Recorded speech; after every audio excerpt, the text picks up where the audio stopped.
From Hollywood, it's time now for... Johnny Dollar.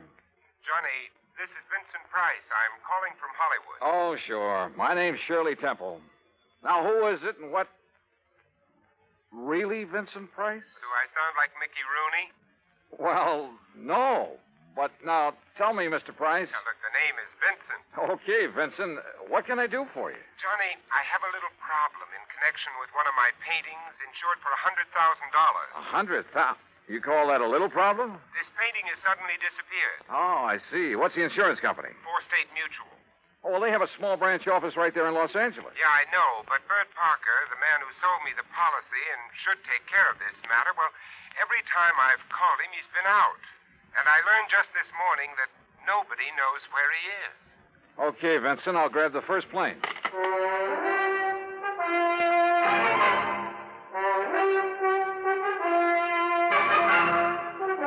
Bob Bailey in the exciting adventures of the man with the action-packed expense account.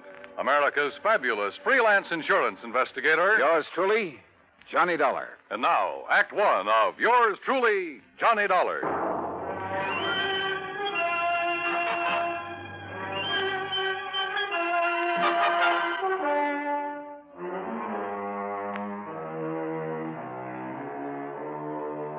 Expense account submitted by Special Investigator Johnny Dollar to the Four State Mutual Insurance Company, Home Office, Hartford, Connecticut. Following is an account of expenses incurred during my investigation of the Price of Fame matter.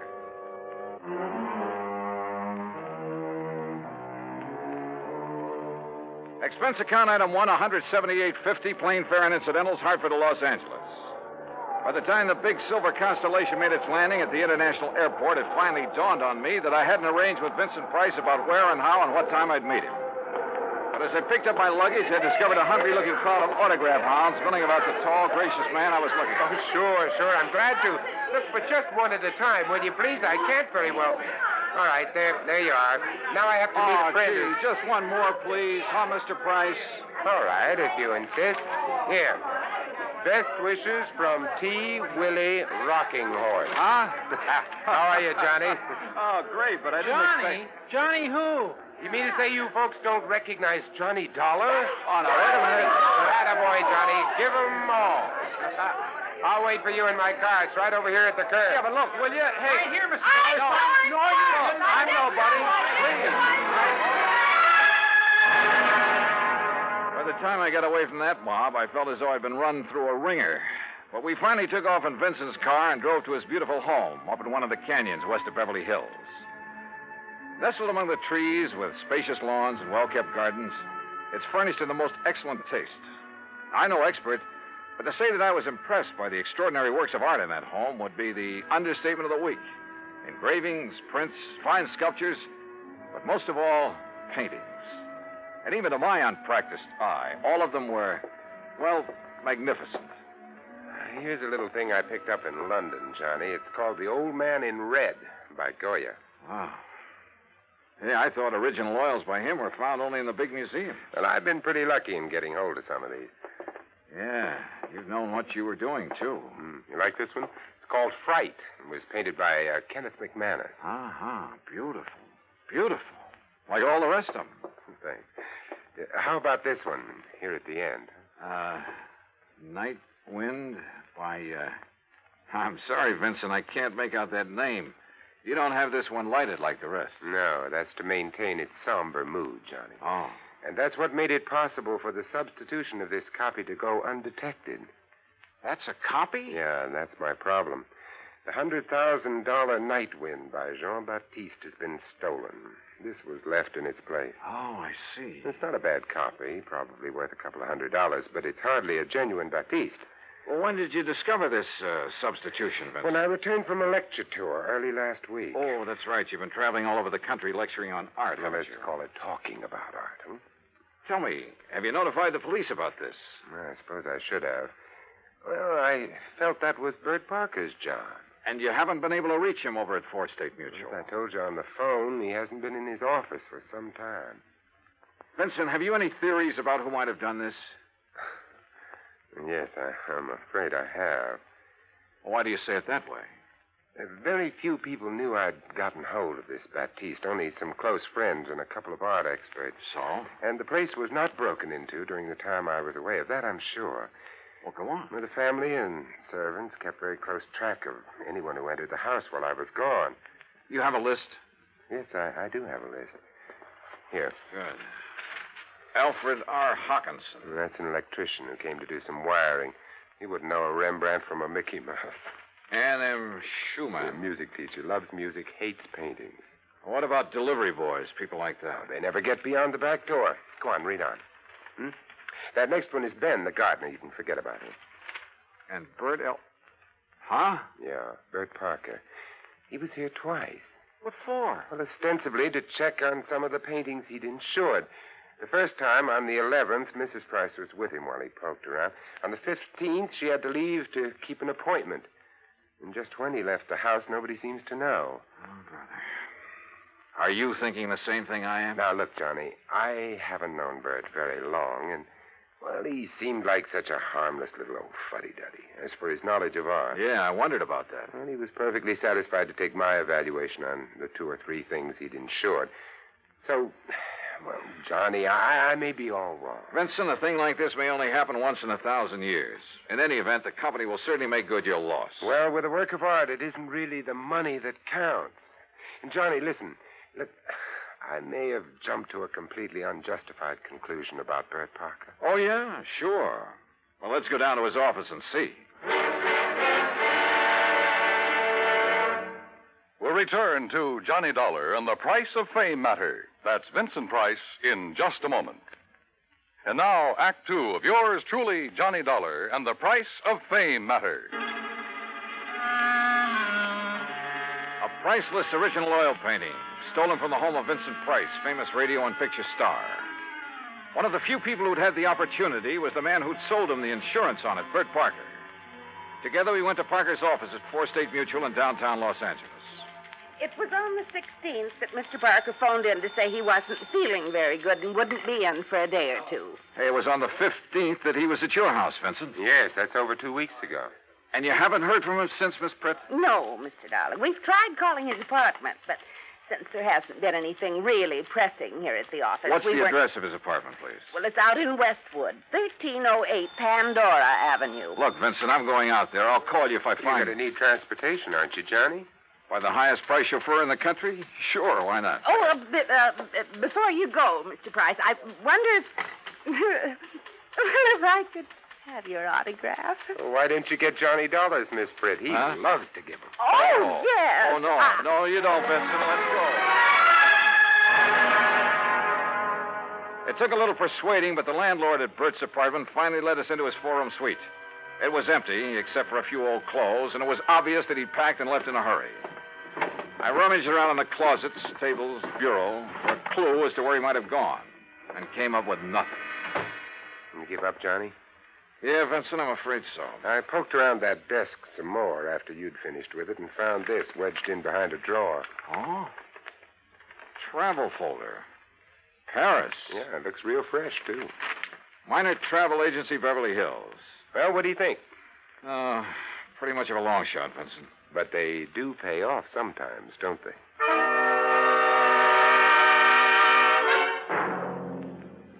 Planned a trip for myself, yes, sir. First class all the way. What was the departure date, Mr. Miner? 16th, first class, straight to Paris. Oh, brother. Paris is a pretty big place. Did you make any arrangements for him for after he got there? Only for when he arrived. Reservation at the Louvois. What? The hotel, Louvois. The Louvois, perhaps. That's what I said. First class, too. Said he wanted something not too far from the Montmartre. Montmartre, if you don't mind. That's what I said, yes. Now, can I fix you gentlemen up with some plane reservations, too? Well, suppose you give me the same flight he took, and I'll stop at the same hotel when I get there. Hey, wait a minute, Johnny. You're not going to leave me out of this. Well, look, I'm still playing a long shot, Vincent, a very long one. What's the difference? Also, I don't know if my expense account will get by the home office. Expense account, forget it. I'm having a ball. Mr. Miner, start making those reservations. Expense account item 2, $984 for the plane to Paris.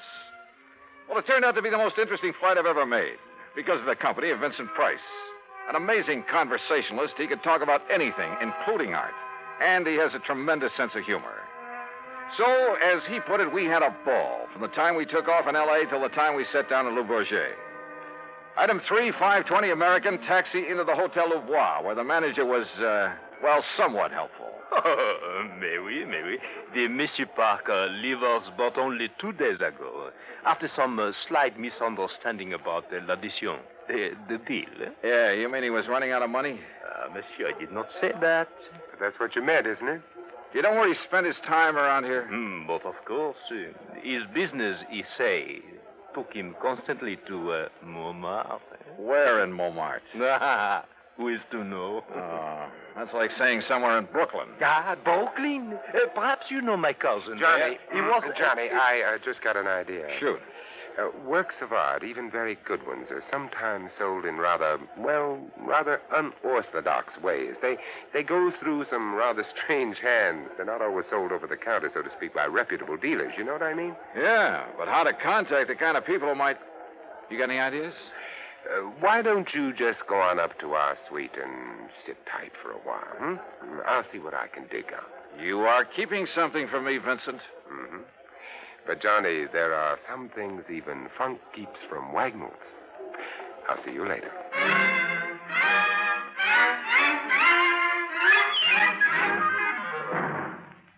Act 3 of yours truly, Johnny Dollar, in a moment. And now, Act 3 of yours truly, Johnny Dollar, and the Price of Fame Matter. All of gay, romantic Paris just outside the door, and time on my hands. So what did I do? Took Vincent Price's advice, went back to my room at the Hotel Louvois, and waited. 2, 3, 4 hours. Finally, shortly after 8 p.m., Vincent came in bearing a couple of packages. Sorry to have made you wait, Johnny, but I think I'm on the trail of something. Looks to me like you've been on a shopping spree. Props, Johnny, for you. Have you found out where Bert Parker is? No, but I think you will. Here, try this on. Huh? What's this all about? A 10-gallon hat? Yeah, I had to guess at your size. Where in Paris did you find this? Try it on. Oh, what do you... Holy... What am I supposed to be, a refugee from Texas? Exactly. You made it in oil wells. Your name is Matthew. Huh? You're over here to see the sights, all the wild nightlife you've heard about, the Folie Bergère, Rue Blondel, Place Pigalle. Here, try on this shirt. Oh, brother. Look, I don't know what this is all about, but hadn't we better get something to eat? Try it on. If you don't take me to one of the world-famous restaurants in this town... Maybe tomorrow. Huh? Yeah, that's good. That shirt's going to be all right. What do you mean tomorrow? Here, now, stick this genuine simulated imitation diamond-type stick pin in the front. Now, wait a minute. I'll do it for you. Yeah, what the Sam... There you are, and with this big hunk of glass on your finger. There, now. Look at you. Oh, you look. I'm hungry. Well, maybe you'll even get food where you're going. Now, where do you think I'm going in this rig? To a little joint on the Rue Blondel called the Bal Macabre. Now, what am I supposed to do there, if I go there? Sit around. Look prosperous. And see what happens. Oh, Vincent. Remember, you made it in oil. Millions. Yeah, but Vincent... Also, you're interested in art, and your name is Matthew. Look, will you... On your way, Johnny. The taxi that's waiting for you out front knows exactly where to take you. The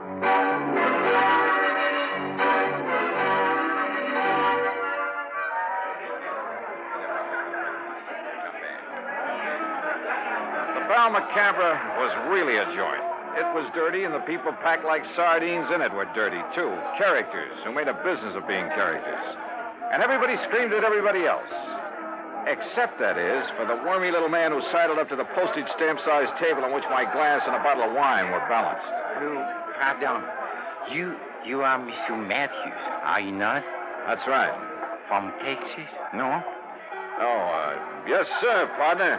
The great and glorious state of Texas. Sit down and pour yourself a glass of this here red ale. Who are you? They call me La Chagrin. What's that mean? Well, they're what you call the gray cat. Hey, that's cuter than the name of my old friend Coyote Bill. Well, do you enjoy the Paris nightlife? You know something? I'm getting fed up with it. Yeah, I think I'll just buy me a couple of nice pictures and go on back home. What kind of pictures, monsieur? Well, good ones. Oil pictures. Like that Mona Lisa I seen at the Louvre. You know, good ones, I mean. Well, like a Jean-Baptiste, perhaps? You mean you know where a man could get a hold of a genuine one of them? Well, for a price, of course. Well, listen, I got money and I'll spend it. Why, I offered them $500,000 for that Mona Lisa, but they turned me down. But if I could get a hold of a genuine Baptiste, well, partner, you just name the price. Oh, well, I'll make no promises, mon ami. But I do have a friend. And for a slight consideration... Name your price and take me to it. I will be waiting for you at the corner with the taxi. That is what you call okay? Okay. I shall be waiting. I'll be there, partner. You bet I will. And I'd certainly like to know how Vincent set this up.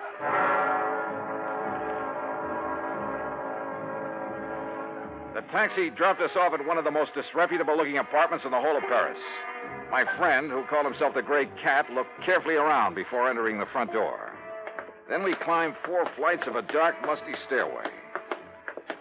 No, remember, my friend, you are not to pay the price he asks at first. If you like, I will make the arrangements for you. Now, that would be right friendly of you, partner. But how would you come out on this? Well, all I ask, monsieur, is 10% of what you pay. And maybe a little extra from him for bringing me up here? Oh, monsieur. Oh, now, don't give me that, partner. I've been around. I'm wise to how you fellas operate. But if I can get a hold of a real, genuine Baptiste... You will see.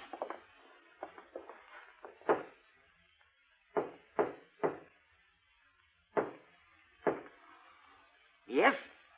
Who is it? I have brought a friend, Monsieur Matthews from Texas. Yes? Yes, he would like to buy The Night Wind by Baptiste. That is, if it's genuine. Genuine? Of course it's genuine. There, on the table. Can't you see for yourself that it's the Oh, no. Well. Bert Parker. Johnny Dollar. That's right. Insurance investigator. Investigate you? Oh, I've just remembered somebody is waiting for me. That's right, I am. Mr. Price. Oh, no. Well, pardon, Monsieur Price, but I must go. Without your fee for taking care of Mr. Dollar? Listen, both of you, please. I'll give you back the painting. I'll do anything you ask. Oh, drop dead.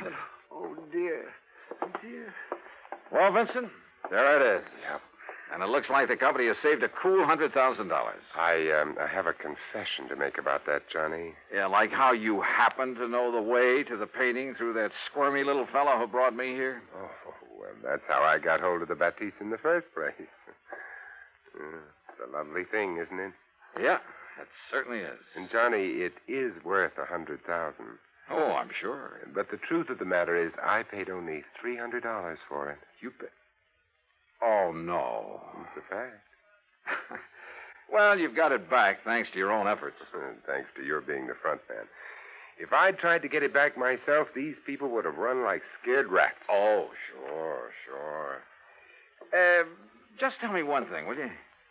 Why aren't you an insurance investigator? Well, you know, it's every man to his own. Well, after all, why aren't you an actor? Let's get out of here.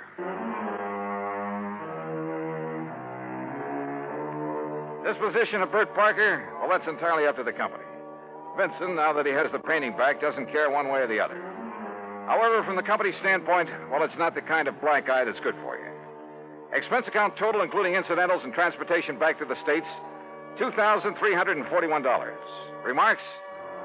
Well, to Vincent Price, my eternal thanks. Not only for the help on this case, but most of all because it's given me a chance to really know him. Yours truly, Johnny Dollar.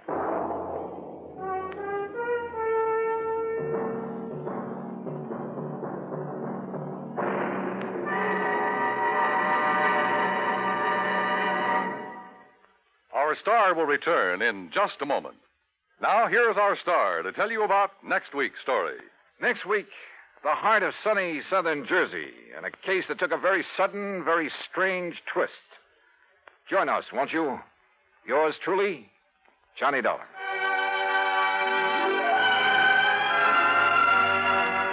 Yours truly, Johnny Dollar, starring Bob Bailey, originates in Hollywood and is produced and directed by Jack Johnstone, who also wrote today's story. Heard in our cast were Virginia Gregg, Junius Matthews, Tony Barrett, Forrest Lewis, Howard McNear, and of course our special guest, Vincent Price.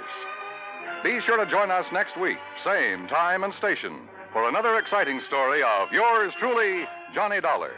This is Dan Cubberly speaking.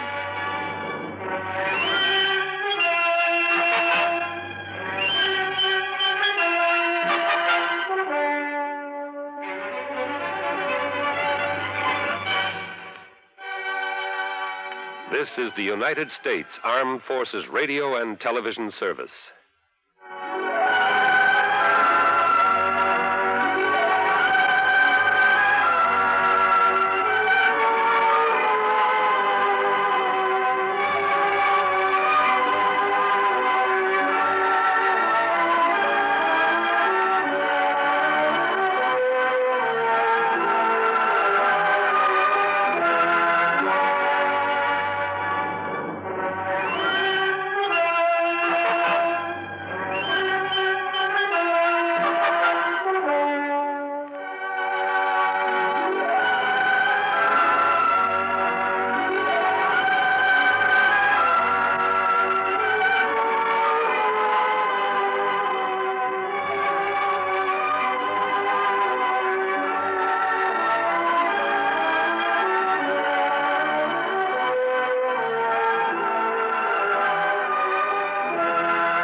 From Hollywood, it's time now for Johnny Dollar. Bert Major, Johnny. Masters Insurance and Trust. Oh, hi, Bert. You know anything about spacemen? Never saw any, if that's what you mean. Neither have I. But I know somebody who thinks he's been contacted by them. Oh, sure. I have some whimsical friends, too. Not funny, Johnny. The company is betting $2 million that this man is either a liar or pulling one of the biggest hoaxes in history. $2 million? That's right. Conrad Billings. Ever hear of him? Billings, Texas Oil, one of the richest men in the country? Right. Presently of California, where he's holed up in an isolated mountaintop lodge, minus a $2 million collection of diamonds he took up there with him. And you insured them? Yes, but not against ordinary theft. What does that mean? Those stones were insured against theft by persons or things unknown on this earth. What? That's right. Holy. You're serious, aren't you? You bet I'm serious. Okay, Bert, I'll see you at your office.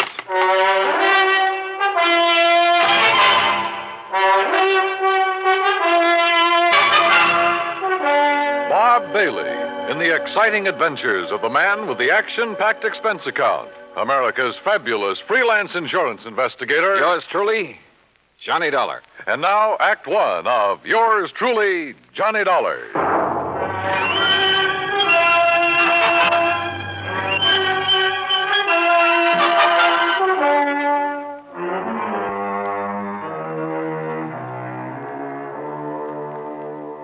Expense account submitted by Special Investigator Johnny Dollar to the Home Office, Masters Insurance and Trust Company, Hartford, Connecticut. Following is an account of expenses incurred during my investigation of the Diamond Dilemma matter.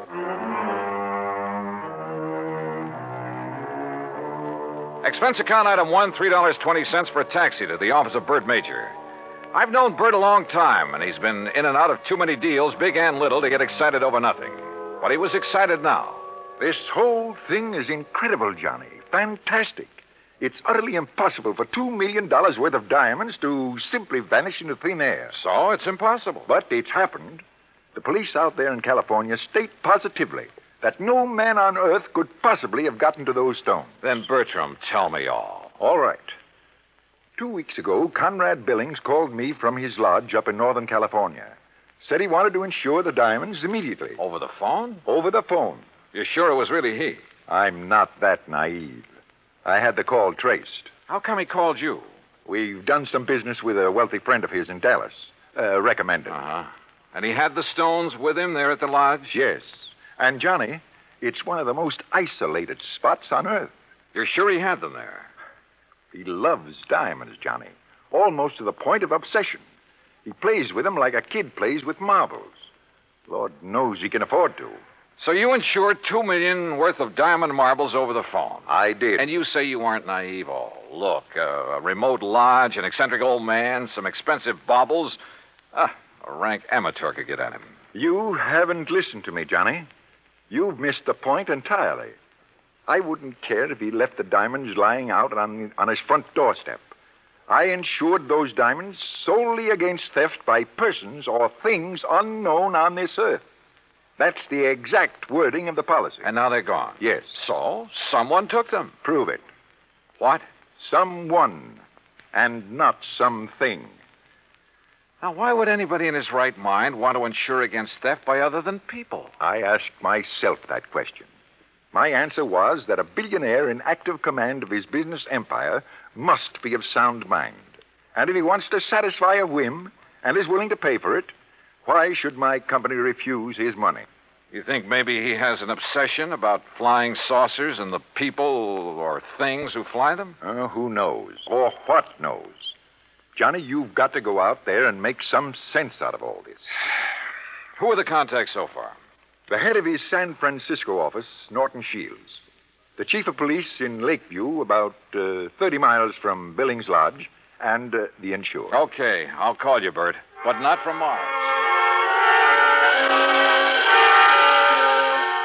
Expense account item 2, $280, deluxe flight with trimmings, Hartford to San Francisco. A pea soup fog was rolling up Market Street, and it was 2 a.m. when I finally got to the office of Billings Enterprises and met Norton Shields. He was wide awake, sharp, about 35. Yes, Mr. Dollar, I've been in charge of Billings West Coast operation for 10 years, with time out for Korea. Pretty young for such a responsibility. Billings hired me because I know the oil business. I learned it young.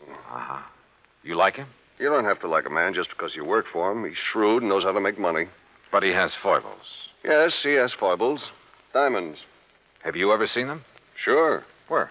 Oh, here in the office, at the lodge where he is now, at his home. You're certain he took them up to that lodge? 3 weeks ago tonight, they were spread out right here on this desk.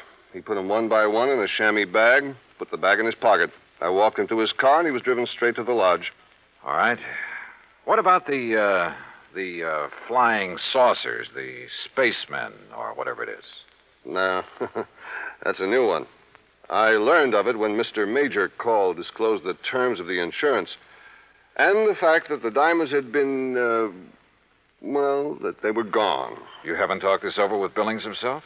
No, I haven't. Don't you think you should? Why? If he wants me, he'll call me. How do I get to this lodge? I have a company plane and pilot ready to fly you to Clear Lake in the morning. You'll be met there by a car and driver. Anything else you want, call me. Why all the cooperation when you're not even supposed to know what's going on? A good lieutenant knows when to follow orders before they're issued. You're registered at the Mark Hopkins. You better get some sleep. Yeah, I may need it.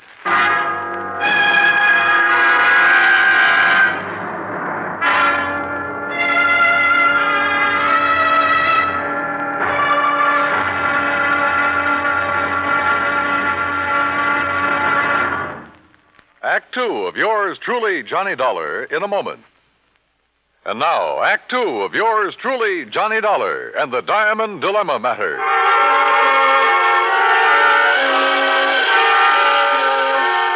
The company plane turned out to be a plush two-engine amphibian waiting for me at a private dock near the Golden Gate Bridge.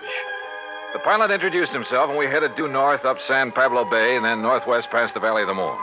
Then, a few minutes later, we glided in for a landing on Clear Lake, the largest body of water in the state of California. There, I was met by a car and a driver as promised.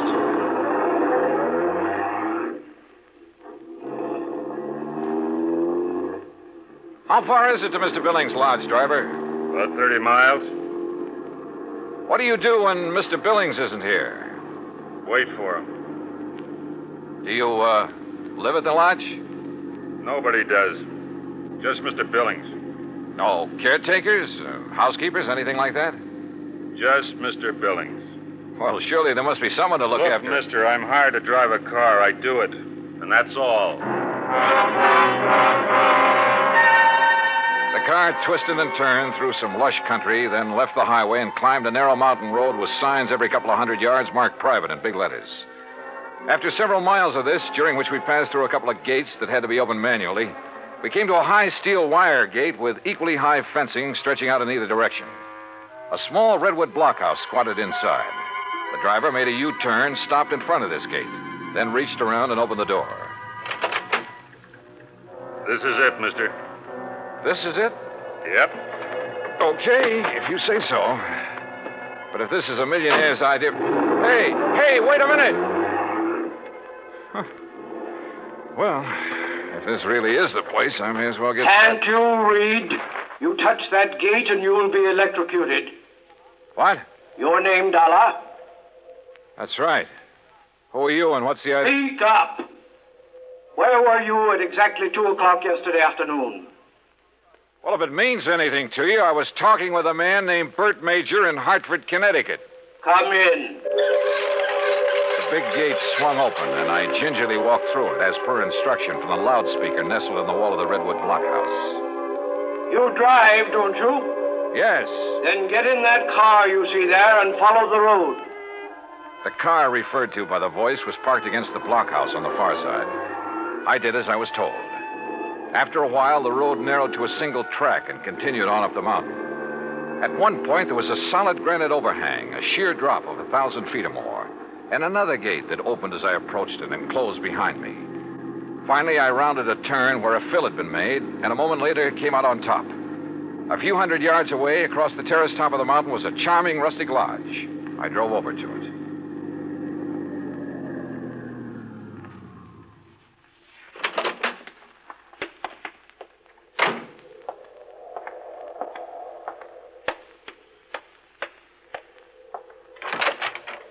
Good morning, Mr. Dollar.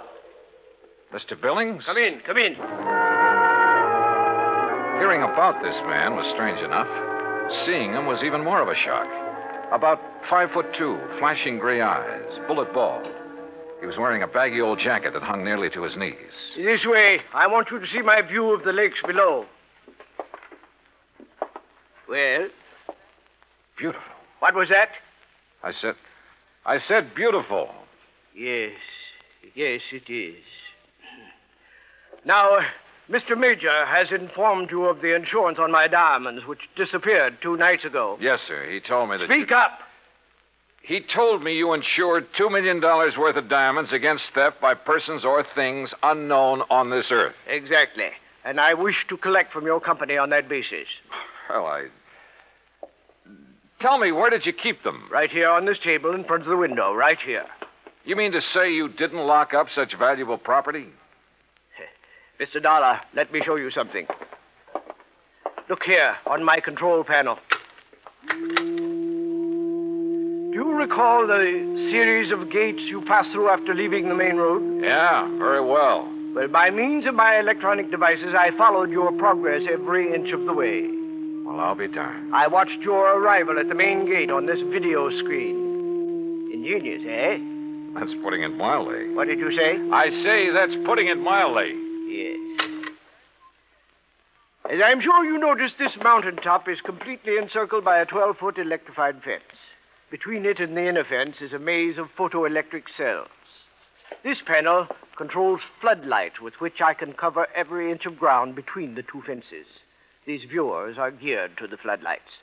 All of this equipment is automatically activated on contact. In short, Mr. Dollar, I can detect and follow any person or thing which moves through or between these 2 fences.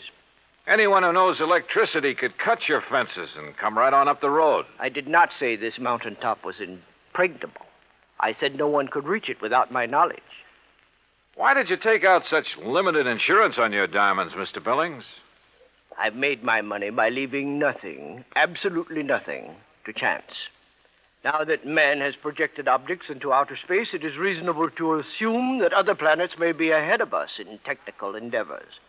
Diamonds would be of tremendous value to an unknown civilization. Well, look, how do I know this is not just an elaborate scheme to collect $2 million? A fair question, Mr. Dollar. What would prevent you from hiding those diamonds somewhere on this mountain? I should consider that question an affront to my integrity, but under the circumstances, I do not. I simply defy you to find them. Then what's your explanation of their disappearance? I have none. And unless you find one, I intend to collect from your company under the terms of the policy. Mr. Major mentioned the chief of police in Lakeview. Do you mind if I talk to him? Andy Prentice? Not at all. I have a direct phone to his office and his home. Would you care to talk to him now? No, thanks. But I would like to use your car. By all means. I'll open the gates for you on your way down. Just one point. There must be no publicity on this matter. Understood? Mr. Billings, if I can't prove that your diamonds were taken by a person, those space cats are going to get a lot of publicity. Act 3 of yours truly, Johnny Dollar, in a moment. And now, Act 3 of yours truly, Johnny Dollar, and the Diamond Dilemma matter. While I drove down the mountain with gates electronically opening and closing behind me, I did some thinking. Billings had bought and paid for his privacy at tremendous cost. I couldn't see any loopholes in the setup. Yet, the diamonds had disappeared. 45 minutes later, I pulled up in front of the police station in Lakeview. Obviously, I was expected by the chief of police, Andy Prentice. Hello, Mr. Dollar. My name's Prentice. Mind if I join you? No, hop in. Just cruise down by the lake. I'm sure you want this to be a private conversation, too. Good idea. Well, what's your opinion on the diamonds? Well, I don't know who took them, but I'll tell you one thing. I don't believe it was some thing or somebody from outer space. Well, how would you get through all those electrified fences, photoelectric cells, floodlights, and closed-circuit viewers?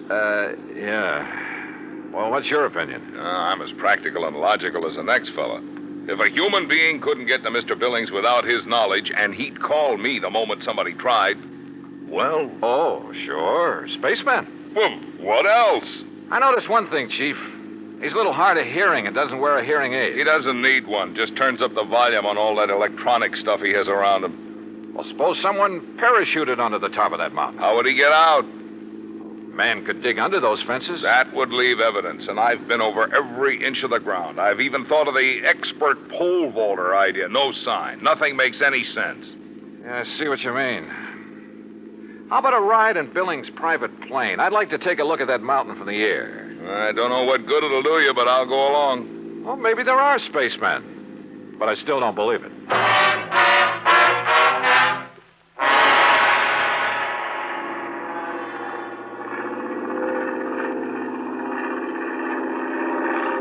We're coming to it now. See the road winding up? And there's the lodge. Yeah. I asked the pilot to circle around the top as close as the air pockets will permit. Good. Chief, have the pilot drop down just below the top and steer a course between the two fences all the way around. Whatever you say. Oh, pilot! For the next few minutes, I studied the top of that mountain from all possible angles. The road leading up to it, the terraces, the lodge itself. Suddenly, an idea hit me. And a few minutes later, I left a somewhat puzzled chief of police at the landing dock on Clear Lake. An hour later, I was explaining who I was and what I wanted to do to a somewhat incredulous captain of police at San Francisco's International Airport. I finally convinced him I wasn't out of my mind, and he reluctantly agreed to cooperate. Then, about dusk, I found myself exactly where I wanted to be, on top of Billings Mountain, calmly walking toward the lodge.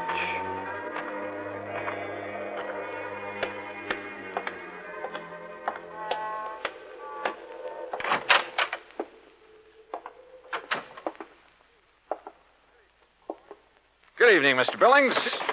What? I said good evening, sir. Mr. Dollar. Why, I don't understand. See? No spacesuit. Why, I can't believe it. How did you do it? How did you get here? The same way as the man who stole your diamonds. But this is impossible. Impossible. My electric system gave me no warning. That's because you have it located in the wrong place. What? It's in the two fences and between them halfway down the mountain. Above them, there is one level spot, 50 yards across, that isn't covered by your automatic whistles and bells. But it isn't it's not necessary. Wrong.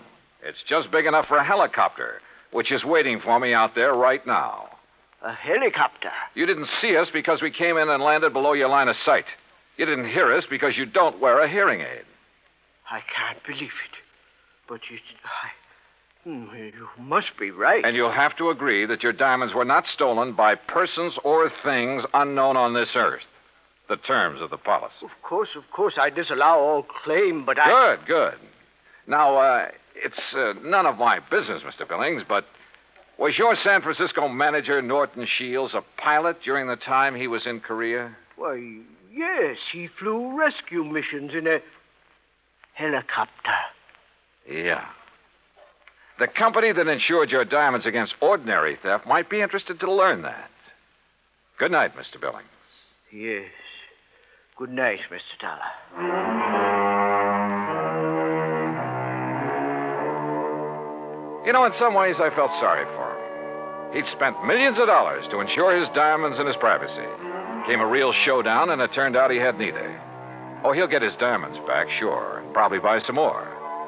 But privacy, with or without money, is a pretty hard thing to come by. At least in this man's world. Expense account total, including incidentals and transportation back to Hartford, $284.30. Yours truly, Johnny Dollar.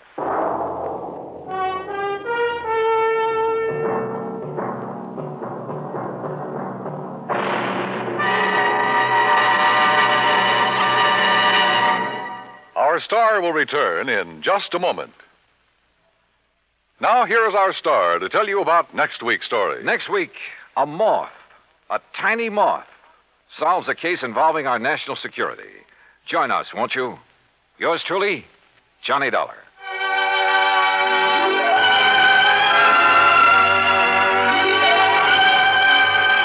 Yours truly, Johnny Dollar, starring Bob Bailey, originates in Hollywood and is produced and directed by Jack Johnstone.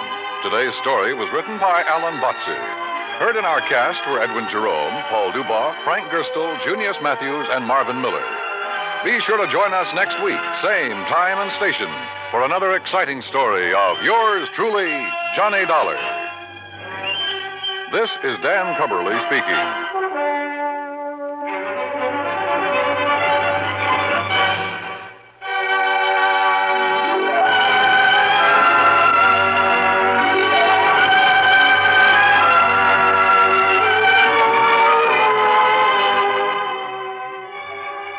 This is the United States Armed Forces Radio and Television Service.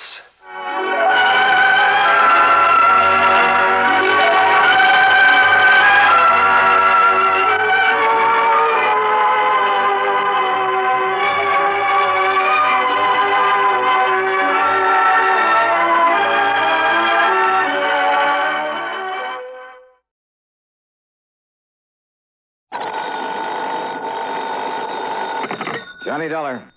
This is George. Who? George, I said. George Reed, Floyd's of England? Floyd's of England, huh? What? That's the big insurance company sent you out to nail down Felix Kane. That's right, but now who are you? Yeah, that was a couple of months ago. All right, what about it? Any mind telling me who you That are? insurance company must have paid you a lot of money for that job, Dollar. Not only for clearing up the robbery, but for nailing Felix Kane. Maybe, maybe not. But you still haven't told me who you are. Maybe even gave you a nice big bonus, huh? Because when it was all over, Felix was dead. Who are you? George who? That's killing for money, isn't it? And remember, it was Felix's girl, that little redhead, here in New York? You had somebody trick her into telling you where to find him. So now she's doing a stretch because she was in with him. So? I remember when you tagged Felix here in New York? He fell on top of his own gun, killed himself. Isn't that the way you said it happened? Now, you listen to me, mister. Yeah, that's what you said. That's what you said then. Who are you? And nobody could prove otherwise. Because nobody else was there. All right, look. Now, you listen So now to me. what I say now is that you were pretty lucky then. You didn't know how lucky you were. That's so? Yeah. You see, the only reason you got away with that was because Felix's brother wasn't there. Because he was on the lam. He was out on the West Coast when it happened. Kane's brother, huh? Yeah, they were awful close, Felix and his brother. All their life. Ever since they were kids. You didn't know that, huh? Keep talking. Somebody did something to one of them. The other one helped him out. Or got even for him. All their life, Dollar. Go on. So now that Felix is dead, you ought to know what that means. Because it means the other one is going to get even for him. That means get even with you. With you and anybody else. All right, you. Now, wait just a minute. Oh, you're wising up now. Yeah, I think I am. George, huh? Yeah, that's right, Dollar. My name is George. George Kane. Felix's brother.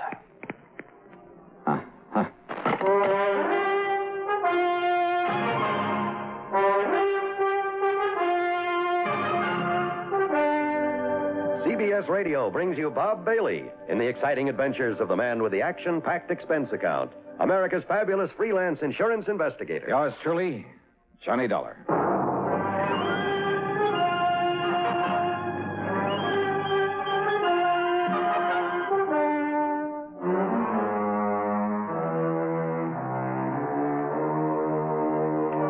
Expense account submitted by Special Investigator Johnny Dollar to Floyd's of England, North American Office, Hartford, Connecticut.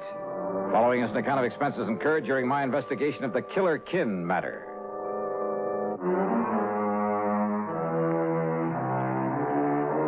So what if I hadn't killed Felix Kane? It didn't make any difference now.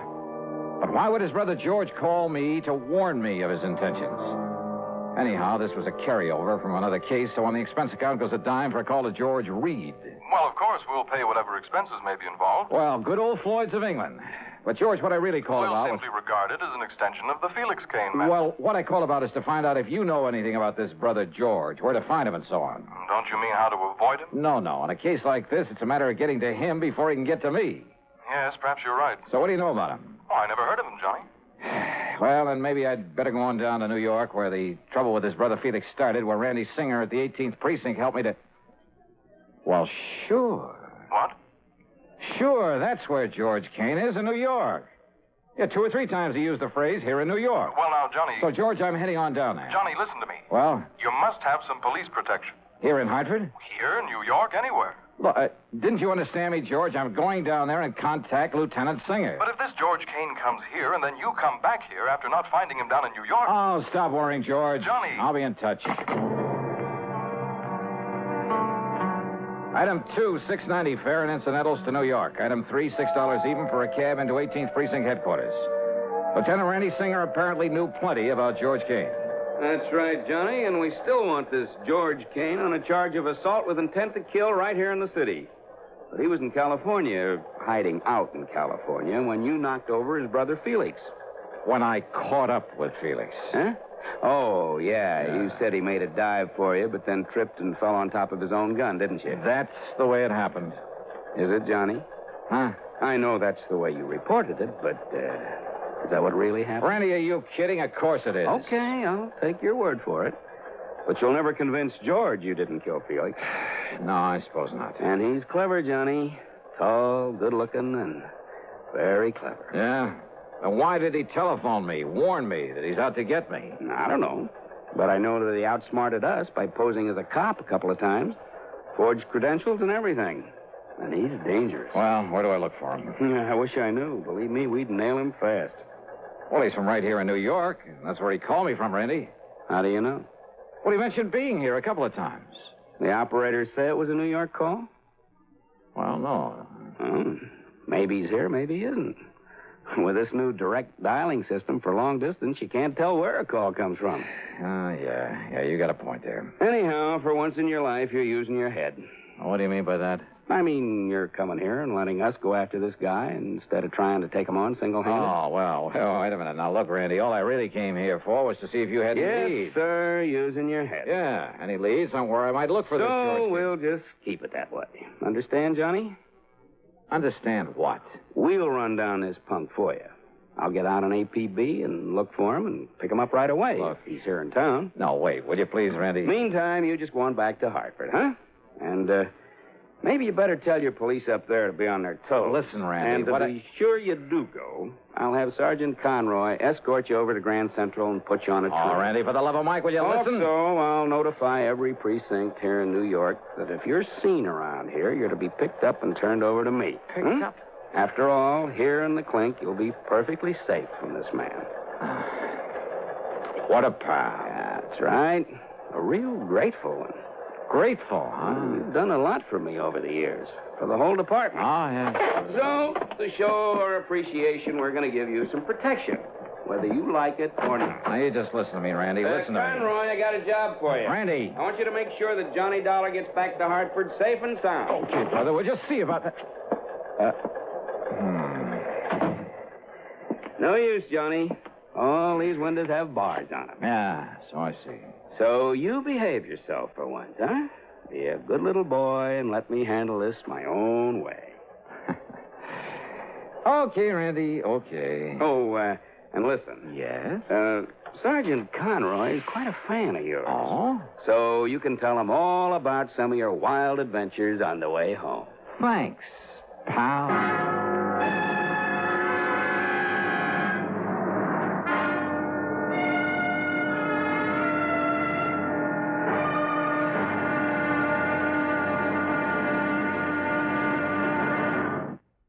And now, Act Two of yours truly, Johnny Dollar, and the Killer Kin Matter.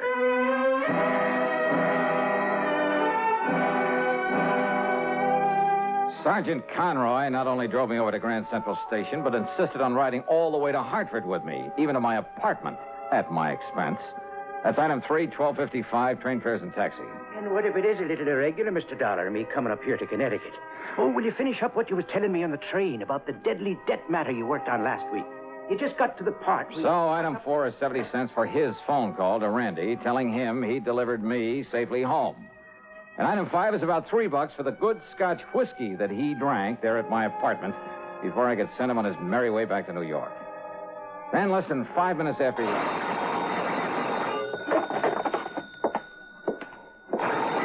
Johnny Dollar. Dollar, if you think those New York cops are going to be of any help, you're wrong. George Kane. That's right. Neither those cops or anybody else is going to do you any good. You killed my brother, so I'm going to kill you. Kane? And you remember what I said about you or anybody else? Now, you listen, you're wasting your time. Or what I meant about anybody else? You're scared, Stefan. All right, Georgie boy. Whether Randy Singer likes it or not, I'm heading back to New York to get your picture, your description from him. And if I have to comb that city by myself, street by street, so... Hello. Well, it's about time, honey. Huh? This is Betty. Betty Lewis, the girl you're going to marry one of these days. Yeah, I know. You mean you are going to marry me? I mean, I knew it was you. Spoiled sport. Well, hiya, dear. Hey, what was that? What? Just noisy line, I guess. Oh, well, listen, I've been trying to call you all afternoon. Where have you been? Oh, just out on some business, honey. I'm sorry. Well, as long as you weren't out with some other ravishing beauty, I'll forgive you. Fat chance of that. Honest? You mean that? You know darn well I wouldn't go out with anybody but you. Or Grace, or Mariana, or Barbara. Maybe Jean. I might go out with her. Will you stop that, you rascal? Okay. Now, what can I do for you, Miss Lewis? What can you do for me? Don't tell me you've forgotten our date for tonight. Our date? Oh, darling, why don't you ever think of something besides those crazy insurance investigations all the time, huh? Think only of you, huh? Yes. Now, listen, about our date for tonight here in New York. In New York? Yeah, that's right, for dinner in the theater, remember? Holy. Well? Oh, well, sure I do. Oh, but didn't you say you were going to be staying with some girlfriend all week and you'd let me know who and where to meet you down there? That's right. That's what I've been trying to call you for. Okay, then. I'm staying with Nancy Spaulding, remember her? Sure. And her address is 1624 McDougal Alley. 1624. It's one of those cute little apartment buildings down here in Greenwich Village. Wait a minute. You hear that again? Huh? Nothing, I guess. Yeah, okay, dear. I'll put on my Sunday best, grab the first plane or train, whichever will get me there first. Good. Only what, Johnny? Well, don't be surprised if we have ourselves a kind of police escort. Now, what kind of a gag are you cooking up? You and that Lieutenant Singer friend of yours? Maybe. Well, come running, dear. I'll be waiting for you. Yeah. Bye, hon.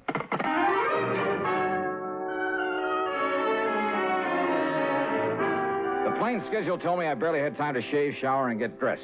But as I finished and was about to head for the door... Yeah? Yeah, who is it? Mr. Perry, the building super. Oh. Yeah, what's up, Mr. Perry? Kind of funny thing, Mr. Dollar, and I kind of thought you ought to know about it. Know about what? You mind if I close this door? No, go ahead. Well? Well, you know that young man rented the little one-room next door for the week? No, I don't. I thought it was vacant. No, sir. I haven't heard anybody in there, so... Well, I guess he heard you all right. What? He rented the place for a week, starting last night. Yeah? So when he left in such a hurry a few minutes ago, well, I sort of come up to take a look, see what he might have thought was wrong with it. Well? You see this wire I found? Yeah, looks like the stuff the phone company used. Wait a minute. Yes, sir.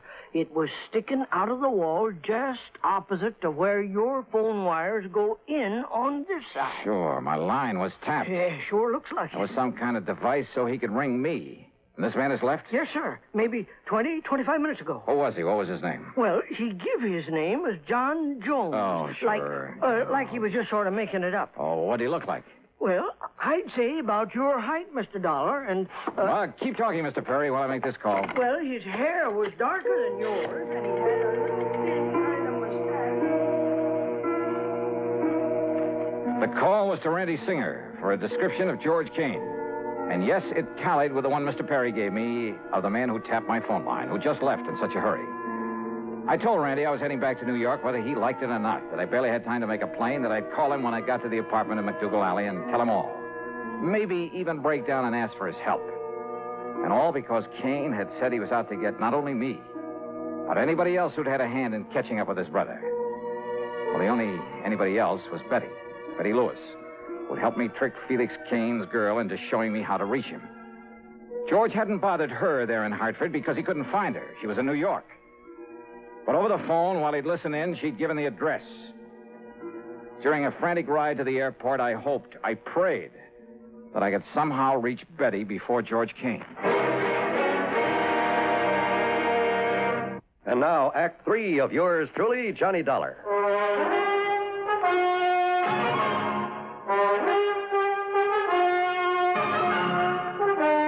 Expense account item 5, $20 even for a plane to New York and a cab to the little apartment in McDougal Alley. I tore on up to Nancy Spaulding's apartment on the second floor. Yes, who is it? Johnny Dollar. Oh, just a second, Johnny, while I slip on a robe or something. Is Betty there? Betty, are you kidding? What? You and your practical joke. What do you mean, Nancy? Come on, let me in, huh? Well, just a second. Wait till I get presentable. Oh, come on. You see, I got in the shower after Betty left. Betty's gone? Nancy! Well, sure, Johnny. That's why I didn't expect to see you here. Gone where? With whom? With that handsome detective friend of yours you sent over to get her. Oh, no. About my size, black hair, mustache? That's right. Nancy. Gee, why couldn't you have arranged a double date so I could trace along with him? That man's a killer. He's almost as pretty as you are and almost...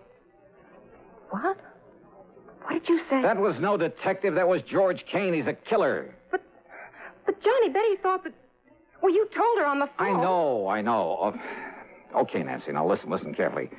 Where did he say he was going to take her? Well, to meet you, Johnny. Where? Oh, dear, I don't know. Oh. Well, they went down and took a cab. I watched them go from the front window. Well, did you... please, think carefully, Nancy. Which way did they go? East on McDougal. Good. What kind of a cab was it? Did you by any chance get a look at the license or the driver? Yes, I did. It was Tommy. Tommy who? You know, the cabbie who always parks in the cab stand out front this time of night. Good. Wait a minute, Johnny, maybe. What? Yes, look. He's come back to the stand again. Okay, Nancy. Now keep this door locked. Don't open it for anybody but me or the police, and I mean the real police. Johnny!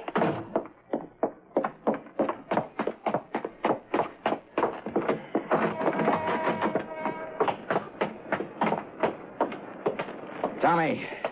Is your name Tommy? That's right. Where to, mister? Okay, listen. A little while ago, you picked up a man and a girl here. You mean that good-looking doll staying with Miss Nancy up on the second floor? That's right, yes. That's right, I did. Her and the good-looking guy, I think I heard him say he was a plainclothes man. Okay. Do you remember where you took them? Why, sure, mister. You see, we have to keep a record of... Get going, Tommy. Get going. Take me to where you took them. Yes, sir. It's a kind of funny place for a couple of good-looking people Get going, please, huh? Yes, sir. Come on, step on it, will you? This is a matter of life or death. You serious, mister? Look, Tommy, that was no plain clothes man with that girl. That was a killer. You serious? Step on it. Yes, sir. But if we run across any prowl cars, mister... forget them. I'll give you enough to pay your fines for the next 2 years. Now, where did he take the girl? This section of town we're getting into looks kind of That's what I told you. It's over near the Bowery. Some dirty dump that... Uh-oh. Well, what are you slowing down for? I knew I shouldn't have mentioned it. I knew we'd tangle up with a prowl car. Don't you see the red light in back of us? Oh, yeah. Well, maybe that's the best thing we could ask for. The best thing? Come on, pull up. Let me handle it. Somebody better, mister. All right. right. Where the devil do you think you're going? Now, listen, officer. So it was you who had this poor cabbie tearing through all them red lights, was it? O'Reilly? Tim O'Reilly. Now, listen, Tim. Listen to me. This is an emergency. My name is Johnny. Oh, an emergency, is it? And out you come, me boy. Wait a minute. Will you listen to me, please? I will not. Come out of there and get into me prowl car in the back seat. Listen, we're chasing a killer. You can help us. I said get into the prowl car. So get in. Do I have to... Sure, yeah, okay. Tommy, look, you lead the way. Here's $20 for you. Well, thanks, but Just lead the way for this prowl car to wherever it was. You lead the way to nowhere. In you go now, into the back seat. Wait a minute, now, you. Get in. Hey, just take it easy. Okay, Tommy. Huh? Get on your way. Right, all right. Oh, no. Yeah, I knew that had to be you, Johnny. Randy. I mean, charging into that cab there on McDougal Alley and heading this way. We had quite a job catching up. Okay, now, Randy, listen. Now, just calm down and take it easy, Johnny. Will you listen to me? No, because everything is under control, thanks to you. Thanks to me? But don't you understand George Kane? I mean, Betty Lewis, you know her. George and Betty. George is taking her to someplace. George isn't taking her anywhere, Johnny. Well, of course he is. I'm trying to tell you. What? And I'm sure glad you gave me that McDougal Alley address over the phone. Huh? Of course, we only went there to pick you up, but when we saw a cab taking that girl of yours and some man away... George Kane? Yeah, I kind of thought it might be him. I don't know why.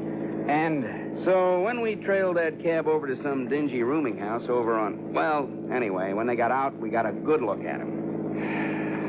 You caught him. That's right. By the time we get to the station house, he'll be in the clink, and the light of your gay young life will be there waiting for you. She's quite a doll, Johnny.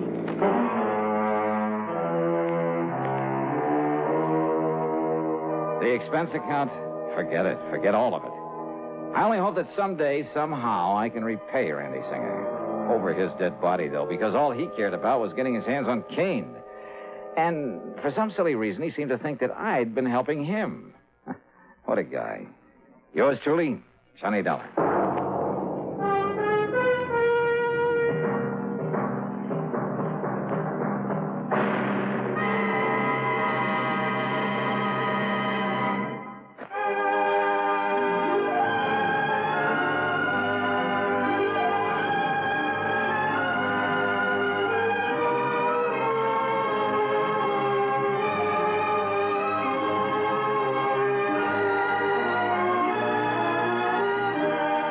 Yours truly, Johnny Dollar, starring Bob Bailey, originates in Hollywood and is written, produced, and directed by Jack Johnstone.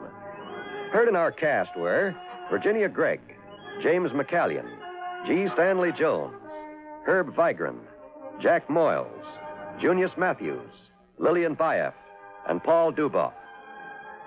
Be sure to join us next week, same time and station, for another exciting story of yours truly, Johnny Dollar.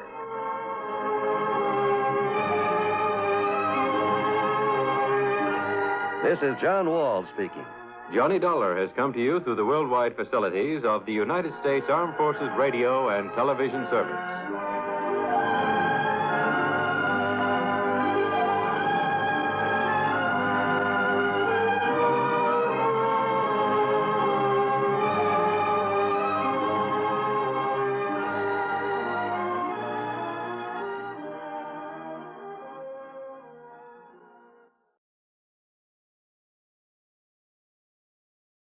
Hollywood, it's time now for...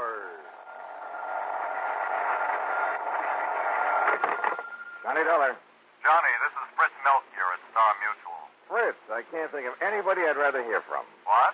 Every insurance case you've called me on has put a lot of dough in my pocket. Well, now, And Johnny... it just happens that right now I can use a few extra bucks. Quite a few.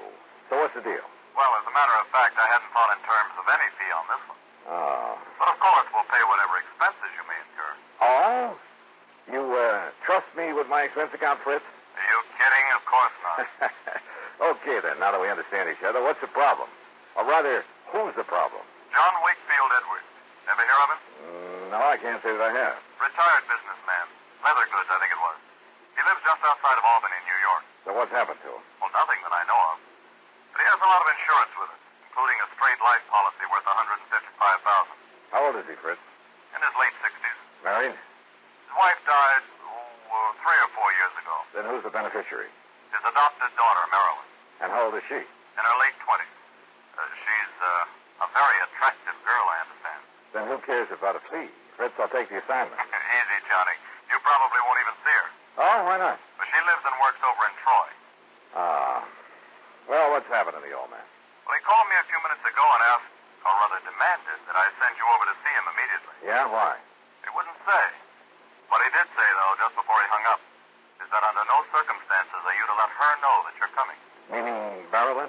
I would assume so. I wonder. So do I, Johnny. So if I were you, I'd hop on over there. Tonight? Well, first thing in the morning? Okay, Fritz, we'll do.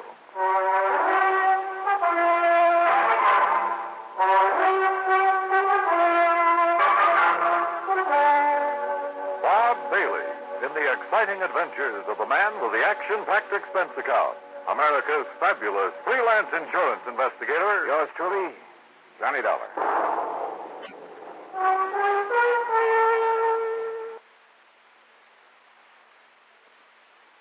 And now, Act One of yours truly, Johnny Dollar.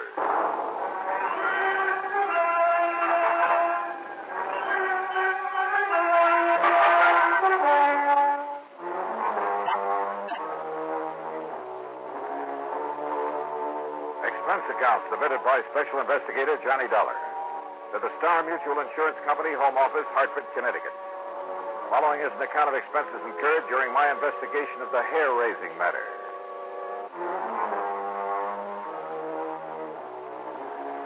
When a beautiful girl and a fortune are involved, well, instead of waiting until morning, I got out my car and drove over to Albany. Item 1, 1720 for mileage. I arrived shortly after midnight, checked in at the Sheraton Ten Eyck, and although I was pretty tired, I ran up item 2, a dime for a phone call. Yes, this is John Wakefield Edwards. Johnny Dollar, Mr. Edwards. Well, why do you waste your time and money calling me? I told Fritz Melcher to send you up here. I'm right here in Albany, sir. Oh, good. Do you want me to come out and see you right away? It's pretty late. No, first thing in the morning will be all right.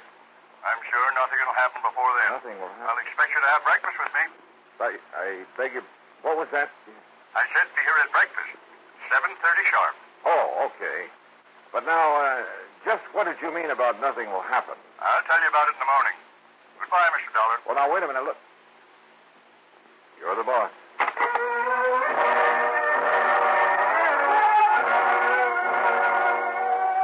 Why, oh, why didn't I call him back? Demand to know what it was that he was expecting to happen. For it obviously tied in with his wish to see me. But I guess I was tired after the long drive, and he seemed to think the morning was time enough. So I hit the sack. Early in the morning, some coffee sent up to my room, and then the hotel bill came to $9 even. That's item 3. And by 25 minutes after 7, I swung onto the long, winding drive that led up to the front of the Edwards mansion. It was in a wealthy residential section, a couple of miles north of the city proper, and sat in the middle of what must have been a full acre of beautiful trees and gardens. As I approached the house, I noticed a car parked out front, a sleek, new little sports job. The door was open, and the good-looking kid got out of it and was just about to climb in. As I pulled her up to a stop, she stood there looking at me questioningly.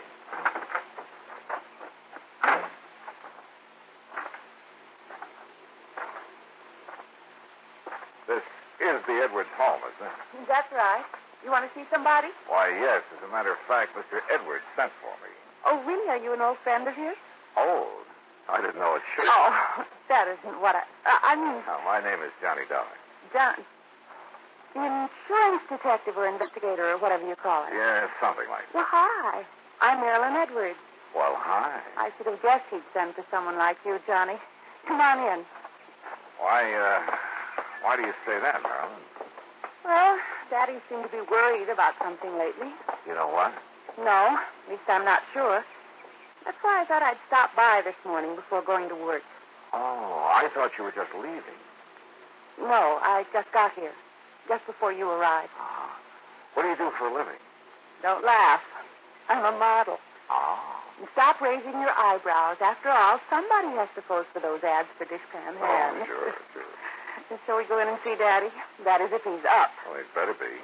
I have a breakfast date with him at 7:30. And it's now exactly 7:31. Then we better go in.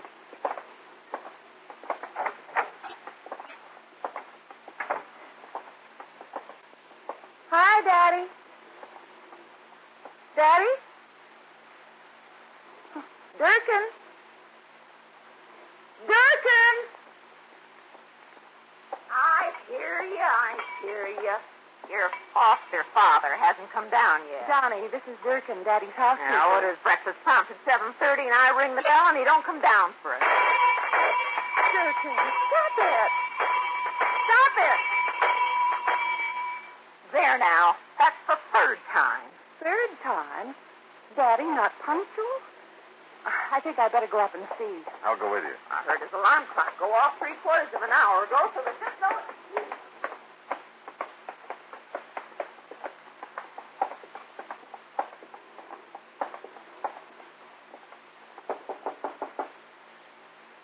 Daddy? Wait a minute. What is it, Johnny? I thought I caught a whiff of cordite. Cordite? But no, I guess not. Daddy? Johnny? Johnny! Oh, no! I'm afraid so, Marilyn. He's dead.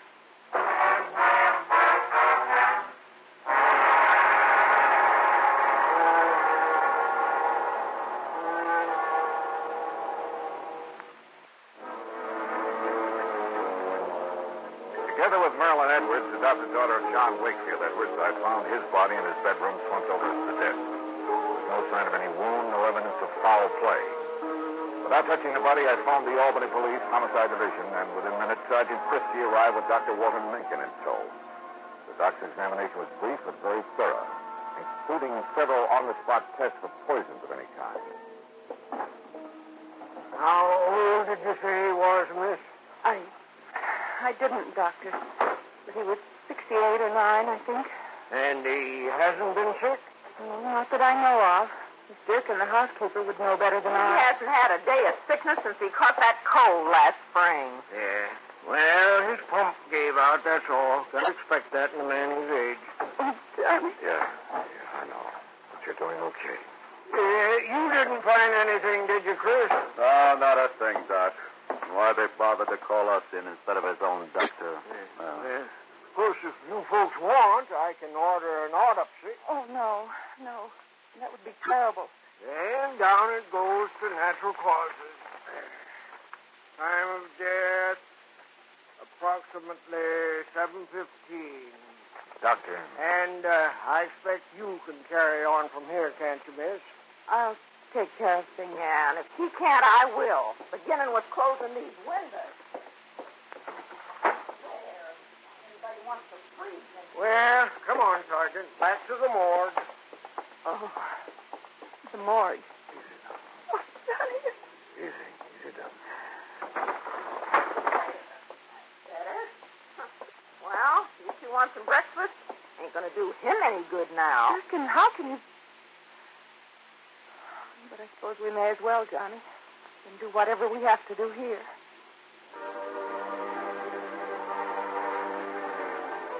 There was something mighty wrong here, yet I couldn't put my finger on it. Had I really caught the smell of cordite before we entered that room? It was too late to tell now, even with the windows closed. Those windows. It was a cold morning. Had he left them open while he dressed? Marilyn, heir to his big insurance policy. Had she really just arrived when I got there? If the housekeeper, Durkin, had been in the kitchen making breakfast, it would have been easy for someone to sneak in and... But who? And why? And what about Durkin? Now, wait a minute. The police medic said death due to natural causes. No poison, no wounds of any kind. So that's that. The undertaker must have been hungry for business because he got there before noon and took the body away. Meantime, of course, I'd questioned both Durkin and Marilyn pretty thoroughly. Enemy?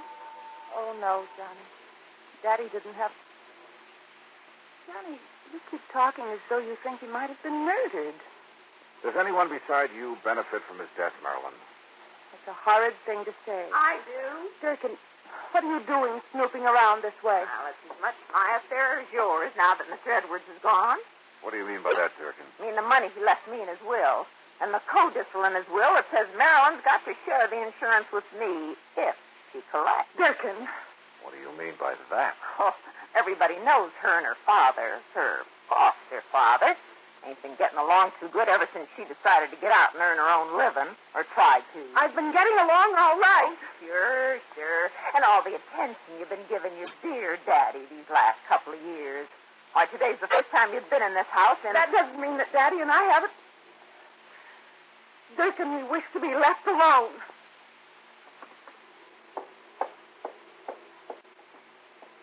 I'm sorry, Johnny.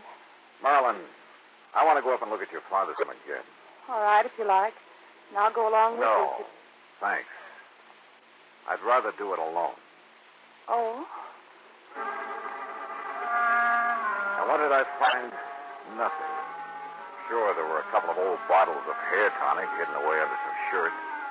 But after all, I mean, at his age. And that funny little thing on his dressing table. There was a little, well, hat stand, I guess you'd call it. The kind you find in a woman's hat shop. You know, a little wooden stand about 8 or 10 inches high. Johnny, look. Huh? Where did you get that? After what you said downstairs, I guess I began to wonder. It's special. So I looked around outside, for footprints or, well, I don't know what I was looking for. And you found this handgun? It was in the middle of a myrtle bush. It was Daddy's gun. Oh? And see, one shot has been fired. Yeah. I also see you've carefully put your fingerprints all over it. Oh. Hey, what? Fine. Now, my prints are all over it. So if it was used to... What am I talking about? If there'd been a shot, Durkin would have heard it. What's more, there would have been a bullet wound, and there was no sign of anything in the... Wait a minute. Marilyn, maybe there was.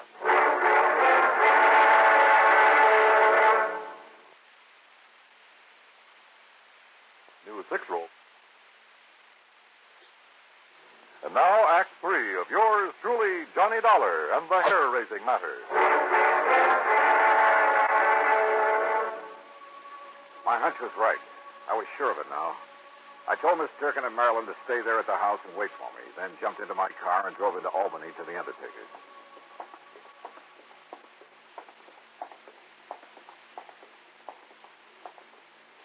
Here we are, Miss Dollar. The embalming room is right here. Though I must confess we haven't had opportunity to prepare Mr. Edwards' body yet. Good. We've been rather rushed all day. Yeah, sure. Now, where is he? Right over. Here we are. Was he a relative of yours? No. Just... Wait a minute. What are you doing? Just, trying to make sure that a crazy hunch I had is... Look here now. Are you trying to pull his hair out? No. Off. What? I think. Now, look here, young man. Look. You see what I'm trying to do here? What? Yeah. Good heavens, I can't believe it. We would never have noticed it. I don't think anybody would have. But it's a hairpiece, all right. Just big enough to cover a small bald spot. It matches the rest of his hair so perfectly. Hey, you got some kind of a solvent? I don't want to have to rip it off. Why, yes, I think we have. To be here somewhere.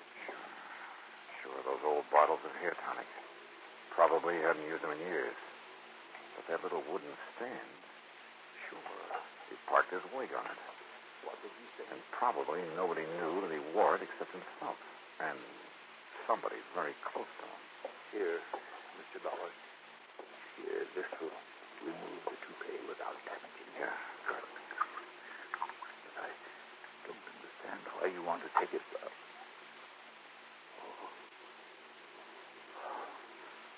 Good Lord. Yeah.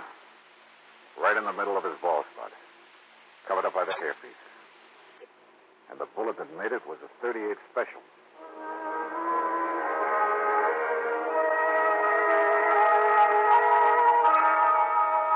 Marilyn, you say you didn't get here this morning until I did. Yes, Johnny? You're sure? Yes, Johnny. Run up to his room again. Where's Durkin? The kitchen, I guess. Johnny, you have a funny look. I mean... Yeah, come on. I'll tell you this much. Your father was murdered, all right. You sure of that? Yes, you bet I am. Now, look here, on his dressing table. You know what this is? Of course. It's a little hat stand I used when I was a kid. What's it doing here? I don't know. Funny. I never really noticed it before. How long did Daddy wear a toupee, Marilyn? A what? Toupee, a hairpiece. Oh, never. He was always very proud of his hair. You're sure about that? Of course I am. For a long time, he always used to smell of hair tonic when he came downstairs Well, in the it just morning. happens that you're wrong. What? A small, very well-made hairpiece covered the bald spot where he was shot this morning. With this .38 you say you found outside? But I did. Honestly. All right, I believe you. In spite of the way you covered up any fingerprints that may have been on it. You did too, Johnny. Yeah, that's right. Now listen. That leaves only one person who could have known about the hairpiece, have killed him, and then covered up the bullet wound with it. I knew I'd smelled burnt gunpowder when we first came up here. Johnny, do you think that you mean... Yeah, but to prove it, well, I've got to try a bluff. Yeah, see if I can bluff her. I can't believe it. Yet with him dead, she'd have money, more money Hold than... it, Marilyn. Well, Durkin? So you're back. Where you been, anyway? Checking up on something. Something I should have suspected last night when I talked to Mr. Edwards on the phone. What do you mean, Johnny? Line clicks. That meant somebody was listening in on the phone downstairs. Don't look at me. I didn't even know you called him last night. I was in bed asleep. Were you, Durkin? What I was just checking on at police headquarters... Police headquarters? Yeah, was a set of fingerprints I found on a glass you'd been using in the kitchen.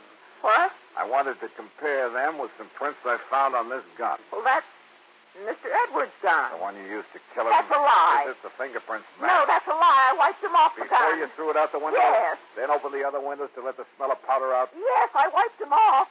At least I thought I did. Okay. Let's go, then.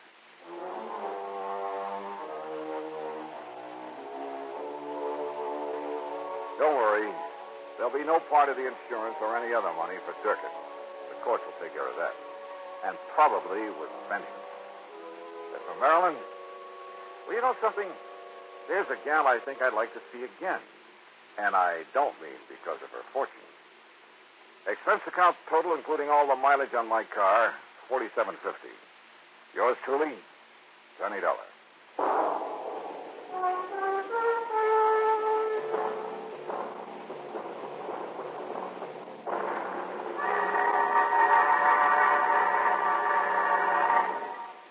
Our star will return in just a moment.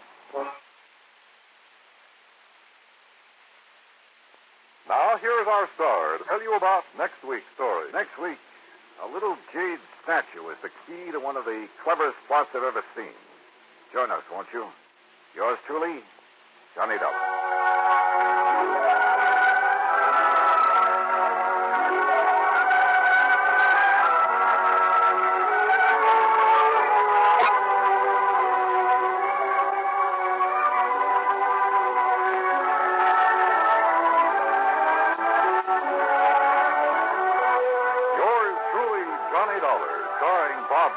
Originates in Hollywood and is written, produced, and directed by Jack Johnstone. Heard in our cast were Virginia Gregg, Shirley Mitchell, Jack Edwards, Ralph Moody, Junior Matthews, and Parley Bear. Be sure to join us next week, same time and station, for another exciting story of yours truly, Johnny Dollar. This is Dan Cumberly speaking.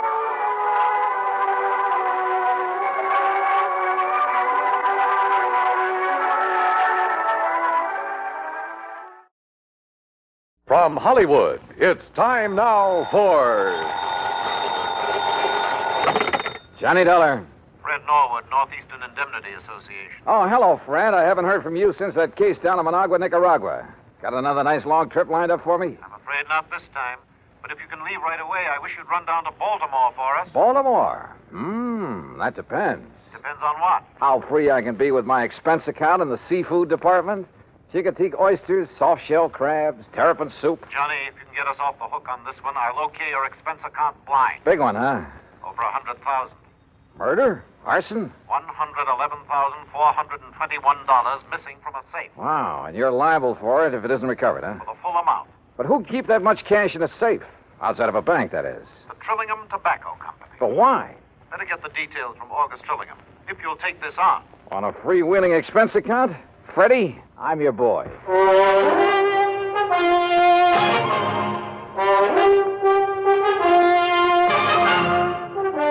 Bob Bailey in the exciting adventures of the man with the action-packed expense account. America's fabulous freelance insurance investigator. Yours truly, Johnny Dollar.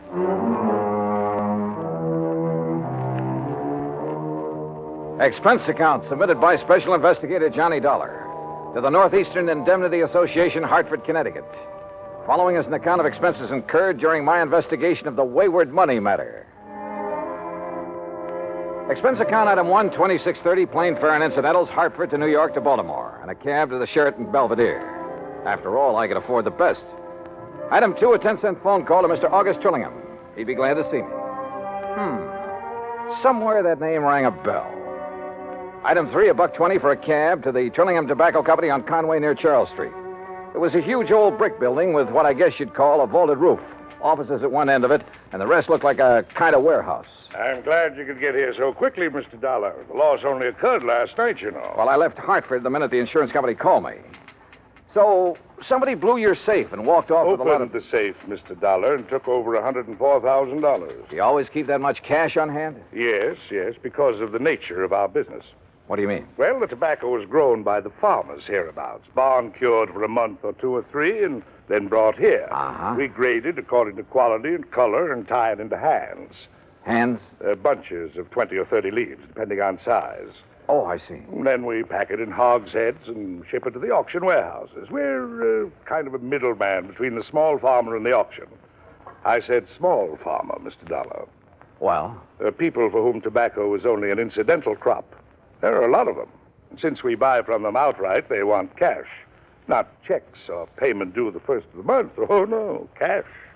Oh, I see. And you're always gambling on what you'll be able to get at the auctions. That's right.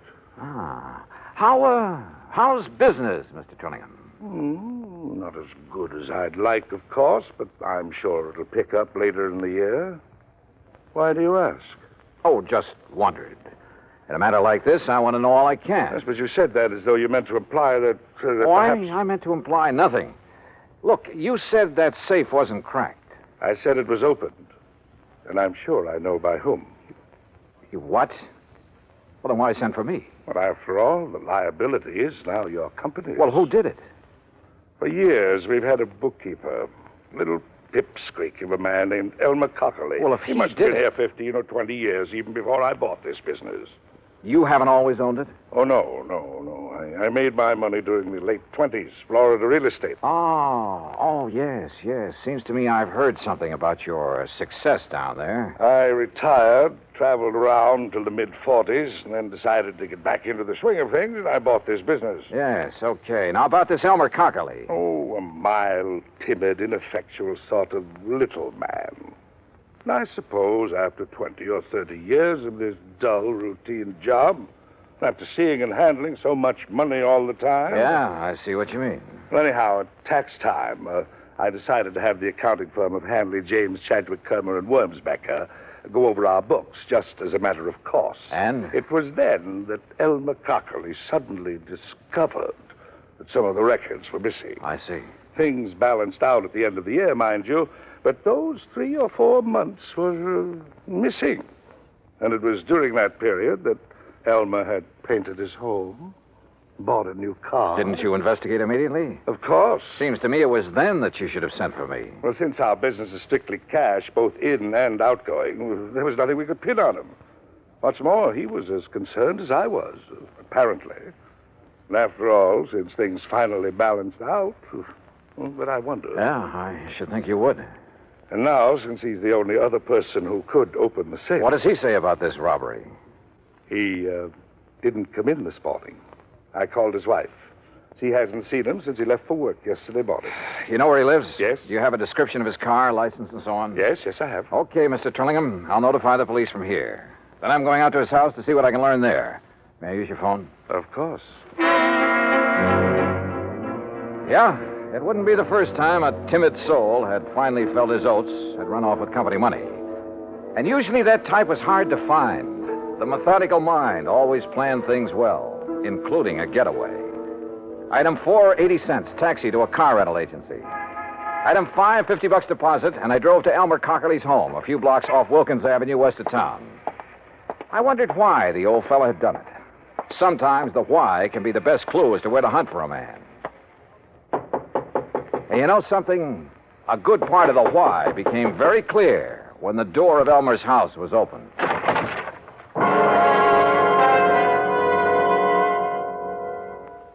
Act two of yours truly, Johnny Dollar, in a moment.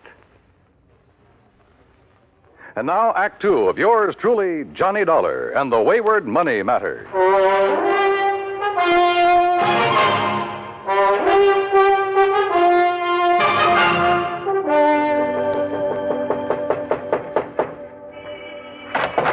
Yes, what do you want? Mrs. Cockerly? I'm Mrs. Cockerly. Who are you? Johnny Dollar, insurance investigator. Insurance investigator? I haven't even filed a claim on Elmer yet. Oh, you think your husband is dead, Mrs. Cockerly? Well, of course he is. You think for a minute he'd walk out on me? That's why you think he's dead? Ain't that enough? You've talked with Mr. Trillingham this morning. Of course I have. He wanted to know where Elmer was. I wanted to know where Elmer was. Neither of us knowed, so that was that. So when they find his body, I'll collect his insurance, and that'll be that. And I won't have that helpless little worm around underfoot no more. No more having to baby and nurse him and tie his tie and feed him. Mrs. Cockerly. No, sir. The only reason that little shrimp would dare not to come home is if somebody done him in. And when you find him, you can come around and pay me his insurance, and that's that. Now, if that's all you Just a minute. Just a minute. Did Mr. Trillingham tell you that over $100,000 was taken from the safe at the office? No. Elmer didn't do it. I know he didn't. Do you? Working his fingers to the bone year after year, handling all that money, and him and me just scraping along. Why, if it wasn't for beneficial finance helping us along now and then, I don't know what we'd have done. Yeah, well, I look. told him more than once if he wasn't such a spineless little mouse, he'd help himself to some of that money. They'd never miss it, being a cash business like it is, and Lord knows he deserves some of it. Well, what'd he say to that? Scared him, made him angry, so I'd keep rubbing it in. Great marriage you two had. Sometimes he'd scream and yell like a baby. He'd dare to scream at you? I'd let him. I got so sick of him, it did me good to see him blow his top. Believe me, I told him more than once, if I was in his place, I wouldn't hesitate. Well, go ahead, he says. Go ahead. And he give me, go ahead, he says. He gave you what, Mrs. Cockerly? The combination to the safe? Yes. Yes, he did. So what of it? So maybe I went down there and robbed it last night. Well, how did you know it was last night? I didn't tell you that. All right. All right, maybe I did. I'd like to see you put it on me. Maybe I will. You think I can't use that kind of money? You think I don't deserve it after struggling all these years, caring for him for nothing because he didn't have the gumption to get what he should have? You know something, Mrs. Cockerly? I doubt if you ever gave him a chance to show any gumption. Huh? Do you know Elmer? Did you ever see him? No. And look.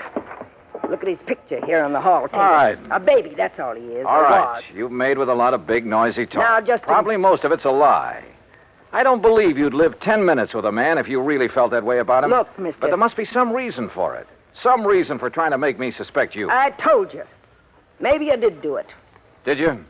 But I'd like to see you prove it. Well, I don't think you did. I'd like to see you prove that. I think all you're trying to do is cover up for him, protect him. And I'll say this, you're taking a mighty offbeat way to do it. Now listen. Where is he? You really think Elmer, little Elmer, could have... No. No, he really didn't have the gumption. All right, who else? He couldn't have, Mr. Dollar. Outside of his books and figures at that office, he could hardly take care of himself. That's why he needed me. To tell him what to do and feed him and take care of him. Well, this is quite a change of pace, Mrs. Cockerly. So maybe I did make him toe the line. So what about it? He liked it. Some people are that way, just like me. I got to have somebody I can lord it over him. Anything wrong with that? Well? I don't believe a thing you said. Oh, you don't? Now, where is he? Where is Elmer? I don't know. And if he didn't rob that safe, who did? He couldn't. How should I know? Why don't you ask that August Trillingham, his fancy boss that's kept him and me starving all these years? Did you think of him? Everybody's a suspect at a time like this. Dear August. Including his you. Friend, the boss. Used to go catfishing together up the creek. Great privilege for poor little Elmer to go fishing with the boss who made all the money. That's where I thought he was last night when he didn't come home to supper. When he wasn't home all night, poor dear. All right, Mrs. Cockerly, just quit acting. Acting? Somebody stole that Now, money, and listen. apparently only 3 people knew the combination of that safe. Trillingham, your husband, and you. I tell you, go ask that Trillingham. But only one of the 3 has run out, disappeared. No. No, I'll never believe that Elmer did it. He could. Sure he could. Anybody could. Now, where is he? I don't know. I think you do. No. And you're trying to protect him.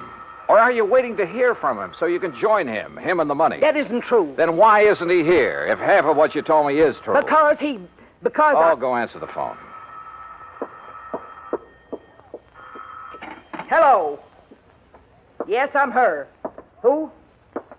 Oh, just a minute. Sergeant Macklin, he says. Oh, the man I talked to at police headquarters. Here. Thanks. Johnny Dollar. This is Macklin, Mr. Dollar. Yeah, Mac. Looks like it's all sewed up. Yeah, who? Elmer Cockerly. Driver's license, identification You found the card. money?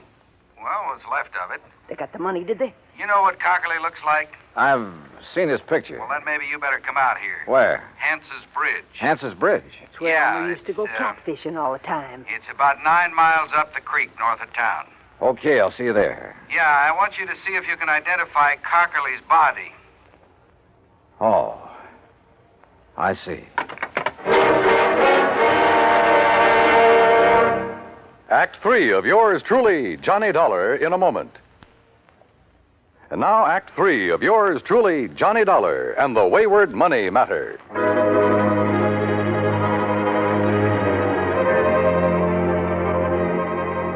Without telling Mrs. Cockerly what I'd learned over the phone, I took off in my rental car for the creek north of town for Hance's Bridge.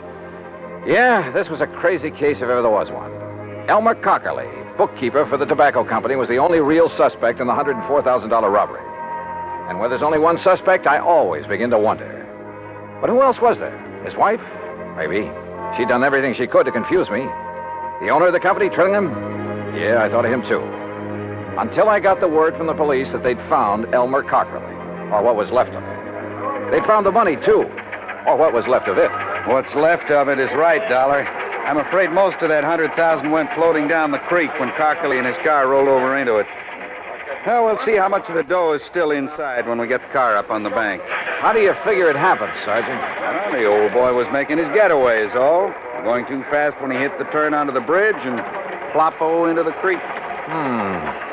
Wouldn't there be skid marks, Mac? Well, he wouldn't have to be going very fast. Now, look. Car's up on the bank now. Come on. Yeah. How do you know it's Elmer Cockerly inside of it? License number. And one of the boys dove in, brought up his wallet. Well, here she is, Sergeant. High and wet. Okay, Les. We'll have a look. Only a few small bills in there. Rest of the dough must be out in Chesapeake Bay by now. All right, boys. Take a look, Dollar. Is that Cockerly in there? Yeah? Yeah, that's Elmer. Do you think he drowned? Yeah, or banged around so hard when the car plunged in that... Look. See the bruises on his face and chest? Yeah. Not pretty. And Mac. Well, that's that. Just one more who tried and didn't get away with it. I wonder when they'll learn that it just... Huh? What's that? A little scrap of paper out of his pocket. Huh? Torn. Only part of it, see? Night. Pants. Cat. And Mac, look here. Yeah, what? This bruise, this mark on the back of his head. Yeah, you really got banged around. Show me one thing in this car that could leave a mark like this. Well, most anything. Door handle, top of the steering post. No, sir. All the other bruises are on his face, his chest. And there's only one thing I know that leaves a mark like this. Better get the coroner out here before you touch anything. See you later. But look, where are you going? I'll see you later. Now, what under the... Yes, I heard it from the police department, Mr. Dollar, and well, in spite of what I told you earlier, it's hard to believe. Yeah, it is. He'd been such a loyal soul all those years. But I suppose all that cash, and it was a bit more than we usually kept in the safe, I suppose it was just too much of a temptation for him. Or for any other man. Huh? Even you, for instance. What? Are you joking? So it's not funny. So, business has been pretty bad lately. I didn't say that, Mr. Dollar. I merely said that... I know what you said, Trillingham. And I remember now what I'd heard about your big success in Florida real estate back in the 20s. Well, I don't see what... You were one of those guys who sold a lot of swamp and jungle, some of it underwater, to suckers from up north. I was young, an opportunist in those You were days. a crook. You're a crook now, and a killer. Mr. And Dollar... what a natural to hang it on. Poor, timid little Elmer Cockerly. Sure, why not? He'd be the natural suspect in anybody's book. Do you realize what you're Let's accusing me go of? fishing. Catfishing. Tonight. At Hance's Bridge. Only you shouldn't have put it into a note to him. What note? The one I found on his body. So you met him there. You slugged him, put him behind the wheel of his car, then ran it down the embankment into the creek. You thought the rolling over would account for any bruises he'd get. Listen, But not that mark on the back of his head, the one made by the butt of a .38 special. I've seen too many of them, Trillingham. Oh, I see. You still have it. That's right. And I'll use it.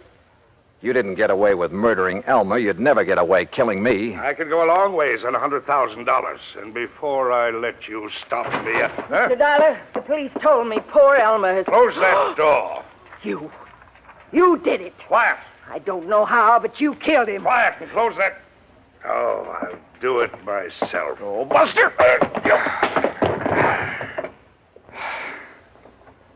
Yeah, he did it, Mrs. Cockerly. And believe me, he'll pay for it.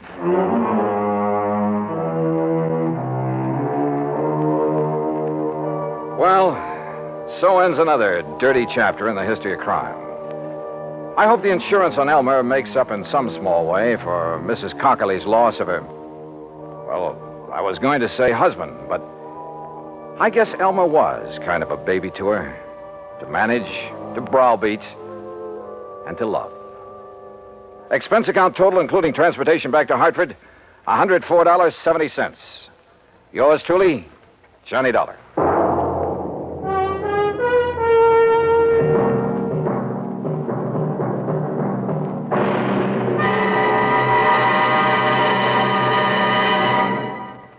Our star will return in just a moment. Now, here is our star to tell you about next week's story. Next week, a fishing trip to Lake Mojave Resort. Fishing, that is, for a thief. Join us, won't you? Yours truly, Johnny Dollar.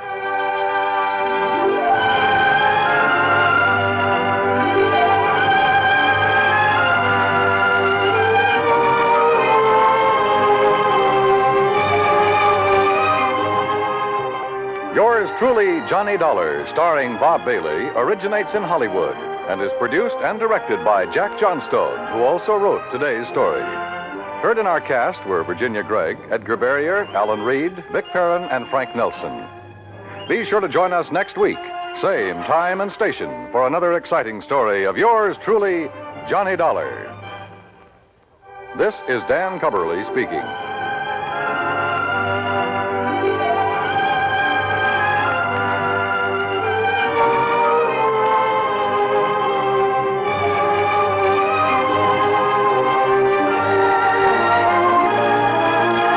This is the United States Armed Forces Radio and Television Service.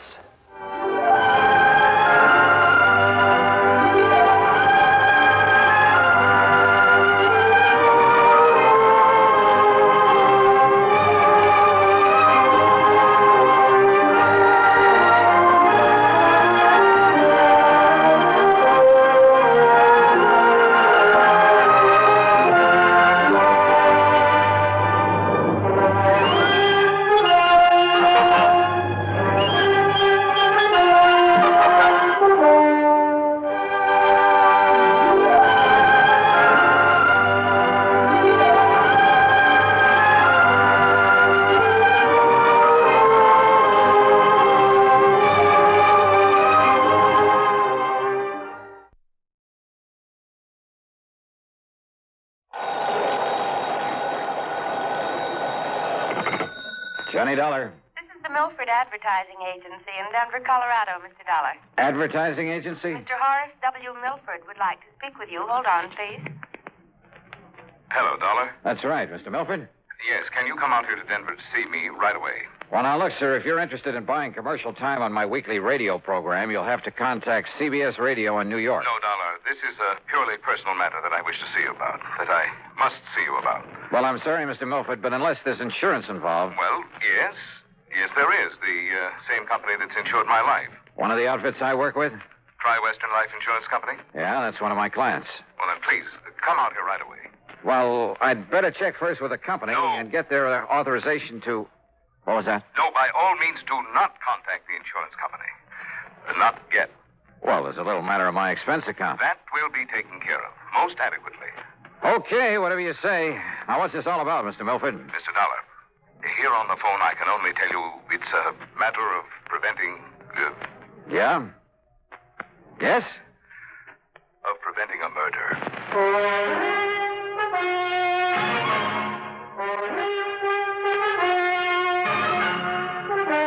CBS Radio brings you Bob Bailey in the exciting adventures of the man with the action-packed expense account, America's fabulous freelance insurance investigator. Yours truly, Johnny Dollar. And now, Act One of yours truly, Johnny Dollar.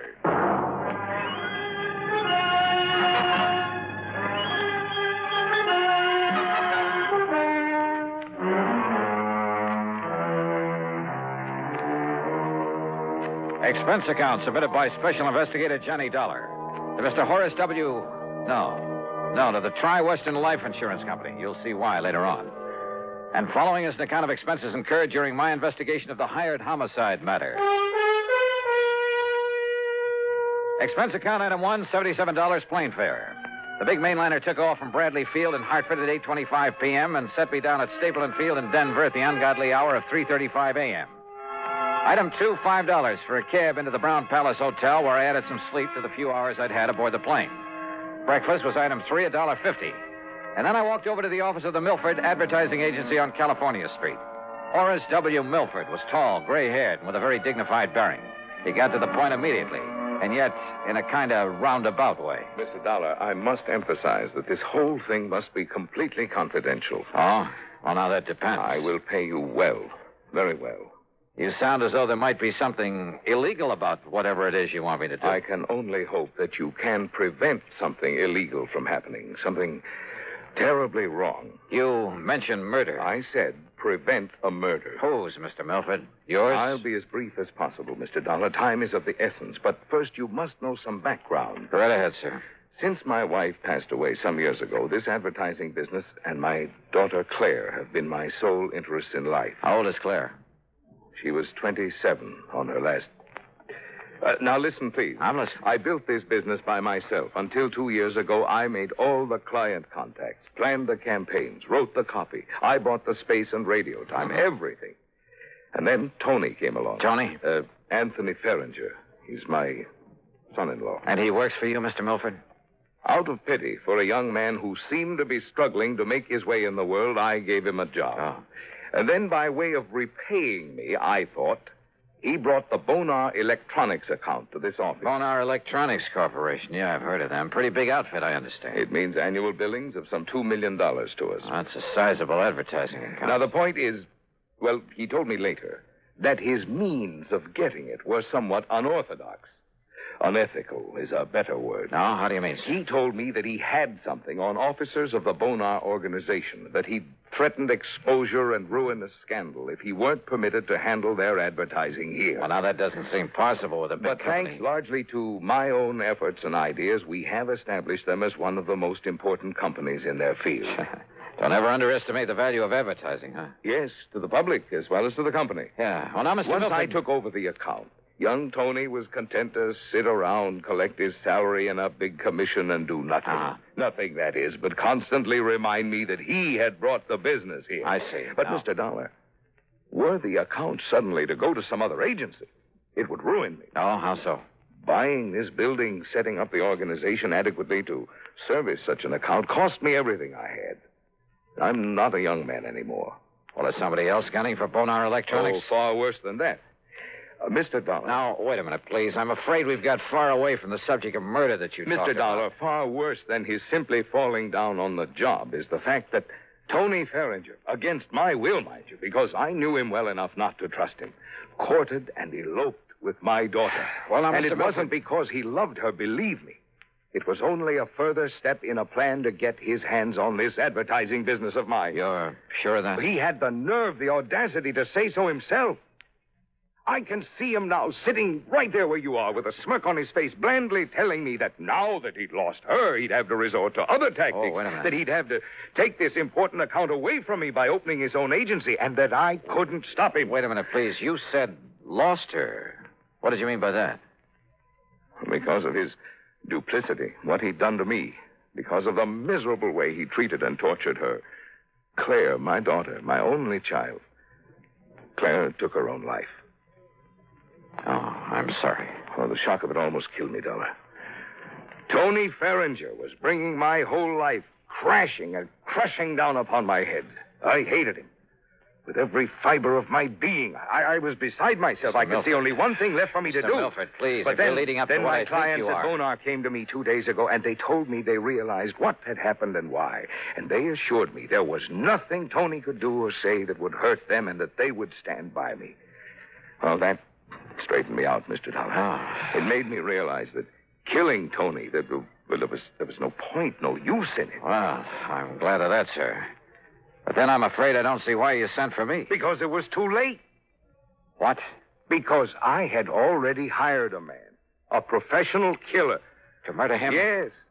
Well, then, good heavens, man, call him off. I can't. Sure, get in touch with him and... What do you mean you can't? There's no possible way for me to reach him, contact him, until after he's murdered Tony Ferringer.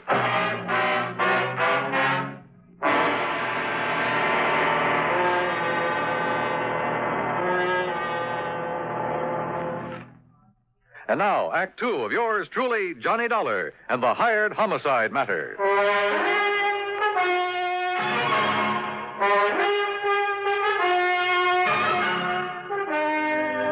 Now, wait a minute, Mr. Milford. You mean there's no way to reach this hired killer to call him off, to tell him not to murder Tony Ferringer? No, none whatever. But look here, you can't just Mr. stand... Dollar, when the only thing I wanted in life was to see him dead for all the terrible things he did to me and to my daughter, I went about arranging it very carefully. How? By means I don't need to go into here, I finally established a contact in the underworld here in Denver. Sort of a stool pigeon, I suppose you'd call him. A man named Eric Blinker. Yeah? For a price, Blinker had the killer contact me at my home. Do you know the name of this killer? Well, he only told me that if he felt it necessary to phone me or to contact me in any way before the job was done, he would identify himself as Blackie. Oh, great. Then the only thing you can do is contact this Eric Blinker again. No. Tell him to call off Blackie. Have Blackie get in touch with you. No, Mr. What do you mean, no? Eric Blinker's body was found floating down the Platte River yesterday afternoon, just before I called you. Oh, but don't you see, Mr. Dollar? Unless we can somehow contact this Blackie, he'll go ahead with the murder. The murder I arranged. It must not happen. All right, how much do you know about Blackie? What does he look like? I don't know. But you just finished telling me that he called on you to make arrangements for the killing. He came to my home at night. He insisted on talking to me from outside a window where I couldn't see him. I couldn't see him. All right, did you give him any money? $5,000 in cash. Marked? Huh? Marked bills? No. Oh, fine. Well, he said that if any of the money was marked in any way, that he would know about it and that he wouldn't hesitate to kill me. All right. When was he to do the job? He would only say by the end of the week. And this is Friday. This is Friday. And you can't give me anything to go on to find this man, Blackie? Nothing, unless he calls. Well, if that happens, you don't need me. Mr. Milford. Yes? Have you told Tony Ferringer anything of this? Good heavens, Dollar, you don't know the man. Can't you see what would surely happen if I did? He would bleed me for everything I have. Me, accessory to a plot to murder him. Don't you see what that means? Yeah, sure I do. And if you were to call in the police, it would be just as... Oh, yeah, Mr. Milford, you've really stuck your neck in a noose. Somehow you've got to get me out of this. You? What about Tony? Right guy or wrong, he's the one who's going to be killed. Well, I meant stop this thing. I don't want his blood on my hands, not anymore. Somehow you've got to stop this killing. Oh, yeah, sure, great. But how? You got any good ideas? Hey, a phony telegram, something like that. What? Yeah, some kind of a message telling Tony to get out of town. But if it weren't to reach him soon enough, or if he were to disregard it. If you were to go to the police. Oh, I'd sooner kill myself. I might as well. Or contact them. An anonymous warning, maybe. There is only one place from which Tony Ferringer might expect trouble. From me. Mr. Milford. Well... Oh, I don't know. So help me, I don't know. I'm not even sure you deserve help after what you've done. I beg you, Mr. Dollar. Hey, you told me on the phone there's insurance involved in all this. Well, when he first came with me, Tony had his life insured. He named some distant relative as the beneficiary. Through Tri-Western Life? Yes. But he didn't even name Claire in it when he married her. Yeah, well, that's beside the point now. Do you have an idea, Mr. Dollar? Is some way... No. I was just thinking it's not only your neck I've got to look out for now, but I got to keep the insurance company from having to pay off on Tony. Well, you could watch over him. Oh, yeah, sure. Sit on his lap for 24 hours a day without his knowing it? Where is he now? I don't know. Well, where does he live? Well, then you will watch over him. We'll see. Scribble down his address and phone number for me. Oh, yes, of course. He lives at 425. Now, what does he look like? About the same height and weight that you are. Here. Very good. 425. But his hair and complexion are somewhat different. Tony! That's right, Papa. And who are you, mister? I take it you're Tony Ferringer. That's right. Oh, Tony. Oh, listen, you old fool. I just found out you spoiled my chances of starting my own agency. That you conned Bonar Electronics into staying with you. No, it's because you lied to me about the way you got us that account. Oh, but so Tony, you finally caught on. Tony, will you listen to me? You listen to me. I'm not going to let you get away with this. Please, Tony. Or maybe you will. Maybe I can't stop you. But believe me, you're going to pay me plenty. Tony, will you How? please Why? listen I haven't to me? figured that out yet. But you'll pay me, Papa. Just remember that. Wait. Oh, dear. I don't know. I don't know what to do. Just keep your shirt on, Mr. Milford. Yeah. What? Yeah. And wish me luck.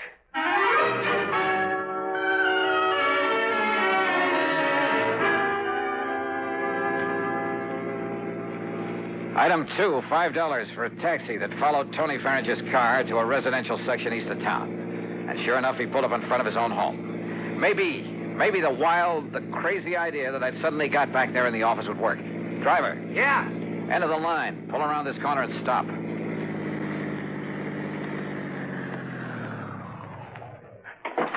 All right, here's a 5-spot. Stick around for a while. Instead of walking up to Tony's front door, I sneaked around to the back, half hidden by a hedge at the side. I hoped that none of the neighbors would see me, raise a fuss, or report me as a prowler. I rang the buzzer at the back door, then stood aside, flat against the wall, so that whoever opened it wouldn't see me. I hoped. Yes? Yes? Hello, somebody ring this door buzzer? Yes! And now if the rest of this wild plan works out, in you go, Tony.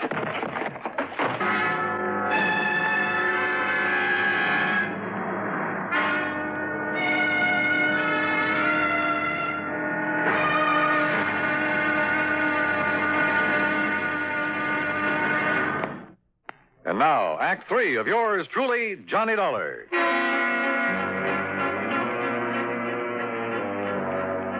After wasting some fine Scotch whiskey, pouring it on Tony Ferringer's clothes, item 3 was another 5 to the cabbie for helping me haul my apparently drunken friend to a cheap rooming house over on the other side of town.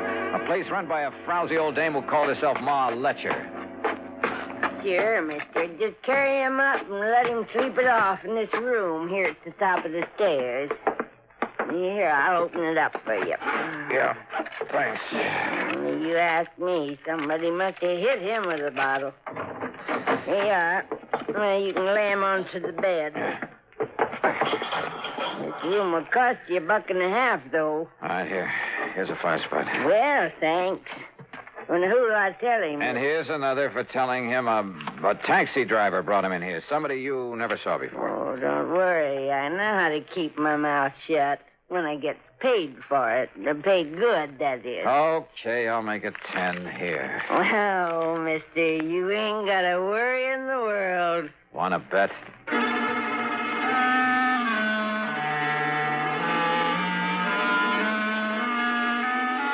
Item 4, $1.10 for another cab back to Tony Ferringer's house. Again, hoping none of the neighbors would see me, I let myself in the back door with a key I'd taken out of his pocket. I figured all I could do now was sit around and wait until the killer showed up. But as I walked through the doorway into the living room... Just hold it. And don't turn around, mister. Hands up high. Blackie? That's right, Blackie.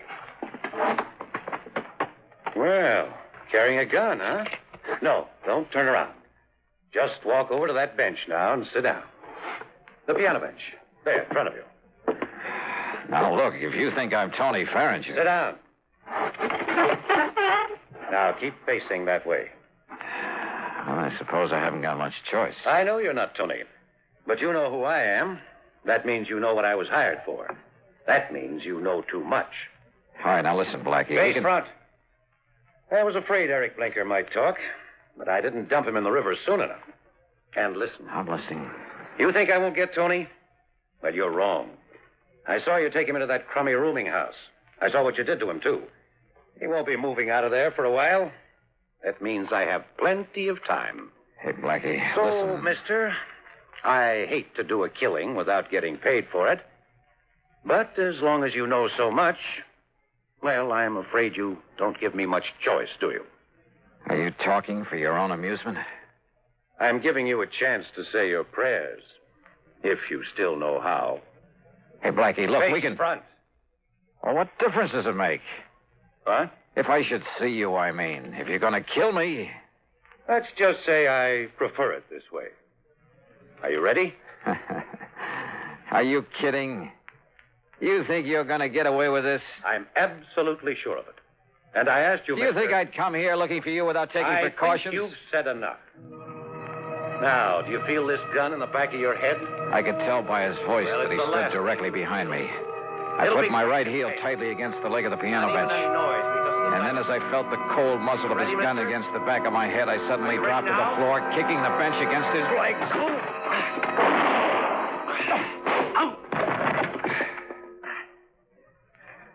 Well, Blackie, I'm afraid your rather unique career has finally come to an end. Listen, if you... Down, boy, down!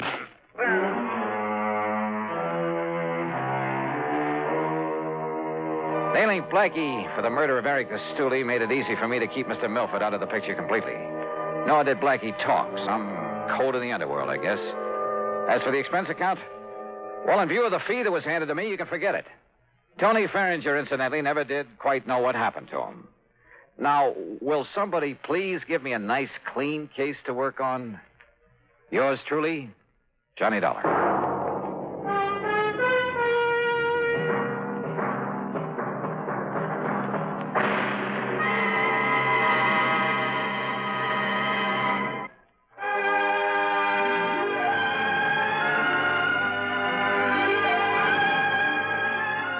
Yours truly, Johnny Dollar, starring Bob Bailey, originates in Hollywood and is written, produced, and directed by Jack Johnstone. Heard in our cast were Virginia Gregg, Marvin Miller, Lawrence Dobkin, and Russell Thorson.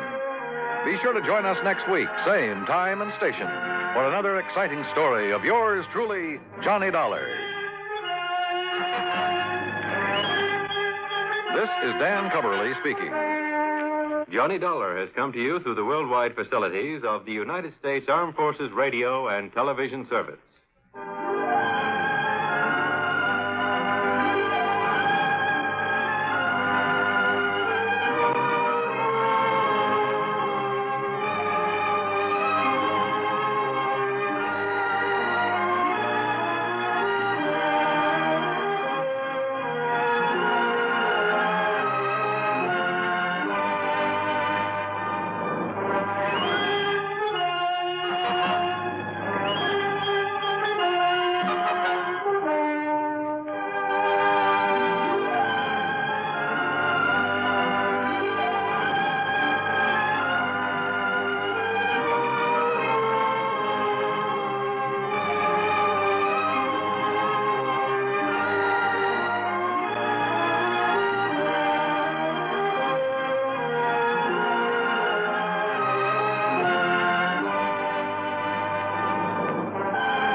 From Hollywood, it's time now for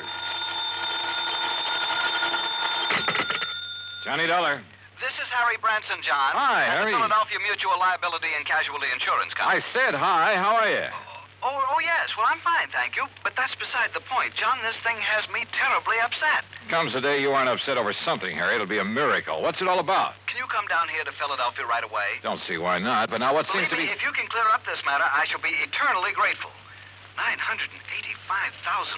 Wow. For what, Harry? Of course, anyone, any criminal, that is, could be suspect in the theft. Theft of what? But the murder, it doesn't make sense. Or does it? What do you think, John? What do I think? Look, Harry, you haven't yet What given me... possible reason could there have been for firing the shot that... How about the butler? What, the butler? Of course, I never thought of that. John, what butler? Oh, I'll be down to see you, Harry. Goodbye. Wait. You mean you know something about this case that the police and I don't know? I don't know anything about it yet. I'll be down to see you. But in that case... Goodbye, Harry. But in that case, John, if you don't know anything about it, what leads you to suspect the butler? And what butler... John, you have me all confused. Then that makes us even. Bye. But, John... So help me. If it weren't for the big fat expense account I can foist on Harry Branson, well, here we go again.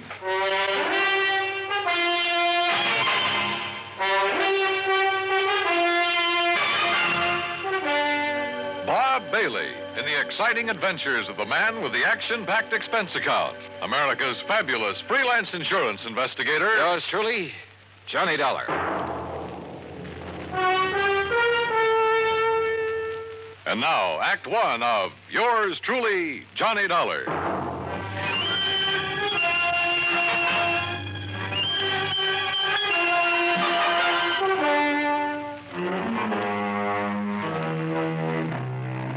Expense account submitted by Special Investigator Johnny Dollar to the Philadelphia Mutual Liability and Casualty Insurance Company, Philadelphia, Pennsylvania. Following is an account of expenses incurred during my investigation of the ingenious jeweler matter.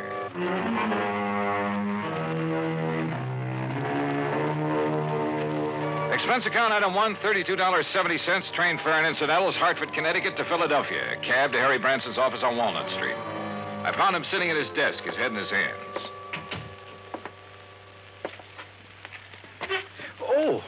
Oh, John, I'm glad you've come. Yeah. Well, how's your good health, Harry? My health? wait, As a matter of fact, it's fine, although I did have a touch of laryngitis last week. I could hardly speak about it. John, why do you always try to take my mind away from matters at hand? I simply asked Particularly something as important as this. All right. As what? The Beaufort collection, of course. Beaufort? Oh, yeah. Seems to me I've heard about that. Jewelry? One of the most important small collections in the world. Why, when His Grace the Duke de Beaufort lost them to the Germans back during the First World War. Yeah, I'm sure. But now let's get to the point. They've been stolen. And we'd insured them for nearly $1 million. Stolen from where? The jeweler who owned them, J. Harold Whipsit. Oh, hey, I've heard of him, too. Isn't he the fellow who was tagged by the Customs Department a few years ago for trying to smuggle in a lot of stuff? Yes, the same one. But his reputation since that incident has been quite all right, completely unsullied. Oh, I must admit that I had some misgivings about issuing a policy to a man with his past record. But since he's in the clear again, and considering the premiums involved, and John, I had a long discussion with a psychiatrist about the man, about what would motivate him Look, Harry, before you go rattling off on another tack. What? John, I resent that. Look, you said something about murder at the time of the theft? Oh, yes. So far, however, it's only attempted murder, you see? Of this man, Whipsit? His secretary, Miss Winkle. Winkle? Perry Winkle. Oh, now, wait. Is that some kind of a gag? It certainly is not. At first, when they arrived, the police thought she was dead. Well, where did all this happen? At the Whipsit office. It's on Chestnut Street. When did it happen? Just last night. Oh, dear, $985,000. And maybe a human life. Well, yes, of course. Now, tell me all you know about it, Harry. Well, the Beaufort collection contains several diamond and emerald brooches that date back to, let me see. Forget the dates. What I want to know is... No, the fact that all the stones were rather small and of conventional cut means that once they're remounted, no one could ever identify them. Well, what's that got to do with the date of the collection? Well, as I started to say... let's go over to the Whipsit's office. Oh, very well. Now, as I started to say, the date of the Duke de Beaufort's acquisition of these jewels... You say this Perry Winkle was badly hurt. How? She was shot by the robber. Now, as I started to say, the date at which the Duke de Beaufort... Tell me this. Was Whipsit himself shot or shot at? No, and I'm sure he'll tell you all about that when you see him at his office. He's certain to be in this morning. As I started to say, John... John, going down, gentlemen. Yeah, thanks. Come on, Harry. Step in, please. Harry! As I started to say, John... John? Whether I want it or not, during the 9-block taxi ride up Chestnut Street, I got the whole history of the Duc de Beaufort's jewels, from the time of the French Revolution to the present. That cab, by the way, is item 2, $1 even. What I did want to know was more about J. Harold Whipsit. After all, a man who'd once attempted fraud against U.S. Customs. Anyhow, we finally reached his office in the Prosser Building. Present was Police Lieutenant Bart Stanley, with whom I'd worked a case 2 years ago. Glad to see you, Johnny. Yeah, same here, Bart. Well, what do you make of it? So far, blanco. Is Whipsit here? One of the boys took him down for some coffee. He needs it after what happened to him last night. The Beaufort jewels, huh? Yeah. Yes, I told Mr. Dollar all about them, Lieutenant. How the robber took nothing else, how the jewels themselves came into being, how back in the Harry, we've got work to do here. Well, after all... Now, look, Bart, this man Whipsit, his reputation in the past... I know exactly what you're going to say. I might have thought the same thing, Johnny, if I hadn't seen exactly what happened. Tell me what did happen. Lieutenant, you look very tired. Yes, Mr. Branson, I am. After all, having been up all night on this thing, suppose I bring Mr. Dollar up to date. Well, sure. Oh, no, you don't. I want to find out now, not next week. John. Go ahead, Bart. Well, Whipsit and his secretary, Perry Winkle... Isn't that a name? Yeah, sure is. Where is she, by the way? Jefferson Hospital. Anyhow, they were here very late last night working on the books. Came a knock on the door. Whipsit opened it. This man barged in with a gun and demanded the Beaufort collection. And? Well, Whipsit argued with him, finally gave in when the guy threatened to shoot him. But Miss Winkle made a dash for the door. The intruder let her have it, held the gun on Whipsit, tore out the telephone line, then locked him in and disappeared. And that's it. Wait a minute. How could he lock Whipsit in his own office? This lock opens from the inside. With this, Johnny. What? This little rubber doorstop? That's right. But I don't see... I'll tell you how he did it, and why this little rubber wedge is absolute proof that Whipsit couldn't possibly have rigged this whole deal.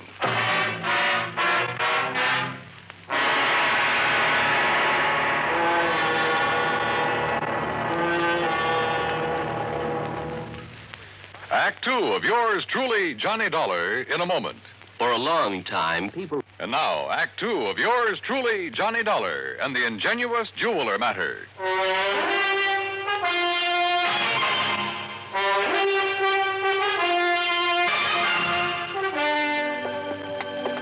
Look here, Johnny. This door. What about it, Bart? Ah, this is a real old building. All the office doors open outward into the corridors. See? So? All right. After the robber made Mr. Whipsit hand over the jewelry, he shot the secretary, Miss Winkle. Then he yanked out the telephone, beat it, and slammed the door on Whipsit. But you said locked him in, and I don't see how... Look, with this little rubber wedge. Door opens outward, right? Don't you see, John? Oh, wait a minute. Sure, of course I see, Bart. Sure. He simply jammed the doorstop under the edge of the door from the outside. Sure. So the harder Whipsit pushed against the door, the tighter it jammed. The telephone knocked out. All he could do was bang on the door and holler out the window. That's what tipped you off? The policeman on the beat down on Chestnut Street heard the shot and then the yelling. By a stroke of luck, I pulled up in a prowl car just about then. I see. We came tearing up here and found out how somebody locked Whipsit in his own office. Whoever did it, Johnny, must have cased the joint to know about the doors opening outward. Yeah. Makes any suspicion of Whipsit himself. Well... Yeah, it makes it look a little silly. Anyhow, he was pretty much beside himself, more upset over the girl lying there with a slug in her than he was over losing the collection. Any idea what kind of a gun was used on her? The hospital sent the bullet over to the lab. It was a .38 special. And she was in pretty bad shape, huh? Well, we thought at first she was dead. So did Whipsit. Could he give you a description of the assailant? Yeah, but it's not much help. Could apply to 500,000 men in this big city. What about fingerprints? None. Guy wore gloves. Has the girl been able to tell you anything at all? She was unconscious, Johnny. Has been ever since. I'm afraid it's going to be curtains for her. Oh, too bad. She's over at Jefferson, you say? Yeah, but there's no point in going over there. Even if she came to for only a couple of minutes, she might be able to give us something to go on. What could she tell us that Whipsit hasn't already told us? Well, we're back, Lieutenant. You want Mr. Whipsit to stick around? No, I guess not, Conroy. I took him over to a place I know on Pine Street and poured a couple of stiff drinks in him. He needed them. And you too, Conroy? Oh, now, Lieutenant. Mr. Whipsit, this is Johnny Dollar, insurance investigator. Mr. Dollar. How are you? You know Mr. Branson, I guess. Oh, yes. Oh, yes, indeed. And may I tell you, Mr. Whipsit, how dismayed I am by what's happened here. Thank you, Mr. Branson. It's been a terrible. It certainly has. $985,000. I was speaking of poor Miss Winkle, sir. Oh, yes, of course. Yes. Mr. Whipsit, this girl, Miss Periwinkle, she was your secretary. She was more than that, Mr. Dollar. I loved her. How is she, Lieutenant? Has there been any word from the hospital? Well, yes, Mr. Whipsit, there has. And it's proof that modern medicine is a very wonderful thing. What do you mean, sir? Yes, John, It may take time, of course, a long time. Yes? As a matter of fact, she hasn't even regained consciousness yet. I see. But it looks as though she'll fully recover. Oh, I see. Well, I hardly need tell you how I feel about that. How glad I am. I told that little white lie to see what, if any, reaction I'd get. And I had a strange feeling that his words, how glad I am, were not quite true. Fortunately, neither Harry Branson nor the lieutenant questioned my apparent knowledge of the condition of the girl. Even better, the lieutenant rose to the occasion. Well, as I see it, there's really nothing further we can do here. You look like you could use some sleep, Mr. Whipsit.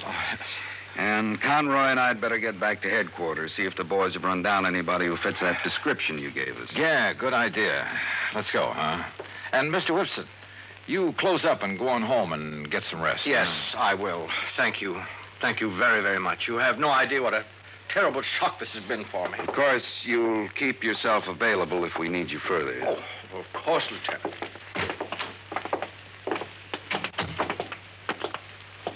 Okay, Johnny. What was that all about? Telling him she'd recover. Yes, John, I almost interrupted. I was afraid you would. That's why I kept talking. Bart, I'm going over to the hospital. Oh, now look, If Johnny. there's only one chance in a million of that girl regaining consciousness, I want to be there when she does. You still suspect Whipsit? Did I say that? Don't you see, John? The whole thing hinges on that little rubber doorstop. On the fact that he couldn't possibly have locked himself in with it. Branson's right, Johnny. Okay, then I won't go over to the hospital. Ring for the elevator, Harry. Oh, sure. John, what will you do? Call him on the phone down in the lobby instead. This is Dr. Kenworthy. This is Johnny Dollar, doctor, insurance investigator. I'm calling about Miss Periwinkle. Oh, yes. I was about to call the police. She's conscious now? She died, Mr. Dollar, less than 5 minutes ago.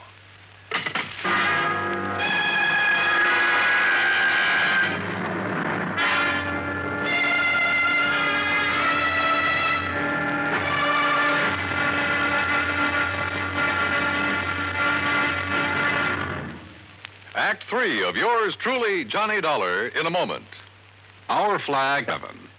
And now, Act 3 of yours truly, Johnny Dollar, and the ingenious jeweler matter.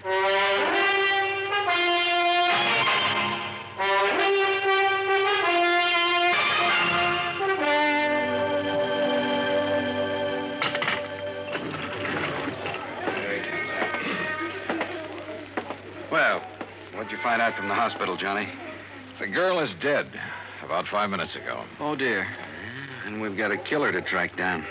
Now I'd better get on over to headquarters. I'll phone poor Mr. Whipsit. He left the building while you were in the phone booth, John. Bart, have you got a key to his office upstairs? Why, sure, right here. Let me have it, will you? Here. You want me to go up there with you? Why don't you go over to the hospital and see if Whipsit shows there?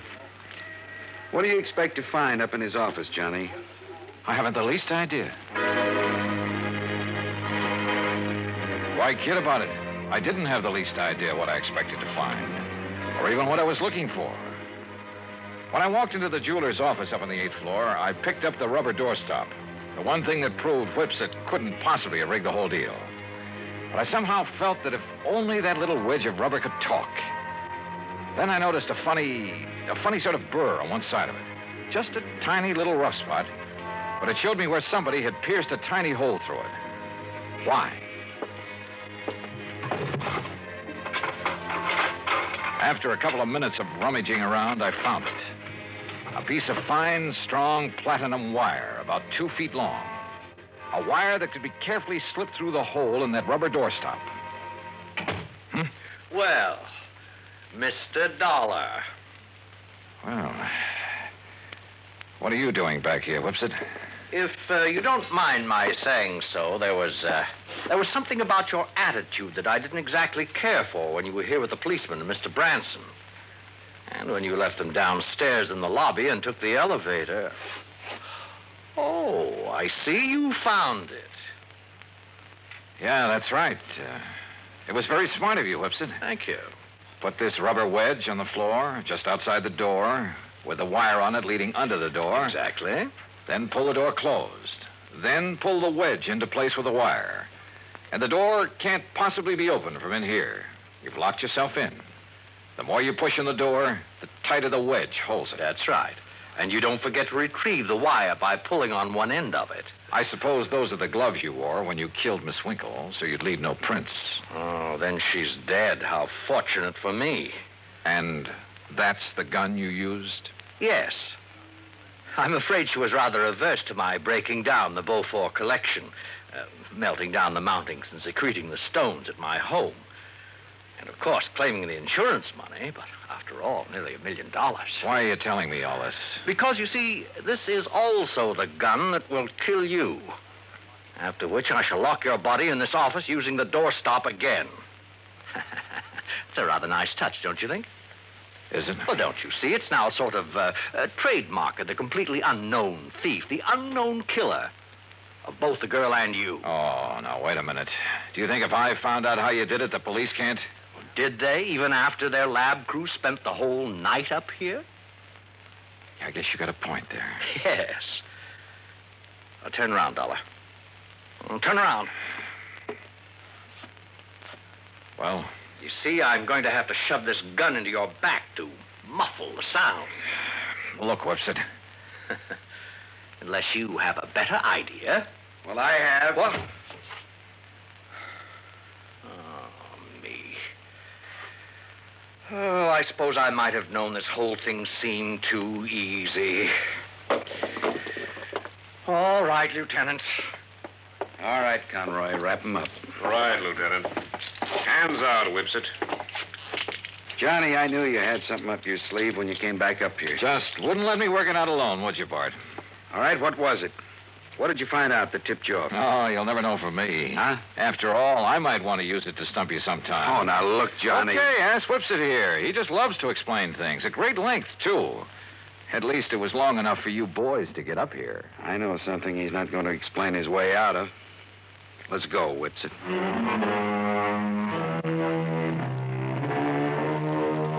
Harry, I think I'll have to figure out some way to pad my expense account even more than usual in cases like this. I mean, where a 38 slug nearly ends up in me. After all, fun is fun, a job's a job, but some of these laddies carry things too far. Come to think of it, I'll have to run down to New York again to appear against Whipsit. So, expense account total, including that and transportation back to Hartford and all the incidentals I could possibly think of, $181 even. Yours truly, Johnny Dollar.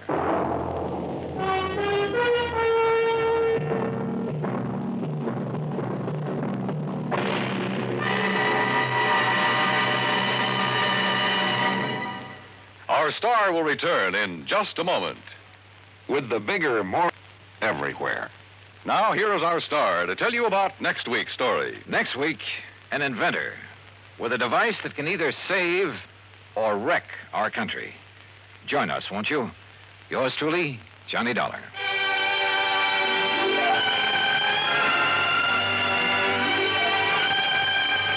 Yours truly, Johnny Dollar, starring Bob Bailey, originates in Hollywood and is produced and directed by Jack Johnstone, who also wrote today's story. Heard in our cast were Harry Bartell, Byron Kane, Vic Perrin, Joseph Kearns, and Austin Green. Be sure to join us next week, same time and station, for another exciting story of yours truly, Johnny Dollar. This is Dan Cubberly speaking.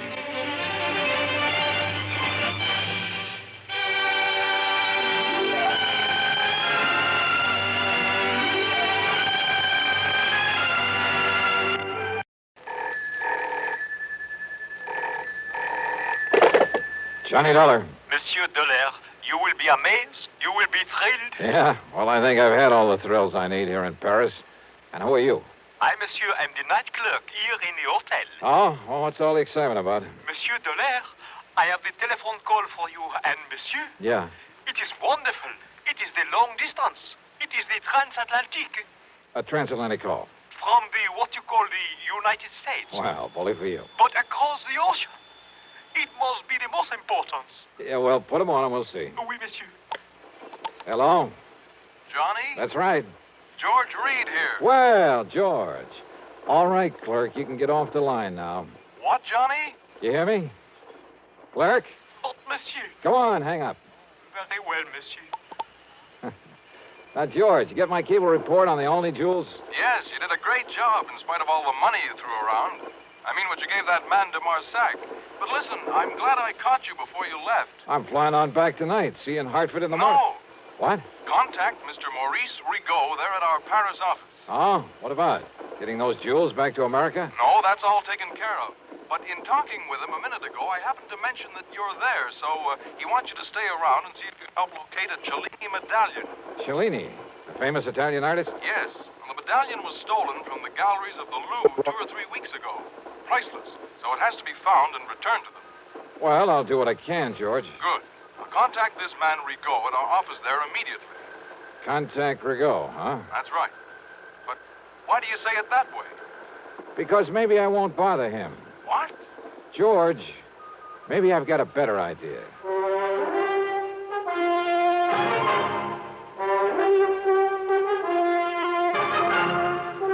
CBS Radio brings you Bob Bailey in the intriguing adventures of the man with the action-packed expense account, America's fabulous freelance insurance investigator. Yours truly, Johnny Dollar.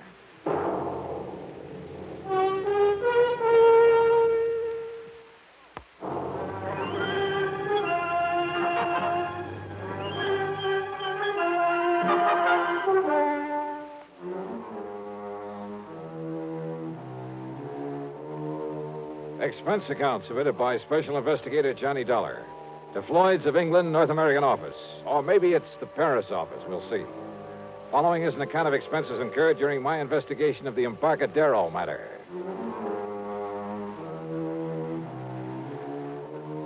Expense account item 1, a few francs. Call it 10 cents American for a telephone call. Not to Rigaud at Floyd's of England, but to my old underworld contact, Louis de Marsac. The strange little character who calls himself the Grey Cat. Oui, Monsieur Dollar. C'est la Jacquerie. You most loyal, most faithful friend. Yeah, I'm sure. Are you living it up on that money I gave you for locating the Olney jewels for me? Oh, alas, monsieur, I have been most unfortunate. Only one small, what you call investment. And now... Easy come, easy go, huh? Oui, the 5,000 is gone. And I was so sure of this one. What kind of an investment, de Marsac? Well, even you would have been attracted. Oh, she was young. She was so beautiful. She? Oh, no. Ah, that Marcel. How could such a lovely vision deceive me so? Oh, I'm crushed, a man without hope. And monsieur... Yeah? I'm also very, what you call, broke. Uh-huh. Think $100 might help to raise your spirits? $500? Oh, oui, monsieur. But for what? 100. For some information about what happened to the Cellini medallion. Oui, stolen from the Louvre. Oh, you know about it then? But of course. You know where it is? No. But for you and me, I will somehow find out. Good. But it may be dangerous, monsieur. The people I will have to see, the cutthroats I will have to pay for the information. But for you and the $400 you have promised me. Okay, $150. Want to call me when you've got the dough for me? No, if I bring the information to you, I can then collect for it right away. Oh, 200? I'll wait to hear from you. Okay, now, George, don't flip your lid over some more money for de Marsac. After all, he knows more about what goes on in the Paris underworld than any other man alive. And if in a day or two he can come up with the information I need, I'll put it this way. He saved the company a lot of time and money in the past, and I'm sure he can do it again. Also, if his poking around is as dangerous as he seems to... Hey, yeah? Well, come in. De Marsac. Oh, oui, monsieur. De Chagoury. Oh, the dangerous mission you sent me on is a fait accompli. But I only talked to you on the phone about an hour ago. I've wasted no time. You have the $300 for me? $150. You have the information? Oui, the Cellini medallion. Well? Well, it's on the way to your own country. On the way? How? Hidden away in a case of wine aboard the ship, the Klemper Hall, out of Le Havre. The Klemper Hall, huh? Destination? San Francisco. Now, when's it due to arrive there? Late tomorrow night. The cargo is many cases of wine. Yes, bottles of wine. The medallion is hidden away in one of them. You're sure of all this, de Marsac? But of course, mon ami. Because if I fly all the way to San Francisco and find out you're giving me a wrong steer... Oh, no. How can you, my oldest, my dearest... Yeah, sure. Now, this means that someone over there is going to have to pick it up. Oui, at the warehouse at the pier. And Monsieur Frank Gestel. Gestel? You know? If he's the one I'm thinking of. A fence who used to operate in New York, but they can never pin anything on him? It must be the same. But in the shipload of wine, how'll he know which case has the Cellini medallion in it? Ah, by this mark, mon ami. Yeah? So. A tiny circle, yeah? Ah, with a Maltese cross in it. Oui, like so. Okay, de Marsac. I better pack up and catch a plane back to the States. Mon ami. Huh? Oh, yeah, sure. Here you are. 50, 100, 150. Oh, monsieur, such a dangerous... Okay. 170, 90, 200. Ah, merci. Merci beaucoup. Bon voyage. Oh, success. Wait a minute. Eh? You dug up an awful lot of information in a very short time, de Marsac. Even about that mark on the case of wine. Oh, but of course, monsieur. You see, I put it there myself. You what? Oui, when I helped my friends to smuggle the medallion aboard the ship.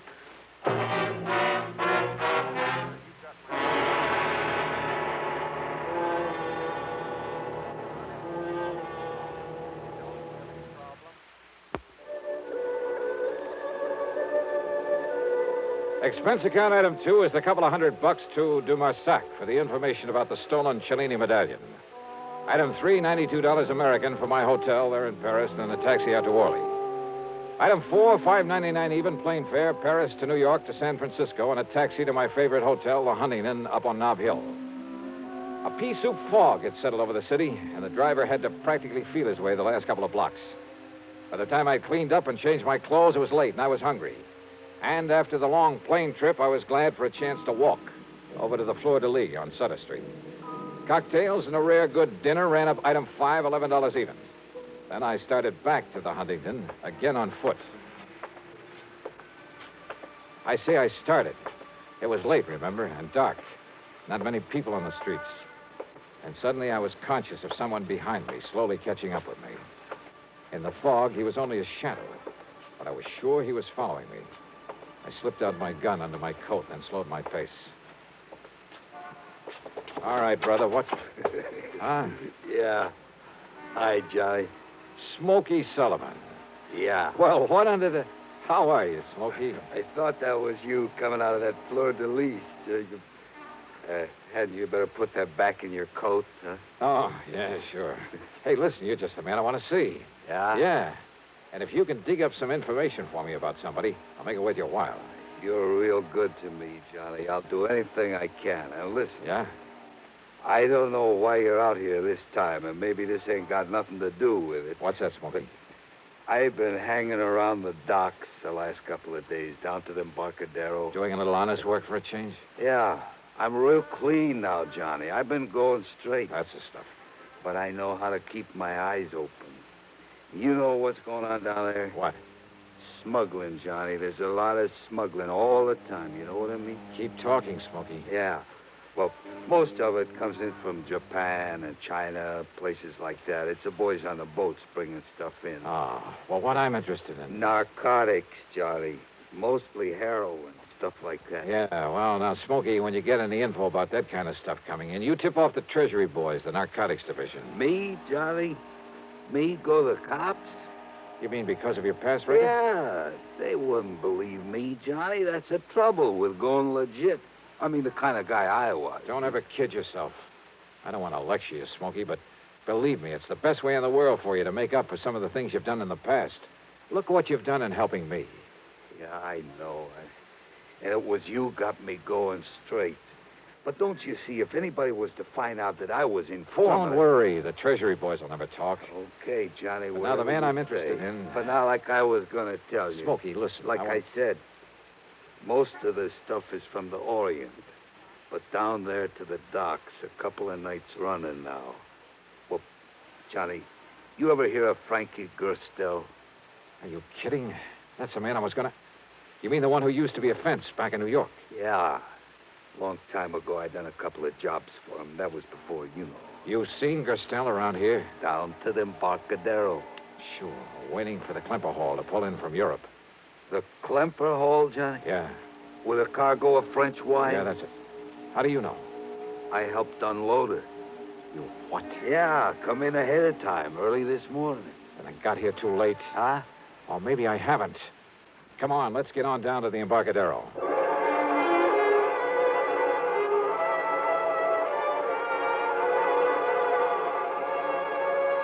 Item 6, $1.50 for a taxi. Pier 93, where the Klemper Hall was berthed, was dark. Except, that is, for a dim light in the office on the street side. Back in the huge warehouse extending out over the waters of the bay, there wasn't even a glow from a nightlight. Sure funny, Johnny. They're not having some kind of a light in the warehouse. Yeah. Well, we'll find out about that from the watchman there in the office, if we can wake him up. Yeah. Sleeping on a job like that, why, Hey, watchman. Watchman, come on, open up. Johnny. Yeah, I see. Come on, Smokey, give me a... Here we go now. All right, wake up, mister. Come on, I said wake up. Yeah, Johnny. He's asleep, all right. For good.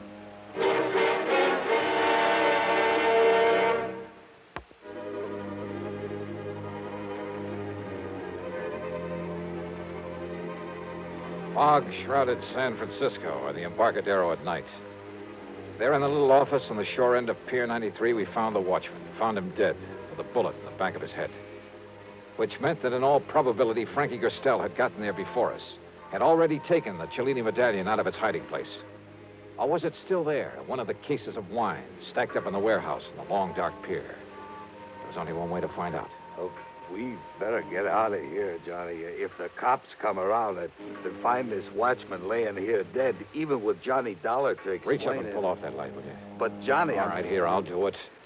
But, look, don't you see, if the cops come around, they see this office dark. Yeah, we got to chance it.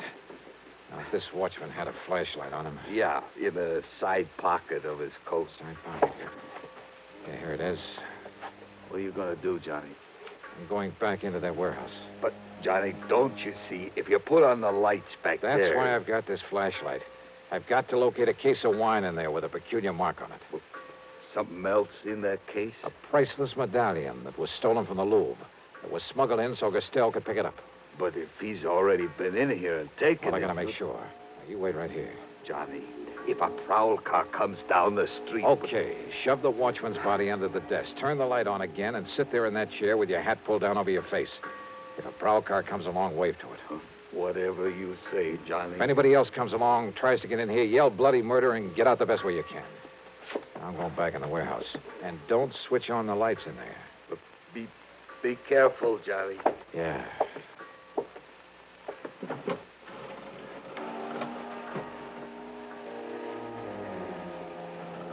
The light in the office, when Smokey turned it on again, made only a thin yellow line beneath the sliding door. It showed me nothing. It seemed only to accentuate the gloomy darkness of the huge warehouse. Cautiously, I felt my way to a pile of crates, stuck my head around the corner of it, and flicked on the flashlight for a moment to get the lay of the land.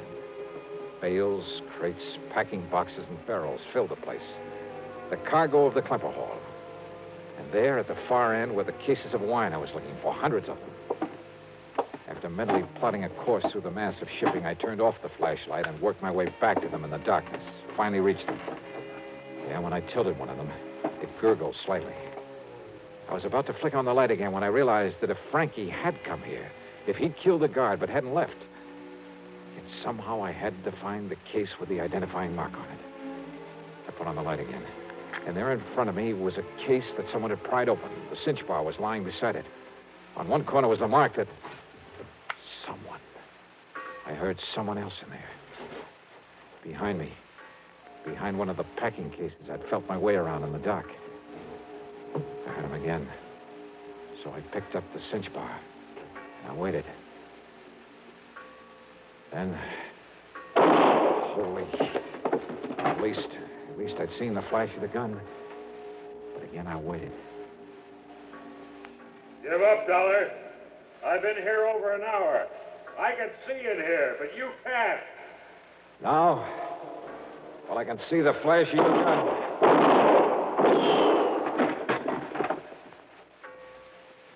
You see what I mean? Dollar? Just keep on talking, Frankie. What? What'd you say? Dollar. The cinch bar. All right, here, Frankie. Now, that's a stupid trick.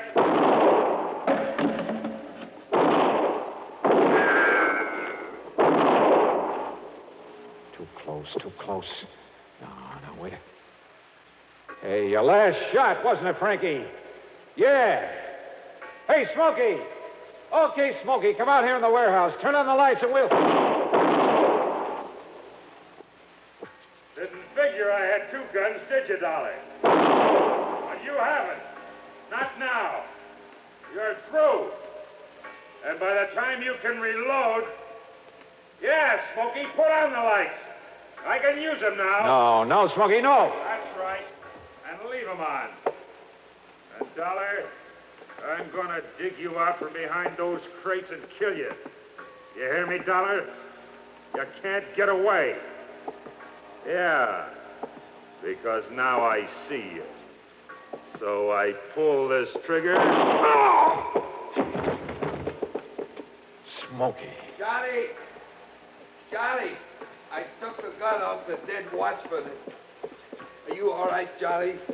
Yeah. Are you all right? Yeah, sure I am. You saved my life, Smokey. Thanks. Yeah, you're welcome, Johnny. But listen, the cops are coming. Yeah, I hear them. Well, Johnny... Stop worrying, Smokey. But don't you see... You're on their side now, remember? But if they... Yeah, I guess I am. Sure.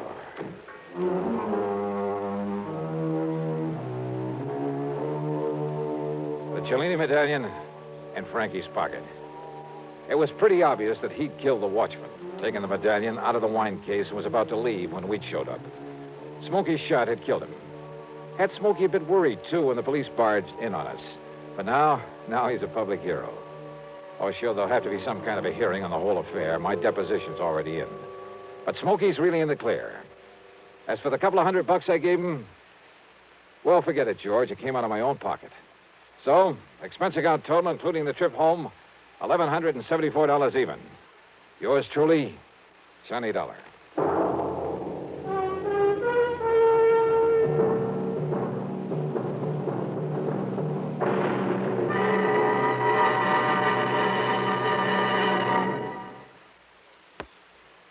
Now, here is our star to tell you about next week's story. Instead, let me say hi to 3 new CBS affiliates. They're KAAB in Hot Springs, Arkansas, WRIG in Wausau, Wisconsin, and WOMI in Owensburg, Kentucky. Welcome to CBS Radio. Yours truly, Johnny Dollar.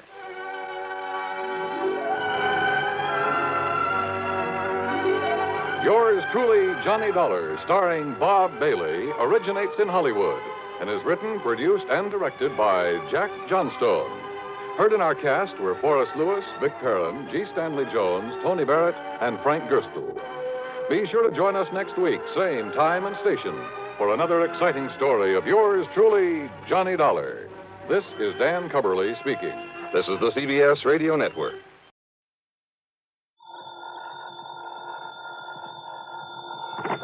Johnny Dollar. Still there in Buffalo, huh? Yeah.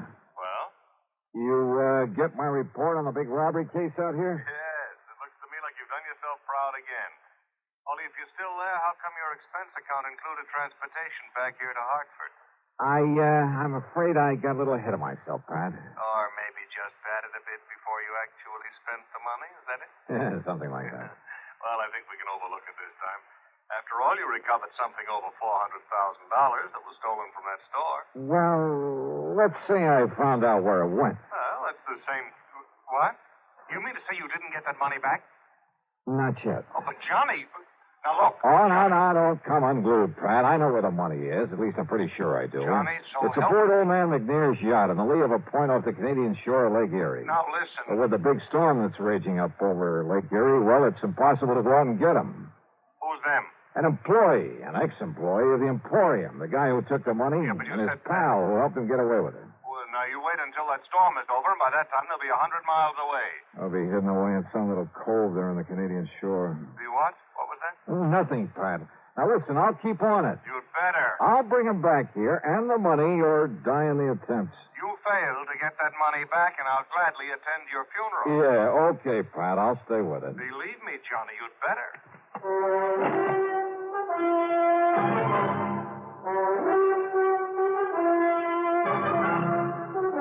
CBS Radio brings you Bob Bailey in the exciting adventures of the man with the action-packed expense account, America's fabulous freelance insurance investigator. Yours truly, Johnny Dollar.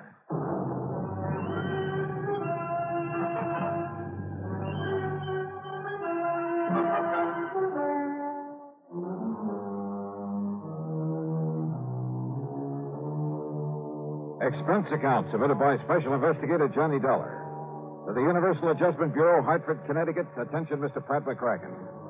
Following is an account of expenses incurred during my investigation of the Further in Buffalo matter.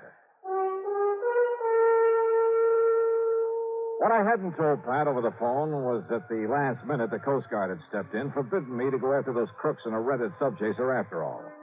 And you know something? Because of that storm, I'm afraid they were right. In spite of the fact I'd already paid for that boat and could only get half of it back. I'll put that down as a credit on this expense account. After all, it's on my American Express credit card. Anyhow, all I could do was sit around my hotel room and wait for the storm to quit. Yeah, sit and wait. Come in. Well, Dollar? Oh, hi, Mr. McNair. So you couldn't go after those criminals because of this storm? Well, sir, just as soon as it lets That's up, no reason for them to get away. Not with my $400,000. $421,216. Yeah, look, Mr. McNair, Quite frankly, that amount of money doesn't mean very much to me. But to coin a phrase, it's the principle of the thing. Yeah, sure. So how can you sit idly here in this hotel and...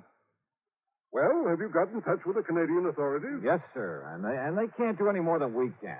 Also, there's a kind of ticklish international situation here. What international situation? Well, if by any chance I should be wrong... Be wrong? About what? Well, look, after all, the only evidence against John Harker and his pals so far is the circumstantial count. I thought you were absolutely certain they took the money. I am, as sure as I can be, until I get my hands on that money. I had all the faith in the world in John Harker.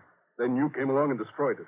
Destroyed it with your theory that he and some friend of his committed that robbery. Mr. McNair. Well, just let me tell you something, young man. You go out there to wherever he is on my yacht, and you find him. But when you do, you'd better also find proof that he stole that money. I'll do everything I can. Because if you don't, if you or anybody else finds out that he is innocent, Dollar, I'll ride you out of Buffalo on a rail.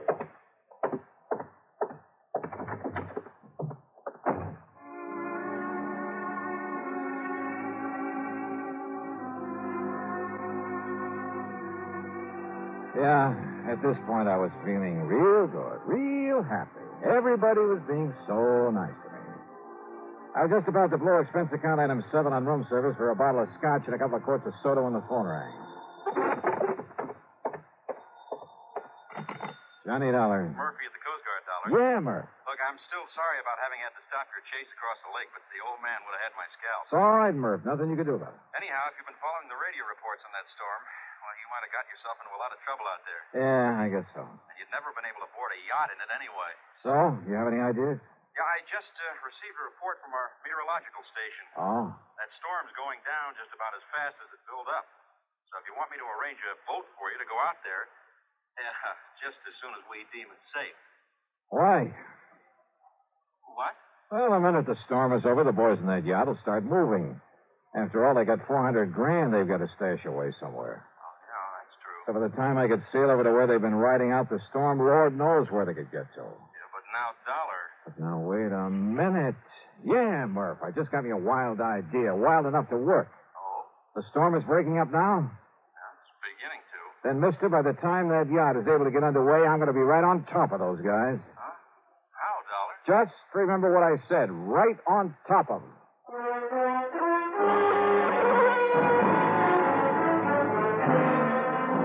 Expense account item 7, $3.25 for a taxi out to the municipal airport. Along the way, I noticed the rain was letting up, the wind was dying down. At one side of the airport, I found exactly what I was looking for. Within a couple of minutes, was in a little office talking with Tinker Barnum, owner of the Barnum Flying Service. Sure, Dollar. Complete equipment for it. Winch, line, slings, everything. Good. You see, we not only give a lot of demonstrations, instruction, that sort of thing, but now and then a Coast Guard calls on us to help with an actual rescue at sea. What'd you say your price is? $300. That includes me at the control. Okay, then it's a deal. Okay, we'll take off just as soon as the wind goes down a few more knots. Oh, sorry, Tink. We got to take off right away. But if the wind starts blowing up again... It won't, and I got that straight from the Coast Guard. You're sure of that? I'm sure, so let's go. Well, I don't know if the tower will give me clearance. Then forget the tower. Well, now, wait a minute. 400? But I could lose my license, Dollar, get in a lot of trouble. Well, there's nothing else taking off from the field right now. I know. But that flight that just came in had a pretty rough time of it. Tell the tower it's an emergency, a rescue operation if you have to, but please, let's get going. Now, listen. It could be very dangerous. All right, that's a chance we'll have to take. 500? 550. Keep talking. Well, after all, it's $400,000 this thing. What? $600. Take it or leave it. Okay, Dollar, let's go out and warm up the old windmill. Attaboy.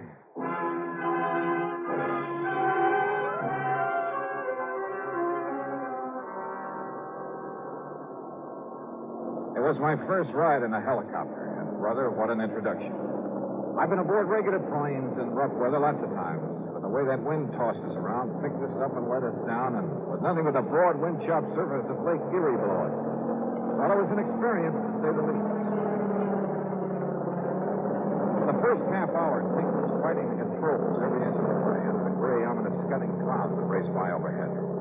Then, all of a sudden, the clouds left us. The sun came out in all its glory, the most welcome sight I've seen in years, and the air calmed down. Then finally, standing out clearly under us was the Canadian shoreline. Look ahead, Dollar. Over to the left a bit. Yeah, Tink? That neck of land, that peninsula sticking out into the lake. Yeah, I see it. Long Point. And the yacht was supposed to be riding out the storm in the lee of it. I don't see it. The lee side would be the... Well, I do. Look, moving along the far side of the point. That's the cruiser, Johnny. But is it the right one? Come on, take us down to her. Right. Meantime, I'll get the sling ready so you can drop me down at the deck. Right.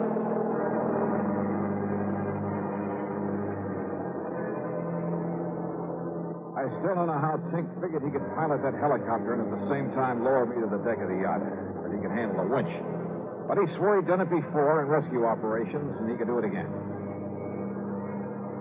He made a couple of close passes, and I was able to identify John Harker at the helm, a tough-looking character standing beside him. So it had to be McNair's yacht. Then I suddenly realized there were not only two of them, but they both knew who I was, knew all about my interest in the robbery. I could be at a slight disadvantage. Sure, Dollar. They'd shoot you dead before you even hit the deck. Tink, I can't remember when a lie has ever paid off or even worked. I've got to try one this time. Well, listen, we could simply keep a line on them, find out where they go. Yeah? And what happens when this ex-beater runs out of gas? Yeah. Oh, well, I can radio the Canadian Coast Guard. No. By the time they get through the necessary red tape to hold those boys and get here from wherever their nearest station is. Yeah, I see what you mean. Okay, then, Johnny, open the door. Use this megaphone. Thanks. Here. I'll hang around over them. Right. Arthur! Arthur! He's cut his power and cupped the hand to his ear. Arthur! This is Johnny Dollar.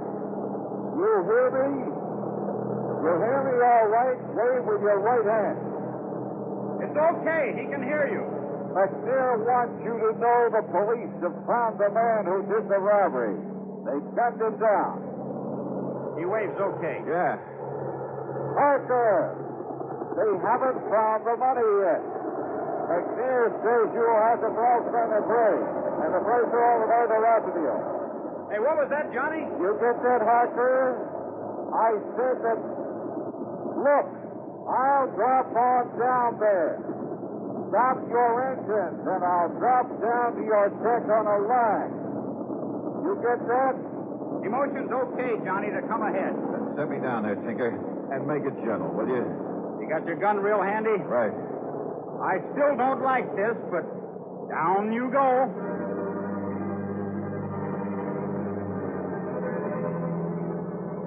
Swinging around under that copter, hoping I'd hit the deck of the boat below was no fun.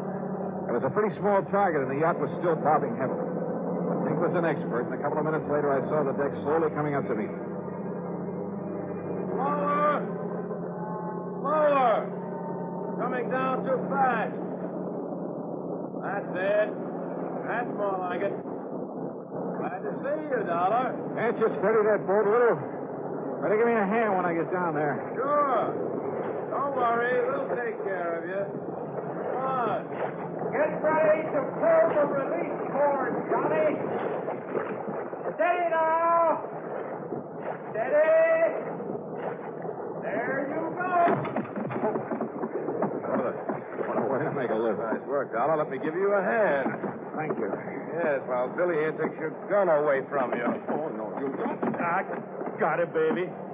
Now, just one funny move, Dollar, and I'll pull this trigger. You see what I mean? Oh, yeah. I see. Yeah. Just one funny move. Okay, Harker, now what? You know something, Billy? I think it might be a very good idea for you to pull that trigger anyway. All right, frisk him, Billy. Make sure Dollar hasn't got another gun on him. That's just what I'm doing, baby. Just what I'm doing. And it's all right. He's clean now. What did you take me for, Dollar? A fool? Did you think I'd be crazy enough to believe what you were shouting down from that helicopter, whatever it was? Well, as a matter of fact, Harker, most of it was double talk. And did you think I'd believe that old fool McNair sent you out here? Yeah, that's a laugh. That tight-fisted old coot. All right, shut up, Billy. To that story, the police had gunned down the man who stole the money from the Emporium. Don't make me laugh. You like to see that money before you go, Dollar? Like to run your fingers over 400 G's? Yeah, Billy. Why not? Well, it's all stashed away in that chain lock up for it. But you ain't never going to see. You're never going to see anything anymore. Can I kill him now, Harker? Can I, huh? No, wait. Huh? Stop waving that gun around. That helicopter gets out of sight. Okay, sure.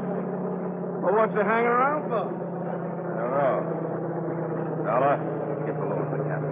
You stay here, Billy, but keep that gun on through the door where that flyboy can't see it if he comes any closer. Sure. Go ahead, Dollar. Why not?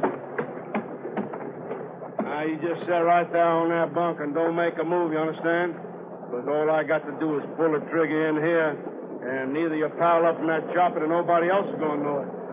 Has he gone away yet, Harker? No, he's circling around again. Well, make a sign to him then. Make a sign everything's okay. Go ahead, Harker. That'll set him away. You just keep Dollar under control. Now, don't you worry about him. You just go ahead and signal that chopper. Okay, up there. Everything's okay. Thanks a lot. Thanks a lot. Yeah, look, you see? I told you that to get rid of him. Yeah, there he goes. And maybe I better start digging up something that'll make Dollar sink to the bottom. What? Well, you know, the lead I'm going to fill him with might not be enough. You see what I mean? Yeah, very fine. Go ahead. Only watch him. He's tricky. I can handle him, baby. Wait. Why, what's the matter? That cop is coming back again. Well, I'll shoot him down. I can hit him. Oh, no, you won't. Then get us underway. Give her the power and get us underway. Then that guy'll know everything's okay. Maybe you're right. I'll try it.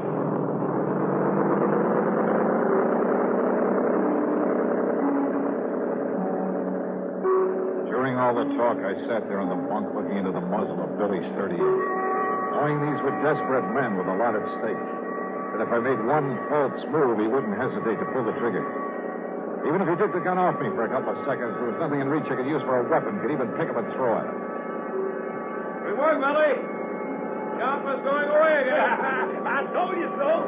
Can I shoot him now? Can I kill him? I better wait a couple minutes more to make sure. Well, I'll find some chain or something to tie around and make him sink. In the locker, under that bunk you got him sitting on. Okay. All right now, Dollar. Get off of that bunk and walk up to the front of the cabin. Go ahead. And don't forget I've got this gun on. Yeah, the copter was going back to shore. Time was running out. Then I saw them. A duplicate set of controls there at the front of the cabin. Steering wheel, throttle, everything. Go ahead, Dollar. Keep your hands up over your head. Up high. Rising off the bunk, my hands over my head, I half stumbled as though from the motion from the boat. I lurched against the wheel and grabbed it and swung it hard a port. Hey! The boat swung around crazily. Hey! What do you think you did? Hey, let go of that wheel! Lousy shot, Billy! What's the matter? Billy, what's happened down there? Plenty, Harker. And if you want some of the same. Wrong, Dollar. Dead wrong. Because I have a gun, too. Not another step. I see what you mean. Too bad you didn't take Billy's when you... Billy? Okay, Harker. I'm okay. But if you think I'm going to wait any longer to kill this guy, you're crazy. Okay, Billy. Go ahead. Kill him. You don't, I will. No, look. That cop. What? What's coming right at us? It'll smash into us. Stop him. Shoot him. You bet I will. No, you fool. The pilot, the cop, to the flyboy. Shoot him. Right.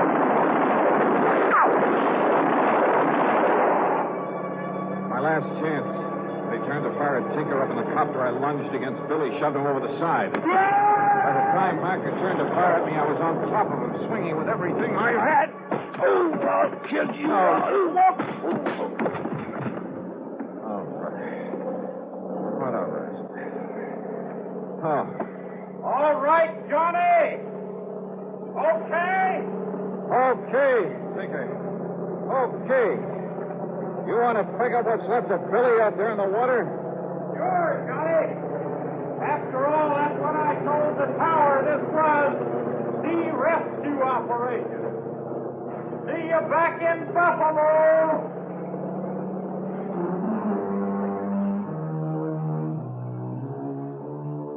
Yeah, like Billy had said, the stolen money, all of it, was stashed away in the Ford chain locker.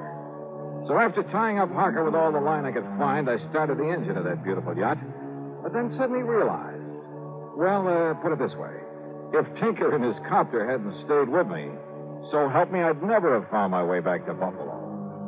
So, expense account total, including an even $1,000 for Tinker Barnum, and please don't argue about it, plus the trip back to Hartford, plus the previous charges you haven't yet paid me for, $1,800 even. And believe me, it's a bargain. Yours truly, Johnny Dollar.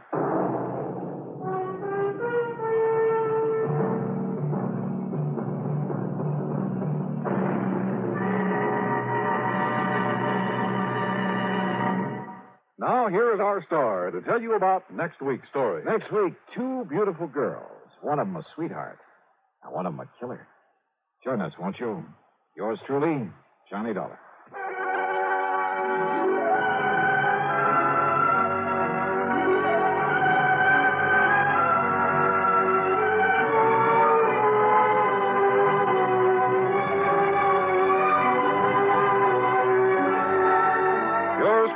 Johnny Dollar, starring Bob Bailey, originates in Hollywood and is written, produced, and directed by Jack Johnstone. Heard in our cast were Lawrence Dobkin, Bartlett Robinson, James McCallion, Dick Crenna, Junius Matthews, and Gil Stratton. This is Jim Matthews speaking.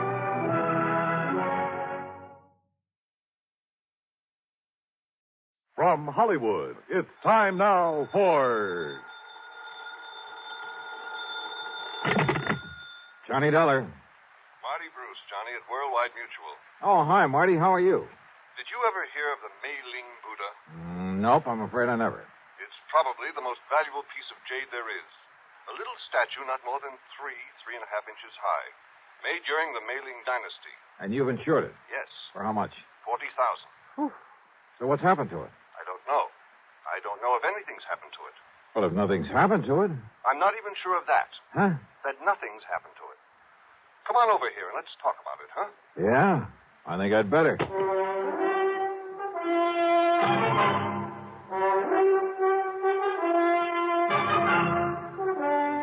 Bob Bailey in the exciting adventures of the man with the action-packed expense account, America's fabulous freelance insurance investigator. Yours truly, Johnny Dollar.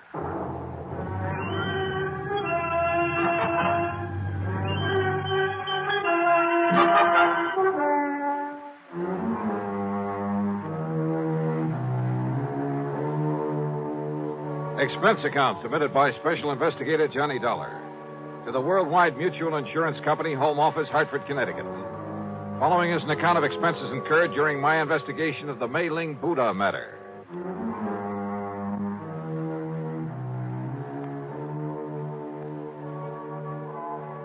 Expense account item 1, $1.10 for a taxi from my little apartment to the office of Worldwide Mutual, where Marty wasted no time in getting to the point.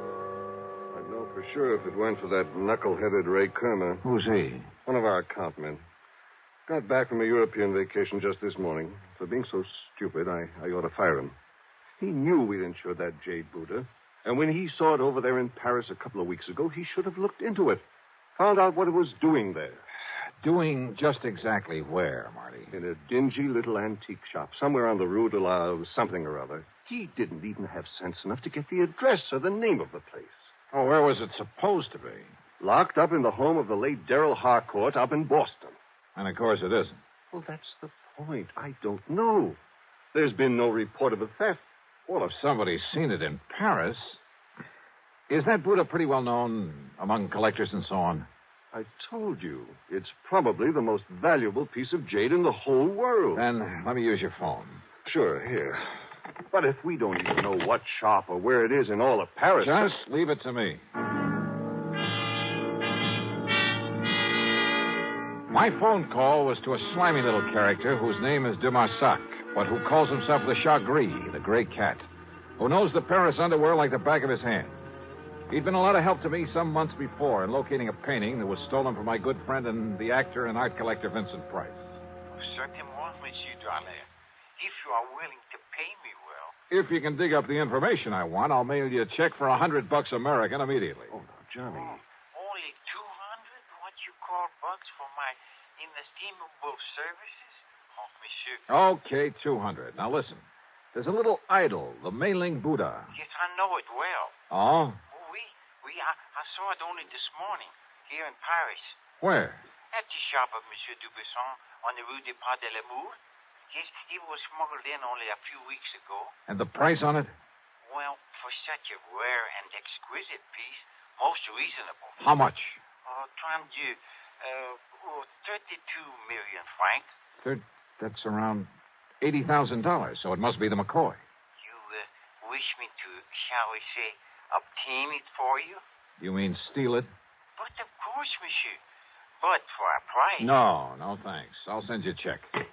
You're giving him $200 just for that? A lot cheaper than my flying over there. Well, yes. So now I'd better check at the home of this, what'd you say the name is? Darrell Harcourt in Boston. I'll put down the address for you.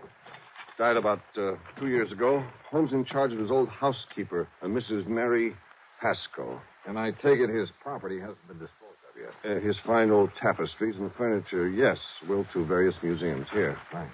Everything but the contents of Mrs. Haskell's room and the study. The latter he willed to a nephew, Charles Curtis, to be given to him the day he finishes at Harvard. Well, that's a funny sort of arrangement. Harcourt was a funny man. The Buddha was the only thing of real value in that room. And he figured it was enough to get his nephew started in a business of some kind. I see. This Curtis boy get the house, too? No. That goes to Mrs. Haskell after Curtis gets the contents of that one room. Well, looks as though I'd better hie myself up to Boston and make sure that Buddha's really gone.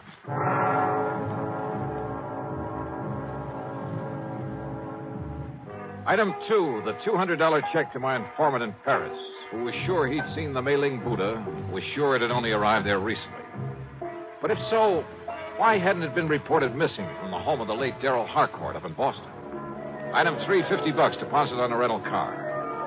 When I reached Boston, I headed west on Beacon Street, a couple of miles beyond Kenmore Square, and there on a little side street found the Harcourt home. It wasn't much of a place anymore. The lawn and garden had been neglected, and the building itself was in need of repair.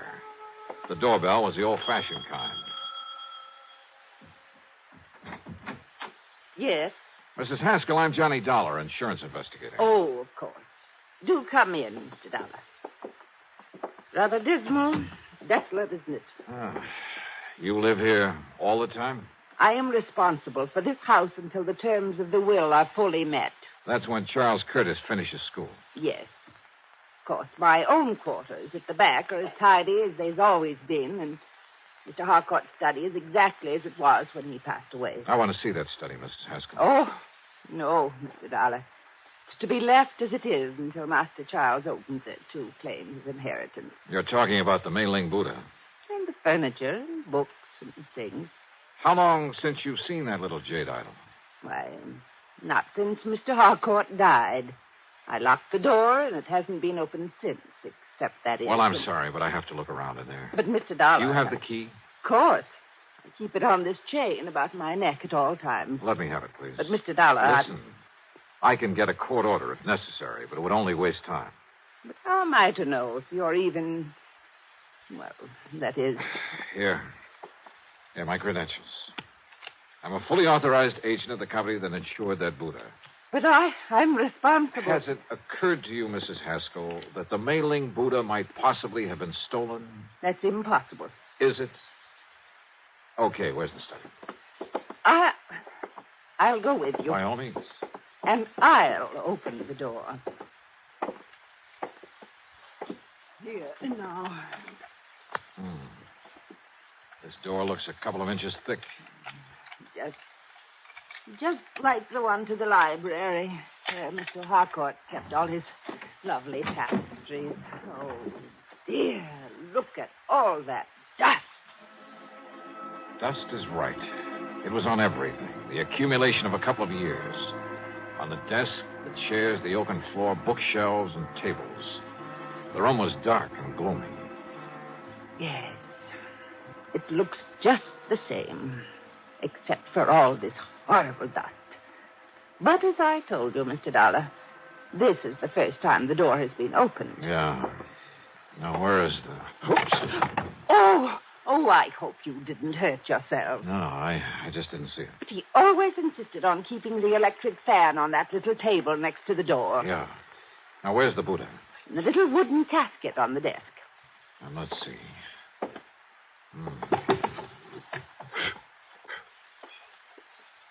Now.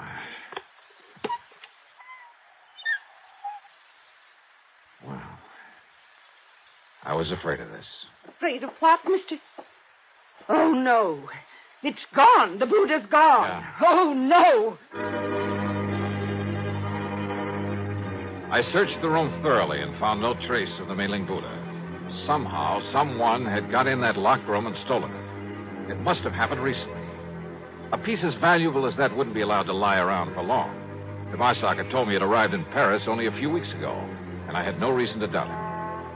But how could anyone possibly have got in there without leaving marks in the dust that swirled about our feet every time we moved, that showed a clear imprint of every step we made, that left a mark on everything I touched? Oh, dear, Mr. Dollar, this is terrible. You're sure you have the only key to this room, Mrs. Haskell? Yes, it was entrusted to me to prevent this very thing. Oh, dear. What about the nephew, Charles Curtis? No, I'm sure he's never had one. You think he could have got hold of yours and had a copy made? No, impossible, Mr. Dollar. Oh, dear. Where is he? At school at Harvard. I think I'd better see that boy. Well, certainly you can't think that Master Charles did this. I don't know what to think yet. Tell me, you're absolutely sure you've let no one in here since Mr. Harcourt died? You can tell by the dust over everything that no one has been in here. Not for years. You're sure of that? Absolutely. Well, except for the federal tax man, of course, the appraiser for the estate. Oh?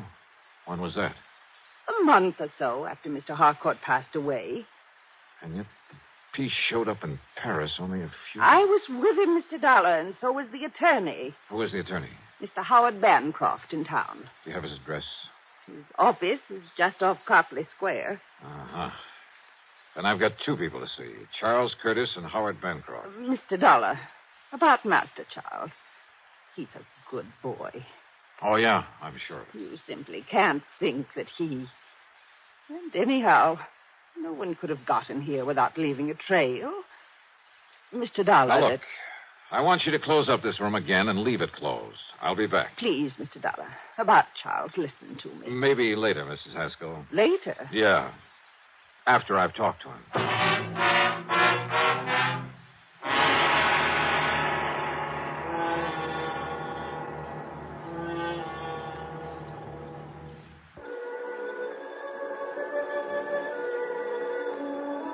One thing puzzled me. If young Charles Curtis did steal the Buddha, why did he do it? After a few months more at Harvard, he'd get it anyway. And he'd be able to sell it on the legitimate market for a lot more than it would ever bring on the Paris black market. On the way in to look him up, I stopped at the office of the lawyer, Howard Bancroft. I can't believe it, Mr. Dollar. Well, the fact remains, Mr. Bancroft, that the Buddha's not only missing from the Harcourt home, but has turned up in Paris. But the only person who had access to that room was Mrs. Haskell, in accordance with Mr. Harcourt's wishes. That room hasn't been entered for years, until today. And yet, if the Buddha has shown up only recently... I'm afraid I don't follow you, sir. Mr. Harcourt willed it to his nephew, didn't he? That's right. Charles Curtis, when he finishes school. And he willed the house to Mrs. Haskell, didn't he? Yes. And it will be little enough reward for her years of service to him. How do you mean? Mr. Harcourt paid her very little during all those years. She, and I too, quite frankly, felt she was entitled to a great deal more.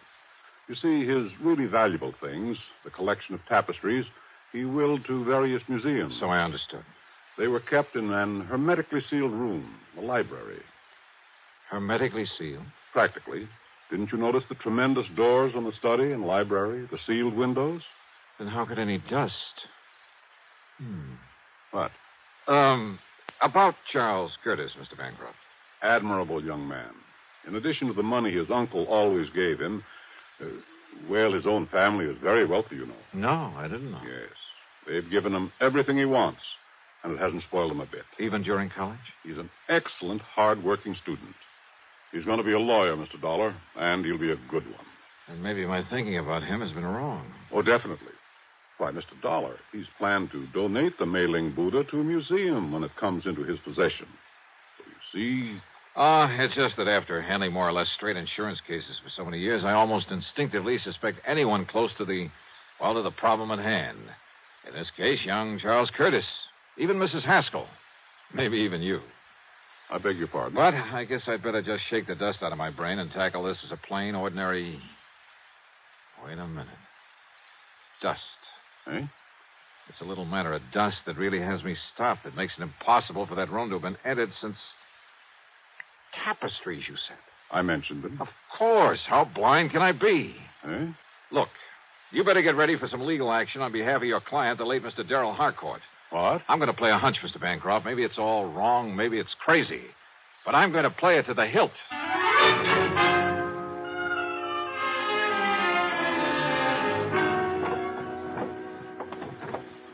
No. Mr. Dollar, you can't do this. You have no right. Now, we'll see about that. These are my own personal things. I don't believe you're an insurance investigator Please, at all. whatever you like. Have you a warrant to search my room this way? No. No, you're just some thief, some... Uh-huh. Oh. Yeah.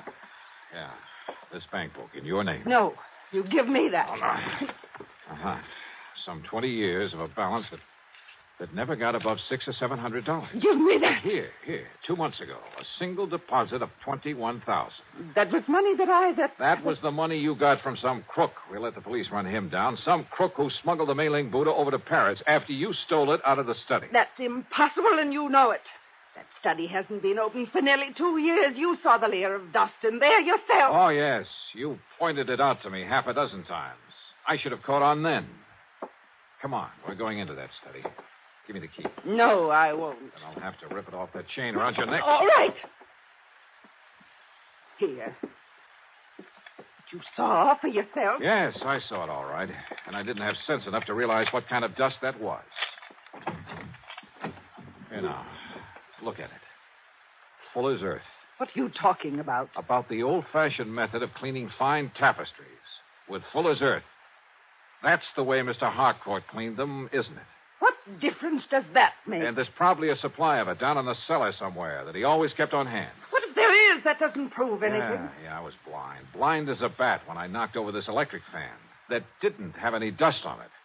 Because it's what you use to spread the dust. The fine particles of Fuller's earth all over this room. A little sackful, maybe, held in front of the fan. Now, listen. And it left proof, apparently, that nobody'd been in here for a couple of years. Yeah, it had me fooled. But not anymore. Better get your coat, Mrs. Haskell. No. No. Mr. Dollar, I deserved far more from Mr. Harcourt for my years of service. And of watching him squander his money on the idle tapestries. And on that nephew who had money of his own. Now I have money. Plenty. Plenty, Mr. Dollar. More than I need. I'm an old woman. But you're young. Perhaps you could use some of it. Perhaps $10,000 or $12,000. You'll have to think of a better way out than that, Mrs. Haskell. Please. And you know something? I have a notion you're going to have time to think about a lot of things. Plenty of time.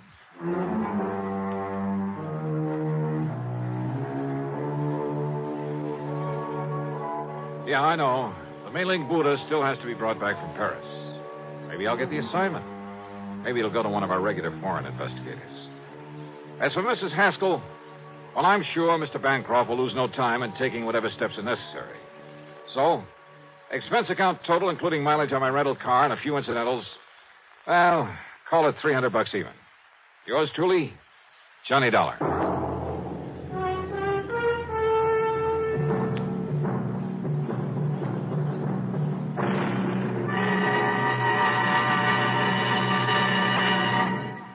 Now, here is our star to tell you about next week's story. Next week?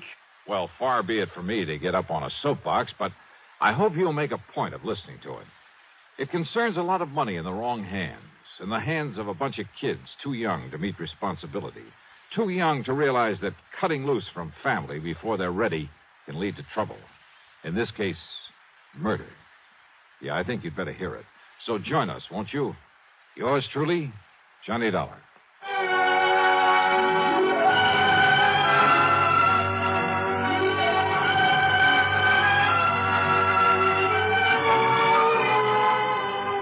Yours truly, Johnny Dollar, starring Bob Bailey, originates in Hollywood and is written, produced, and directed by Jack Johnstone.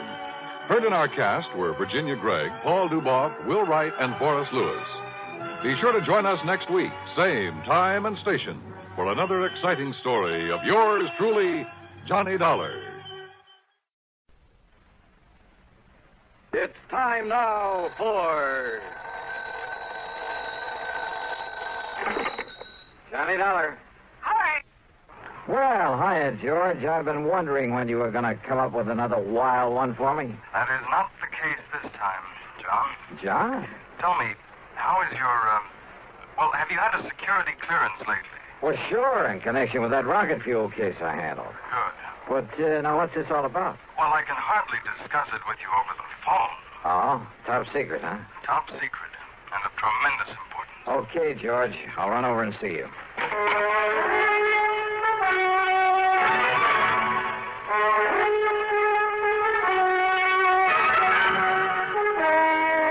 CBS Radio brings you Bob Bailey in the exciting adventures of the man with the action-packed expense account, America's fabulous freelance insurance investigator. Yours truly, Johnny Dollar.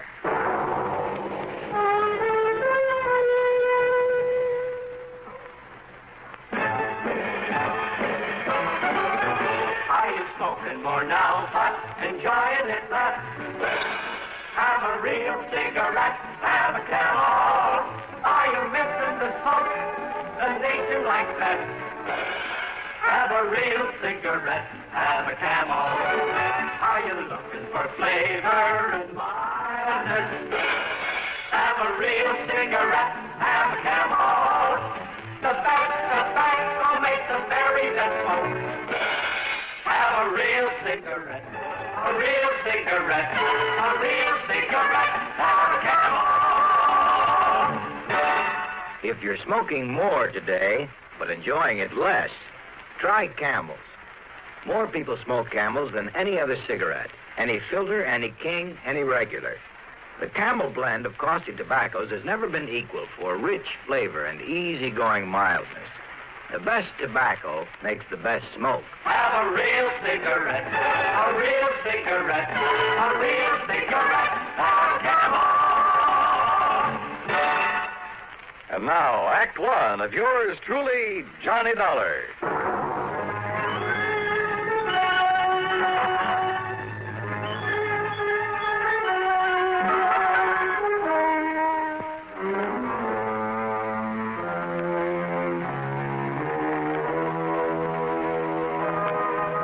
Expense account submitted by Special Investigator Johnny Dollar to Floyd's of England, North American Office, Hartford, Connecticut.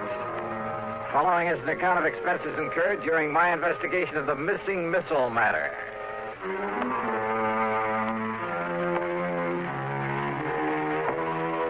When George Reed starts calling me John, well, it must be pretty important. So expense account item one, $1.25 for a taxi over to the square on the office of Floyd's of England. We'll use this rather isolated office in the back so as not to be disturbed. Yeah, okay. Or overheard. Now, if I seem to be somewhat vague about this whole thing, I assure you it's only because of my own rather limited knowledge of... Well, sit down, Joe. Oh, yeah, sure. Well, you can hardly expect me to investigate something unless I know what it's all about. Well, John, out on the West Coast... Oh, come off this John stuff, will you? I'm sorry, Johnny. But now listen. Yeah, shoot. Out near Los Angeles, in North Hollywood to be exact, is a small plant that operates as the Smithwick Paint Remover Company. Oh, what's so all-fired mysterious about that? Not one drop of anything even faintly resembling paint remover has ever been put out by them. Huh? Actually, that name is only a blind, a cover-up. Yeah? For what? An outfit that might better be called the Smithwick Missile Development Company. Government stuff, huh? Johnny, they have no official connection with our government whatsoever. But unofficially? That's the sort of question we never ask. So far as anyone knows, our government simply doesn't recognize them, gives them no support, financial or otherwise. So far as anyone knows. Which means they receive no protection from Uncle Sam either. So Floyd's of England writes the insurance? Precisely. Under orders from our top brass. Well, what's happened out there? What's the trouble? Johnny, it appears from what Smithwick told me on the phone that one of their missiles is missing. Oh, well then. What? Yes. Oh, now look, George, I heard of a guy who mislaid a bass drum once and somebody who had an elephant stolen. Johnny. Oh, one of those missiles? Oh, wait. Hey, maybe he was talking about one that got lost in outer space. But then why send for me? They have nothing whatsoever to do with the firing of those things. But don't you... A small plant out there, did you say? Yes. Oh, then it simply doesn't make sense. Now, George, Johnny, all I know is what Dr. Smithwick told me over the phone. I agreed to have you go out there immediately. He'll be waiting for you there whenever you get there. Well? Okay, George, whatever you say.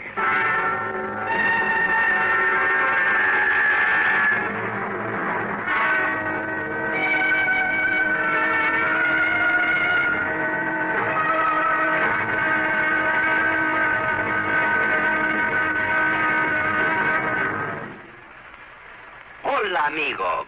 You want to know about stereo phonographs? Listen to my last bullfight on ordinary stereo. Ole. But now, Columbia Stereo 1.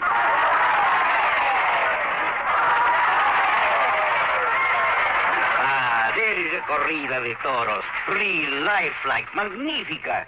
There is such a big difference in stereo phonographs. With most, all you get is a couple of speakers shooting in different directions. But with Columbia, hombre, you get fantastic stereo projection. What it does is to send circles of sound sweeping through every inch of a room. You are surrounded with live sound, live feeling, live passion. Ole! Ole! How they cheered me. Ask your Columbia phonograph dealer to demonstrate Stereo 1 by Columbia. Prices start as low as $39.95 for portables, $129.95 for consoles.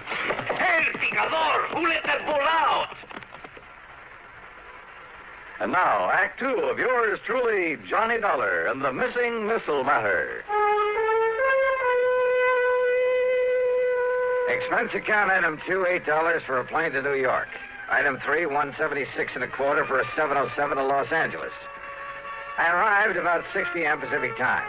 Item 4, $50 deposit on a rental car, and I drove to North Hollywood, to the so-called Smithwick Paint Remover Company. As I walked into the reception room at the front, a good-looking blonde hurriedly closed the door in back of her that led to a huge room full of desks and drawing boards, but no people. Yes, sir. Oh, my name is Dollar, Johnny Dollar, and I'm here. Johnny Dollar, the insurance investigator. My name's Gloria, Johnny. Gloria Snowden. Snowden? Well, you just call me Gloria, huh? Why not? But look, I've come to see Dr. Smithwick. He... Oh, that's too bad, Johnny. He isn't here. Is what? Well, he left very suddenly late this morning for Washington or someplace, I guess. Oh, no, that's funny. After asking He for me to asked be me sent. to be sure and stay here until you came, and... Gee, I didn't was really going to be you, Johnny. He just said Mr. Dollar would be arriving, and But anyhow, when he makes these sudden trips, he's always back here first thing in the morning, and I'm sure he wants to see you. Oh, my. Funny, though. What? What, Johnny? Well, I suppose I'd better get something to eat and find myself a place to sleep. Oh, gee, I'm hungry, too. And it's all your fault, Johnny, because I had to wait around for you. Well, then the least I can do is take you out to dinner, okay? Oh, gee, yeah. And I'm free all evening, too, Johnny. Great. We'll do the town. Now, is there a hotel or a motel around here where I can hang my hat? Oh, gee, I don't... Well, there's the Paradise Motel over on North Sherman Way. It's kind of a smallish place. On North Sherman Way. 1131. Then just let me drop off my luggage, shower and shave, and I'll pick you up. Where do you live, Gloria? Oh, I'll just wait here for you. I have a couple of things I ought to do before I leave. Okay, whatever you say. And you don't mind taking me to dinner, I mean? Are you kidding?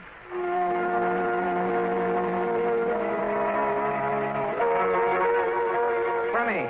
All this big emergency, all this hurry. The man who'd sent for me was off somewhere else.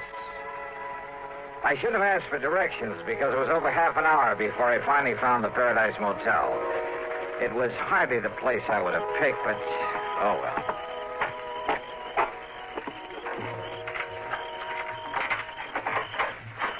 Yeah, here you are, Mr. Dollar, number 7. Okay. This be satisfactory? Yeah, sure. Because if it ain't, I got other vacancies. No, this will be all right. Uh-huh. Anything you want, I'll be in the office. Well, I could sure use a few ice cubes. Oh, brought your own jug, huh? Have them for you in the jiffy. Good. Now, let's see. Shirts will go in here, I guess. Huh? That's about the fastest service I ever heard of. Mister, you certainly don't waste any... Hmm? Hello? Somebody out here looking for...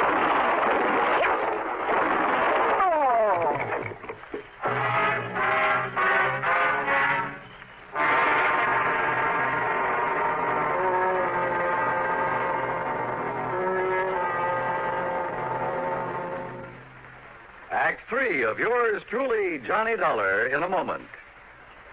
Welcome, recording star Mel Torme. It's terrible trying to sing with a bad cold. So I always take 4-way cold tablets to relieve cold miseries fast. Good idea. Tests of all the leading cold tablets proved 4-way fastest acting. 4-way starts in minutes to relieve muscular pains, headache, reduce fever, calm upset stomach, also overcomes irregularity.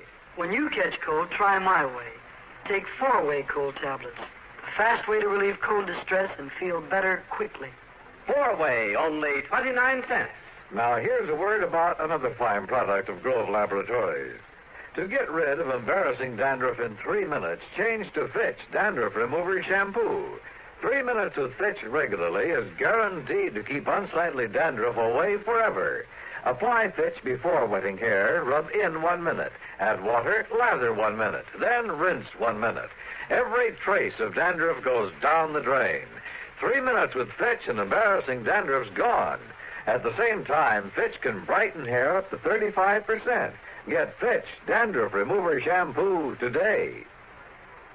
And now, Act 3 of yours truly, Johnny Dollar.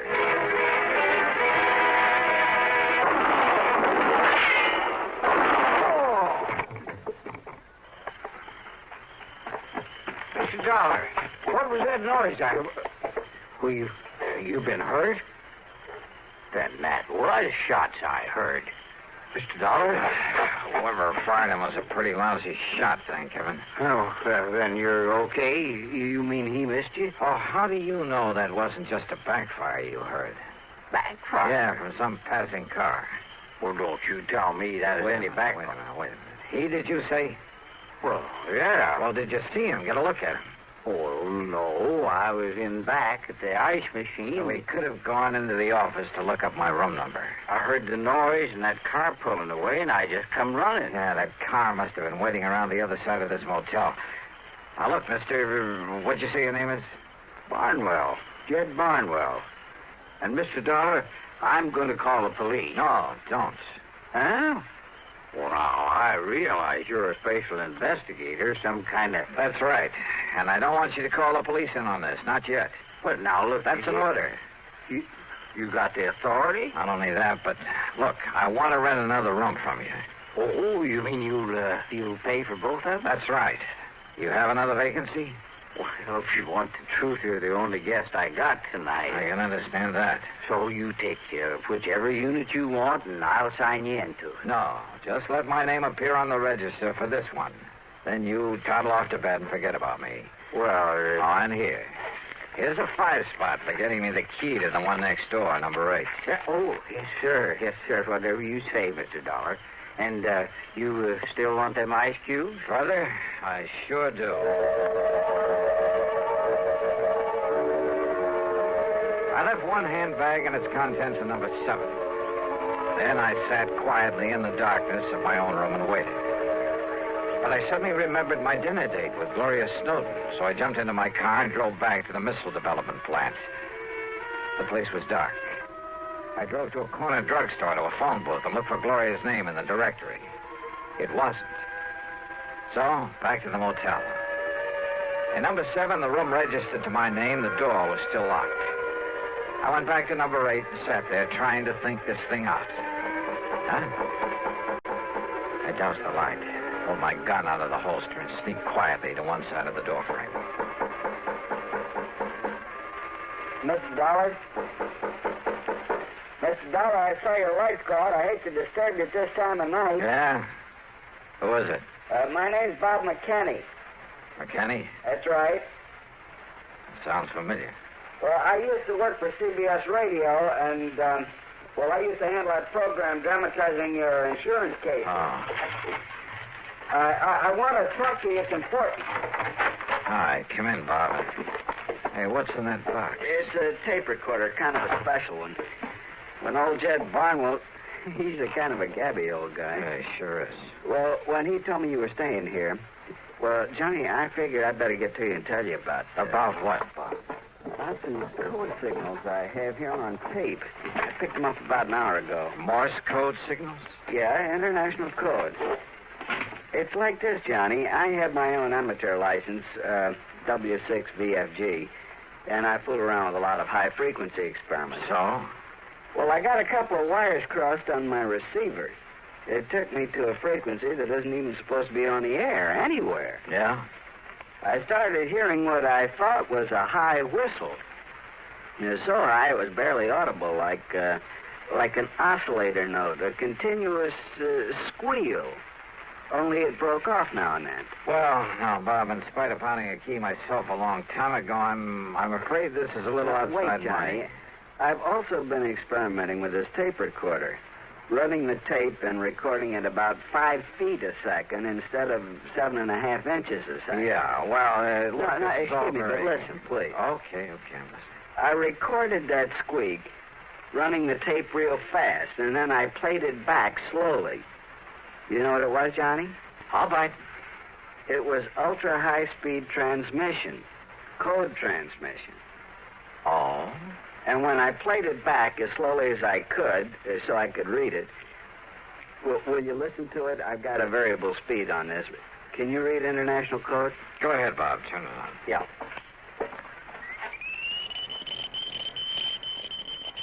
Oh, can't you slow it down a bit? Maybe if I hold it back on the reel.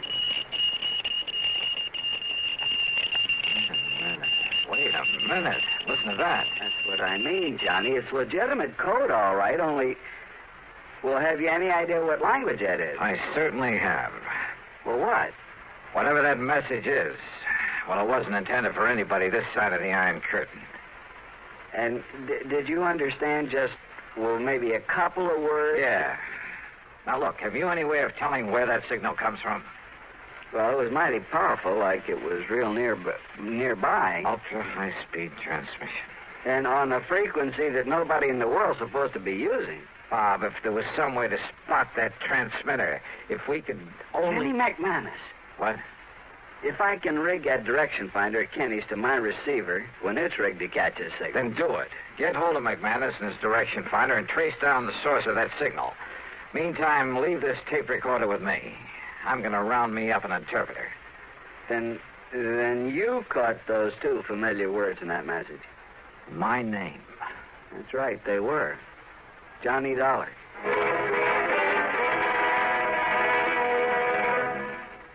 Act 4 of yours truly, Johnny Dollar, in a moment. And now here's a message from the watchmakers of Switzerland. Swiss vacation. Swiss vacation. Win a fabulous vacation for two in beautiful Switzerland. Enter the Swiss Vacation Contest. It's easy. Nothing to buy. Pick up a free entry blank at a jewelry store or other store that sells quality watches. Then in 25 words or less, complete this statement. A quality watch is the best value because there are 1,000 prizes. First prize, a 21-day vacation for two in Switzerland. You fly deluxe Swiss Air both ways. Visit many colorful places. All expenses paid for two people, plus $500 extra spending money. Second, third, and fourth prizes. 15-day Swiss vacations for two. Also, 4 mink stoles, 8 Bolex movie cameras and projectors, 12 Hermes typewriters, 160 $100 watches, 812 gala assortments of Tobler Swiss chocolates. Enter the Swiss Vacation Contest today. Free entry blanks at your jewelry store. And now, Act 4 of yours truly, Johnny Dollar.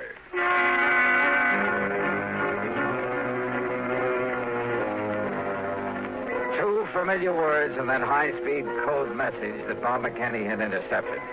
So high speed it sounded like a continuous squeal until we played back the recording slowly and recognized it for what it really was. A secret message in that foreign language. Those two words were my own name, Johnny Dollar.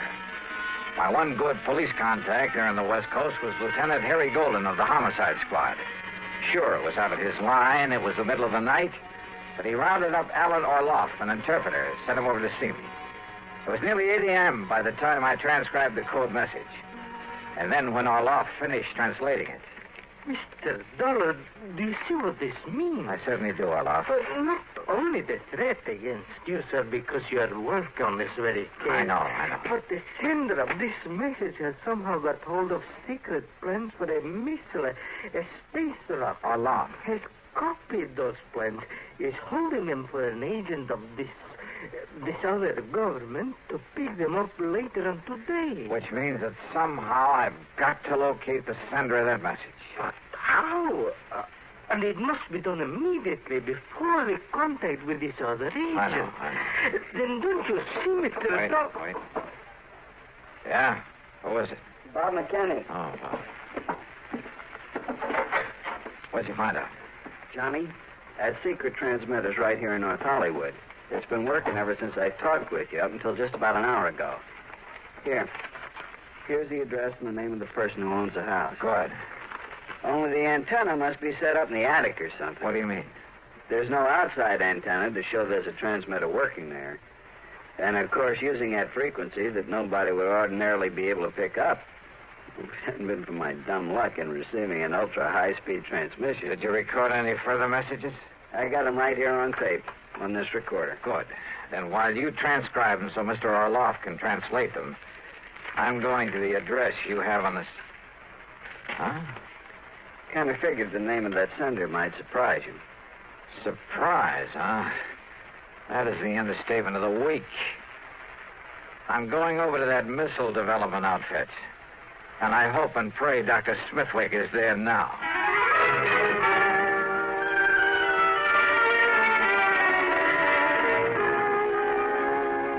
So perhaps I was wrong, Mr. Dollar. After all, I'm a scientist, not a file clerk. But I was certain the plans for that missile were missing from the vault just before I was hurriedly called to Washington. Dr. Smithwick. Contrary to our usual policy, I asked the government to send some men here to investigate. They'll probably arrive here shortly. Doctor. Yet now on my return, I find the plans intact in their proper place. Oh, those plans were stolen, all right. And for the benefit of one of the big foreign powers. What? But that could only mean that someone here in this organization... Right. You mind if I call in your receptionist? Gloria Snowden. I want her in on what I have to say. You mean to say you tell that stupid little girl about this? You think I need to? Well, Dollar, it's because of her lack of intelligence that it's safe to have her about. Any bets? Gloria. Yes, Johnny? Come in here, please. Oh, gee, sure. Hi, Doctor. Now, Mr. Dollar. Doctor, Gloria was the only one beside yourself who knew I was out here, who could have arranged or carried out the attack on me last night. Attack? More important, she's the last one you'd suspect of being able to gain access to your vault, of taking the plans, having them copied, and preparing to turn them over to a... Well, it sounds corny, but to a foreign agent. Are you serious? Whatever you mean by that. However, having intercepted a radio message sent out from a transmitter hidden away in her home. Well, this, Doctor, is a slowed down, intelligible tape recording of that message. Well, I don't know what... Well, Gloria, or whatever your real name is. Very well, Dollar. And, of course, neither of you gentlemen can be allowed to leave this office. Gloria, that gun. That's right. Any famous last words, Dollar? You know, Gloria, this tape recording is the only real evidence I have against you. What? So what? So here. Maybe you'd like to have it. Oh, no, you...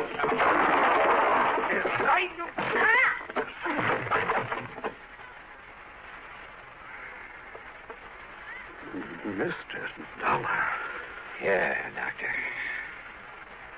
And maybe those G-men you sent for will keep the date she made with her contact, the one supposed to pick up those plans from her.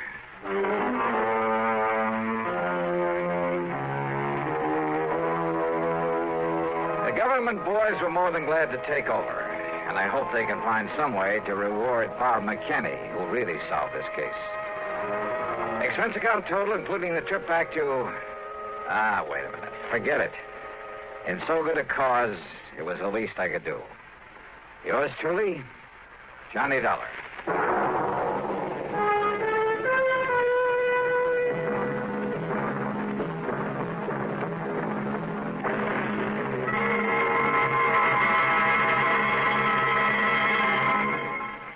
Our star will return in just a moment.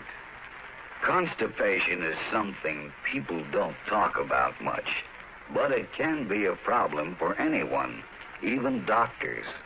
And when constipation occurs, it's interesting to see just what doctors consider important about a laxative they might use or recommend.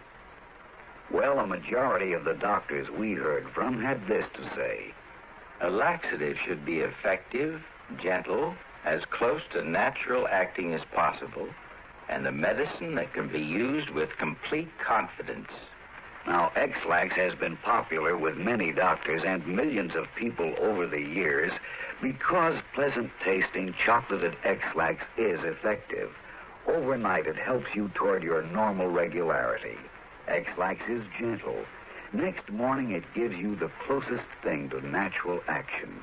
And that's why many doctors and millions of people use X-Lax with complete confidence. X-Lax, the laxative that helps you toward your normal regularity gently, overnight. Is X-Lax in your medicine cabinet? Now, here is our star to tell you about next week's story. Next week, the most beautiful and dangerous girl I've ever known. Join us, won't you? Yours truly, Johnny Dollar.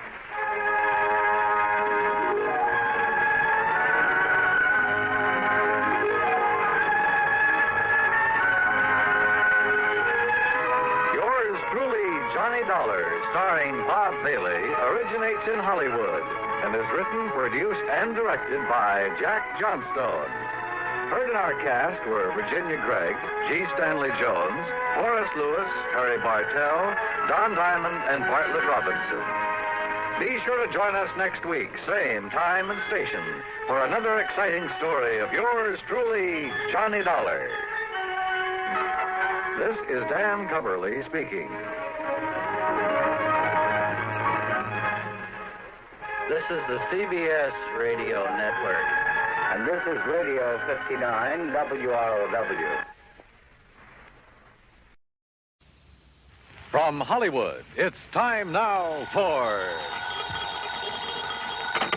Johnny Dollar. Earl Foreman, Johnny, down in Sarasota. Don't tell me, Earl. Huh? The Florida weather's finally behaving itself. The water in the Gulf is warmed up, so I'll grab my fishing clothes, tackle box, couple of rods and reels. Maybe you better grab your Levi's, boots and saddle, and a couple of 6 guns instead. Huh? What is this, a Western? It may be an Eastern Western before we're through. Listen, Florida is the leading cattle state here in the Deep South. I had heard something to that effect. Okay. The freezing weather a short while back hit some of the ranchers pretty hard. To say nothing of the tourist trade. Right. Ordinarily, the year-round pasturage makes it unnecessary to lay up a lot of hay and feed for the winter. That figures. But this year, thanks to the freeze, the cattle were so weakened by malnutrition and then sloshing around in soggy pasture land that, well, at least a couple of 100,000 of them have died. Well, what's your problem, Earl? Outside of the high cost of steak. A rancher's just hit me with a big fat claim. Oh, how much? $78,750. Says that he lost his entire herd. Well, I knew a lot of them had lost quite a few. But the entire herd? Yeah. You coming? I sure am.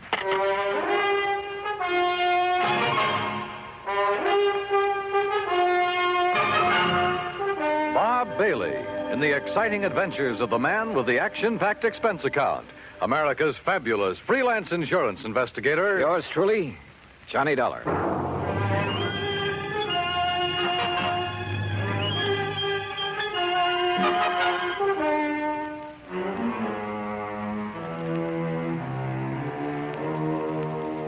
Expense account submitted by Special Investigator Johnny Dollar to the Tri-State Life and Casualty Company, Sarasota, Florida office. Following is an account of expenses incurred during my investigation of the Eastern Western matter. Expense account item 1, 9480, plane fare and incidentals, Hartford, Connecticut to Sarasota. As I expected, Earl Porman met me at the airport. We headed north on Route 41.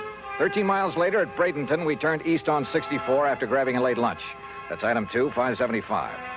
Then, still traveling eastward, we crossed the Kissimmee River onto a narrow, unimproved road into the swampland. And it struck me that what should have been lush green vegetation in this low, damp country was brown and lifeless. That's what the cold weather did, Johnny. All that grass, that good pasture froze and rotted away. No wonder the cattle haven't been eating well.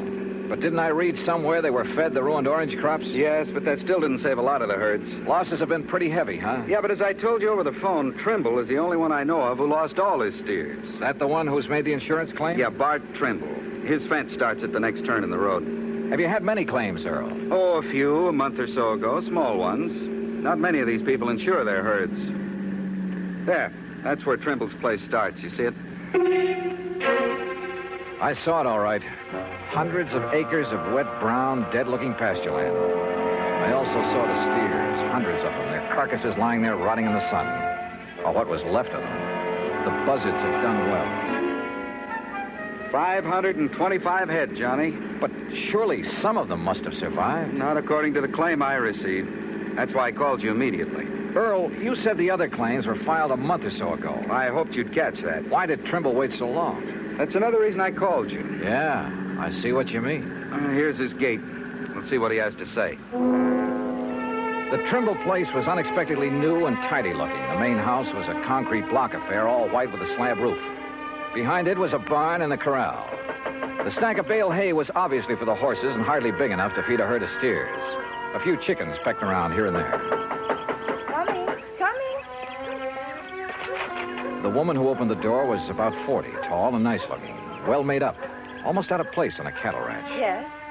Oh, Mr. Foreman, how are you? And her voice was soft, gentle, pleasant. How do, Mrs. Trimble? It's nice to see you, Mr. Foreman. Won't you come in? I hear you say Foreman, Betty? Yes, Bart, and he has a friend with him. Well, I won't kid you, Mr. Foreman. I'm glad to see you.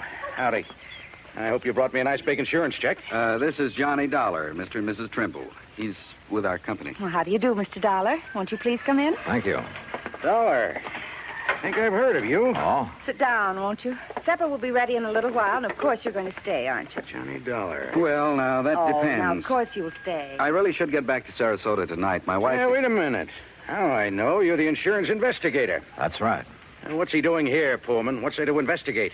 Are you maybe trying to say I killed off the herd myself to collect the insurance money? I said nothing of the sort. Then what's to investigate? I told you. I don't like this, and I'm telling you right to your face. Now, Bart, you shouldn't talk like that. Well, it's the truth. Just what do you think you're going to do around here, Dollar? Bart, please. Well, that depends, Mr. Trimble. Does he have to say it's okay, Pullman, before you can pay my claim? Yes, he does. Well, believe me, if I'd known this was the kind of outfit I was dealing with, paying premiums to... Okay. All right, poke around as much as you want. Stay around as long as you like. We'll bed you down. We'll feed you. We'll show you what kind of people we are. Just don't get in my way. I've got a lot of work to do. And don't tell me I'm a crook. Now, let's be reasonable about this. Me? I'm being reasonable. You're the one that... what do you want, Shorty? Well, you told me to tell you, boss. Tell me what? A truck has come to pick up them hides. And help them load them on the truck. Go ahead. You're selling the hides from those animals? I will. Sure. Why not? Oh, we could salvage, that is. Anything wrong with that? Nothing at all. All right. You want horses to snoop around, help yourself. Saddles are in the barn, but just stay out of my way. Come on, Shorty, let's get out where the air's nice and clean. Sure, boss. I'm sorry, but Bart's been so upset over losing all those steers. Well, of course, we can't blame him for that. He's been working so hard, trying to save some of the hides and sell the carcasses for fertilizer. Yes, I know. But with so many ranchers trying to do the same thing. Why did he wait so long before filing his claim, Mrs. Trimble? Well, because he's been so busy and because he hoped he could salvage something from the herd, I guess. Or because this lapse of time has given the bodies a chance to decompose? What? Has given the buzzards and other scavengers a chance to remove any evidence that maybe those steers were deliberately... Oh, no. Oh, surely you don't think for a minute that my husband would... Where can I find the nearest veterinarian? Well, the vet we use is up in Kissimmee, Okay. But Mr. Dollar, you don't... Well, you can't possibly think... I'll let you know what I think. After a good cow doctor has a look at those animals.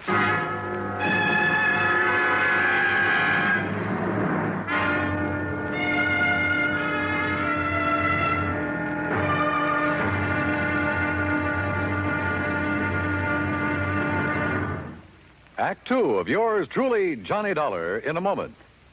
From the halls of Montezuma to the shores of Tripoli is an exciting beginning to a stirring song.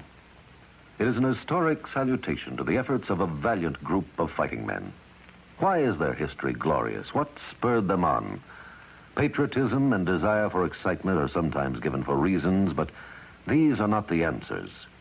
The answer is, these were men of vision, men who understood our country's needs.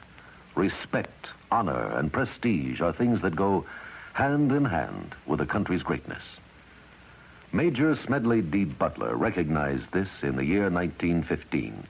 At that time, our diplomatic negotiations with Haiti were disrupted by Coco bandits who perilously affected the lives of some United States citizens in Haiti. A contingent of Marines under the command of Major Butler was sent in to bring the bandits under control. Though they were holed up in Fort Liberté, Major Butler found an opening in the wall and led a terrifying charge through the breach that resulted in very dangerous hand-to-hand combat for himself and his men. Amid a furious onslaught of Coco bandits and a hail of enemy bullets, Major Butler succeeded in overcoming the resistance and creating a peaceful atmosphere. His grateful country awarded him the Medal of Honor for bravery, forceful leadership, and action above and beyond the call of duty. The second time he was awarded this high honor. Major Smedley Butler had a code of conduct born of years of devotion and service to the United States of America. And now, Act Two of yours truly, Johnny Dollar and the Eastern-Western Matter.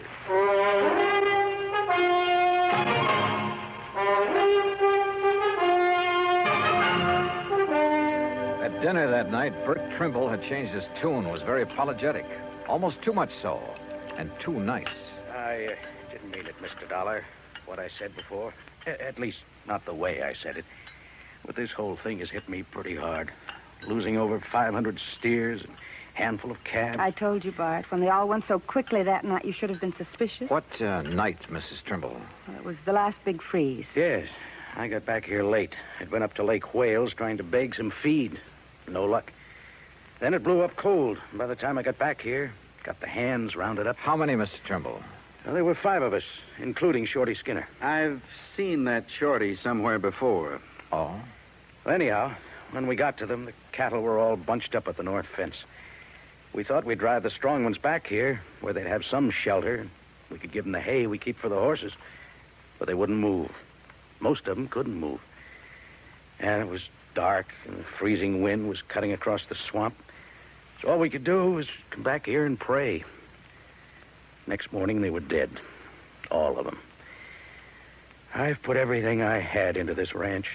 Every penny I saved from my factory work up north, Betty's money from nursing, even cashed in my own life insurance policy. And now they're gone.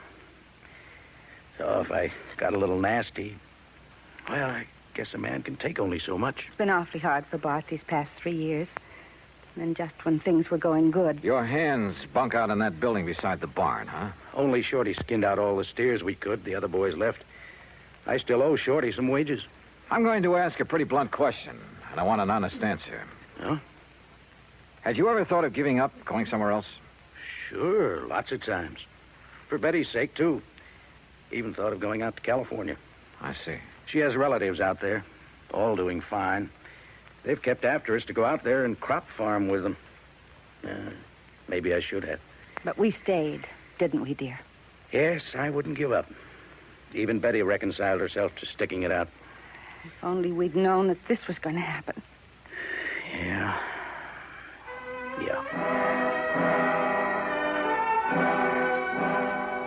We talked on for a couple of hours, but got nowhere, and finally Earl and I plunked into our beds in the guest room. Mine was beside the open window. Now, when Earl Poorman sleeps, he's dead to the world, but he snores mightily. So after throwing a couple of shoes at him, I gave up and managed to drop off with a pillow wrapped around my head. That was a mistake, an almost deadly mistake. Johnny, wake up. Johnny, you hear me? Johnny! What? Wake up. Oh, my head. Stand up. I'll help you. Breathe deeply. Can't you smell it? What are you talking? Deep breath. Come on. What are the... It's chloroform. Yeah, on your pillow. Holy. I threw it out the window, your pillow. It was saturated with chloroform. Give me a hand, Earl. I'm dizzy. Oh, somebody came in that window. The pillow was over your head. You see him? No, but Johnny... Oh, let me sit down again. Yeah. Here, by the window. Now breathe deeply. Oh, yeah. I rolled out of bed in my sleep, that narrow bed, or I'd never have wakened. I heard the door slam, then I smelled it. But who? Johnny, I knew I'd seen that Shorty Skinner somewhere. Yeah? It was on a road gang over near Sarasota, a prison gang. You sure?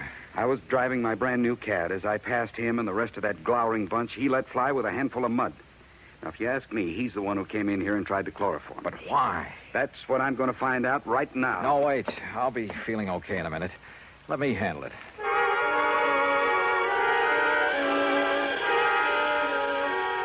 By the time I was able to navigate and get dressed, Mrs. Trimble called us for breakfast. To say the Trimbles were upset over what had happened to me would be an understatement. Breakfast waited while we all went out to the bunkhouse. Shorty was gone. Took what little he owned with him, too. Has either of you any idea why he'd attacked me? Good heavens, no. But I never did really trust that man. He was such a sneaky-looking... like a little rat. Yet he was the only one who stayed when I couldn't keep their wages up to date. Where would he ever get hold of chloroform? That's the part I don't understand. From the locker, dear. Back in the barn. Huh? You know, the stuff we got to put that old sick mare out of the way. Oh, yes, of course. I think why Shorty did this is pretty obvious, Johnny. Yeah? He was afraid you'd find out what and who killed off this herd. Bart, look. Here, Betty. The note on top of this bunk. Here, let me see it. What's it say, Johnny? I'm tired working for no pay. I will leave you know where to send my pay when you collect on that there insurance. Shorty. Shorty Skinner. The crazy fool. Wanted his money. He knew I had none, but I could collect plenty on the insurance if he poisoned my herd. Oh, was it poison, Trimble? What? You didn't seem to think so before, but now that you have somebody to depend it on... No. Now you seem pretty sure of it. Mr. Dollar. No, Johnny, it must have been Shorty. Maybe not. When the vet arrives, if he decides the herd was poisoned, okay, we'll take it from there. Act 3 of yours truly, Johnny Dollar, in a moment. Our flag now numbers 50 stars, and behind each star there stands yet another flag representing one of the 50 states. Wyoming's state flag pays homage to the monarch of the Great Plains, the bison, or buffalo as we call him. Set over the bison is the Great Seal of Wyoming, almost as a brand. The red on the flag's border represents the Indians who knew and loved the country long before white settlers arrived. It also represents the red blood of the pioneers who gave their lives in reclaiming the soil. The red, white, and blue border of the flag indicates Wyoming's oneness with the Union. Wyoming's state flag, the flag of the 44th state to enter the Union, was adopted on January 31st, 1917. And now, Act 3 of yours truly, Johnny Dollar, and the Eastern-Western matter. The veterinarian arrived from Kissimmee. He, Bart Trimble, Earl Poorman, and I rode out on horseback to inspect the dead cattle. As I had anticipated, the vet made it plain that the bodies were too far decomposed for him to tell anything. Until, that is, he noticed a pale purplish line around the inside edge of a watering trough at a far corner of the fence. Whoever used it didn't realize that it'd leave this telltale ring around the trough. Used what, Doctor? Well, let me scrape off a little, make sure. You think it's a poison, Doc? If I can taste it without getting enough to hurt me. Ooh. Well? Yeah, no doubt about it. Phenofic acid. That's what killed the herd? Yeah, beyond a shadow of a doubt. That's not a very well-known poison, Doctor. I know. It's used almost entirely in laboratory experimentation. I remember it well from my college days. But out here? Who did this to me? Who did it? You don't know? Shorty. Who else? Mr. Dollar. Look, I'm going back to the ranch house to a telephone. I'll see you when you get back there. I called the state police to get out on all points on Shorty Skinner. Then I started on the police in the neighboring towns. The second call to headquarters at Lake Wales got me unexpected results. Sure, we got him right here in the clink, sir. Oh? Well, what are you holding him on? Just vagrancy, no visible means of support. Found him sleeping on a bench in the park about 9:30 last night, so we hauled him in, let him put his X on the police blotter. His what? His X, you know. I certainly do. Thanks very much. The others hadn't got back from the pasture yet. Mrs. Trimble was in the kitchen making lunch. Quietly as possible, I sneaked into their bedroom. Carefully hidden in a desk, I found a lot of letters from the relatives in California. Letters urging that they give up the ranch, do something, anything, to get the money out of it and move to California. Those letters were addressed to only one of the Trimbles. They were addressed to... And then I saw it, neatly framed on the wall, a diploma. A diploma from the famous Lippenwall School of... Why, Mr. Dollar, what are you doing? Mrs. Trimble, I found out that Shorty Skinner has served time. Shorty? At least to the extent of working on a road gang. What for, I don't know. Then he is a criminal. Then there's no question about who poisoned the herd. Oh? You know about the vet's findings? That they were poisoned? Well, no. No, but I thought it was understood. A lot of things have been understood. Wrong things. Did Shorty give you a home address when he came to work here? Yes. Yes, he did. Do you think he'd go there after what I'd like he's to done? see it, please. Well, it's here in this top drawer. Yes, here. That's not his writing. No, that's mine. You see, Shorty can't write. Oh? So he couldn't have written this note you found in his bunk.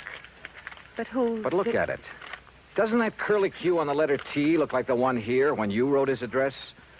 And how about this capital I? Good heavens, Mr. Dollar. Friends who wanted you to go to California, and you wanted to go. Of course. But as Bart told us, you reconciled yourself to staying here, apparently. I did. I did stay here, even though I wasn't happy. Then the big freeze gave you a chance to kill off the herd, collect a lot of insurance money, and get away with it. You thought. Mr. Dollar, how dare you? The method? A little-known poison you'd learned about back in the Lippenwall School of Nursing. No. But you hadn't expected me here to investigate, so you had to get rid of me. How? As a nurse, you knew all about chloroform. Look, Mr. Dollar... It was a natural, with me sleeping with my head on the pillow, and you knew that Earl was a sound sleeper. He's been here before. And who'd get blamed? Shorty, because he'd left.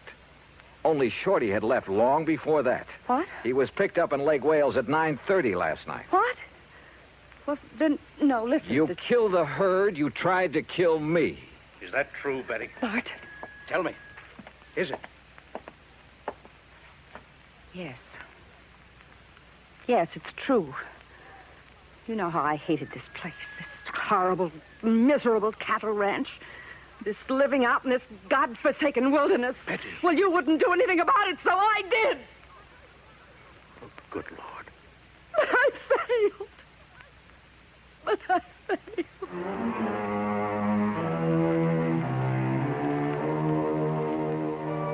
Item 3, $50 to a lawyer at the county seat who took my deposition.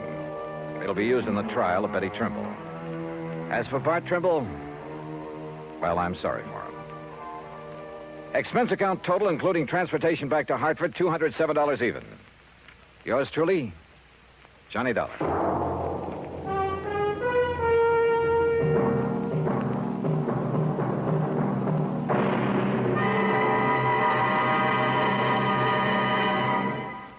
Our star will return in just a moment.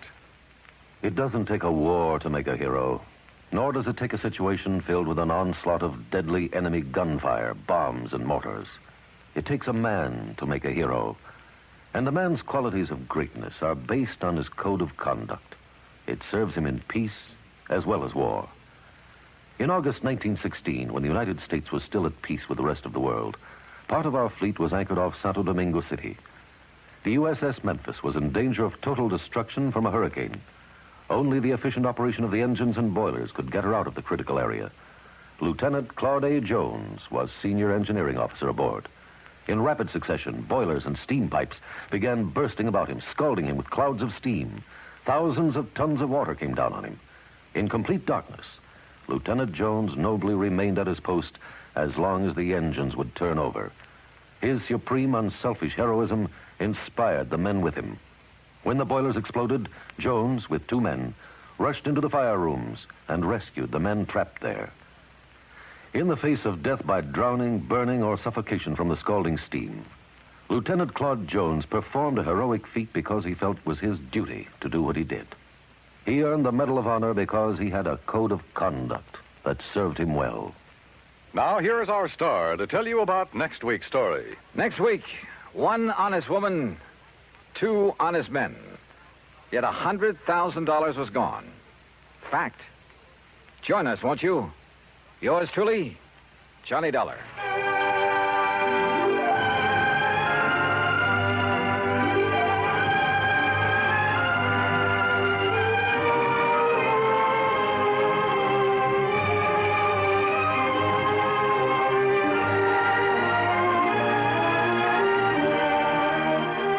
Yours truly, Johnny Dollar, starring Bob Bailey, originates in Hollywood and is produced and directed by Jack Johnstone, who also wrote today's story. Heard in our cast were Virginia Gregg, Vic Perrin, Jack Moyles, Marvin Miller, and Herb Vigran. Be sure to join us next week, same time and station, for another exciting story of yours truly, Johnny Dollar.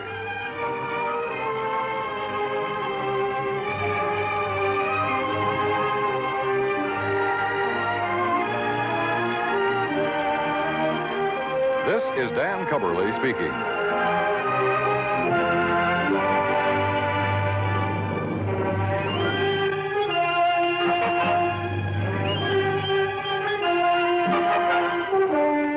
This is the United States Armed Forces Radio and Television Service.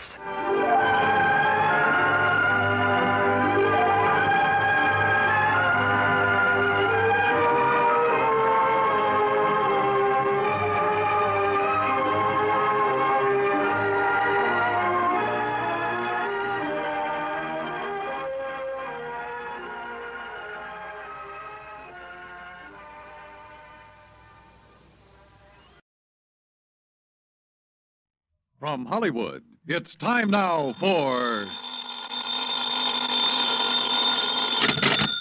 Johnny Dollar. Oh, hi, man. How's your stomach, Johnny? What? Rich food give you any trouble? Who is this? Why, your old buddy, Angie Orsatti. Oh, hi, Angie. Glad you got my message. Yeah. How about dinner tonight at Antoine's, Johnny? Shrimp gumbo, oysters, Rockefeller. Yeah, sounds fine. Only I've got to do some work first. Man, I thought you was here in New Orleans on vacation. Nope, little matter of fire insurance and the company's check for $16,000. Somebody trying to cheat him out of it, huh? You won't believe this, Angie. Somebody turned it down. What?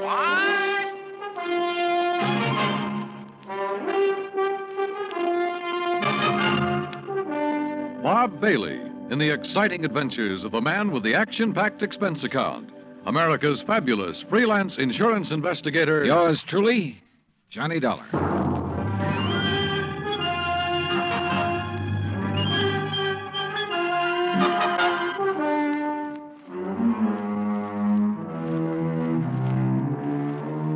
Expense account submitted by Special Investigator Johnny Dollar to Providential Fire and Marine, 787 Greenleaf Avenue, Hartford, Connecticut. The following is an account of expenses incurred during my investigation of the Royal Street matter.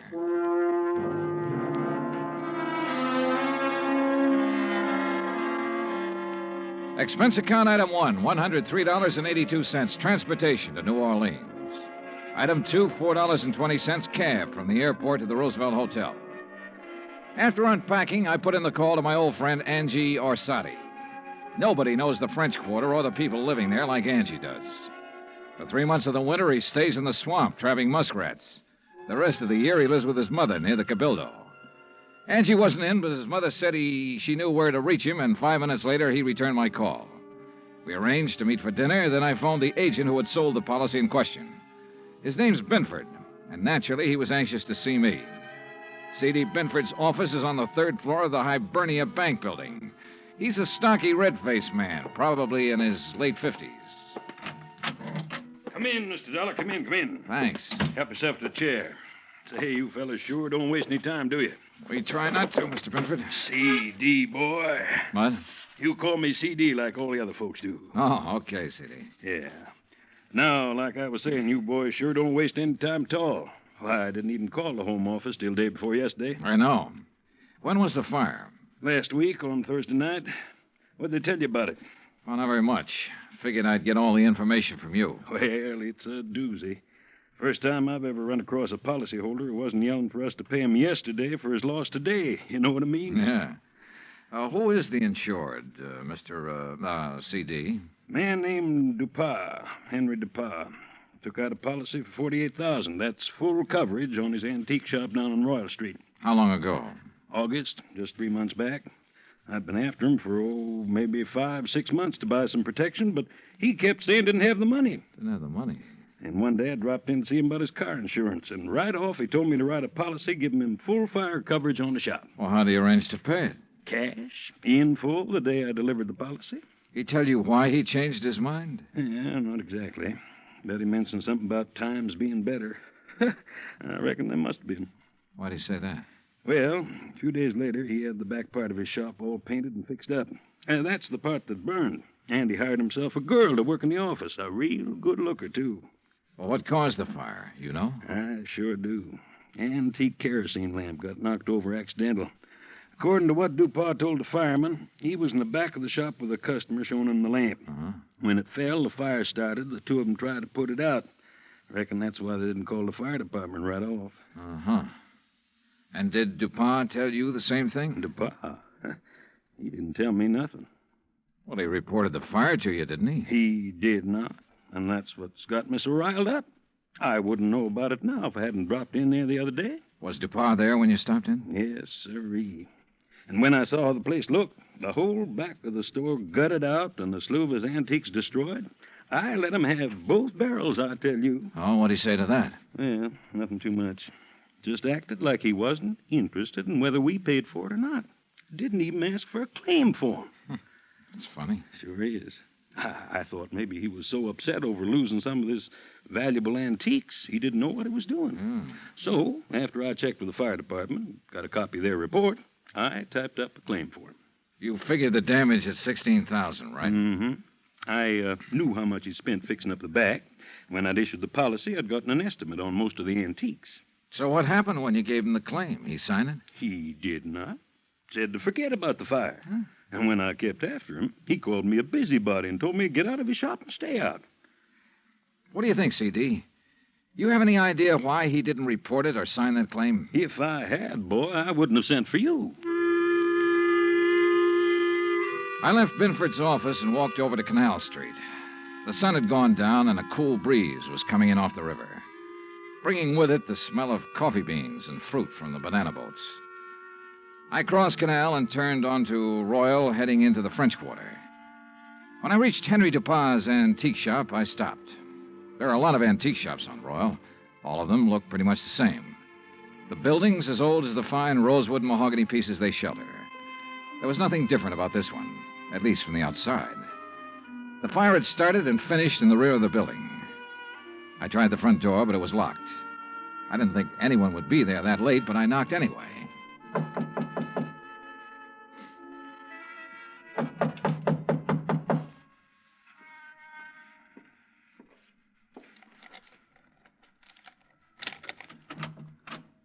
Yes, who is it? Mr. Dupas? Who is it? My name's Dollar, Mr. Dupas. I represent the Providential Fire Marine. Why do you people persist in annoying me? Well, we wouldn't if you'd tell us about the fire you There's had nothing special about that fire, Mr. Dollar. It was an accident. Well, then why didn't you file a claim? You're entitled to enough money to cover your Mr. loss. Binford explained that to me quite carefully. If you haven't talked to him, Mr. Dollar, you should. Oh, I've talked to him. Well, then go away. Well, not until you answer a few No, questions. leave me alone, please. I'd noticed an alley next to the shop that ended where the rear door had been. I started back along it, not quite sure what I was looking for or what I expected to find. But I was sure of one thing. Dupas was a frightened man. It was too dark to see anything at the end of the alley, so I returned to the street. Item 3, $30.50, phone call, taxi, and dinner for two at Antoine's. Oh, man. Kind of nice, ain't it, Johnny? Oh, the way it never changes. Same waiter, same chef, same clientele. Yeah. Like another Cafe Royale, Ashy? No, thanks.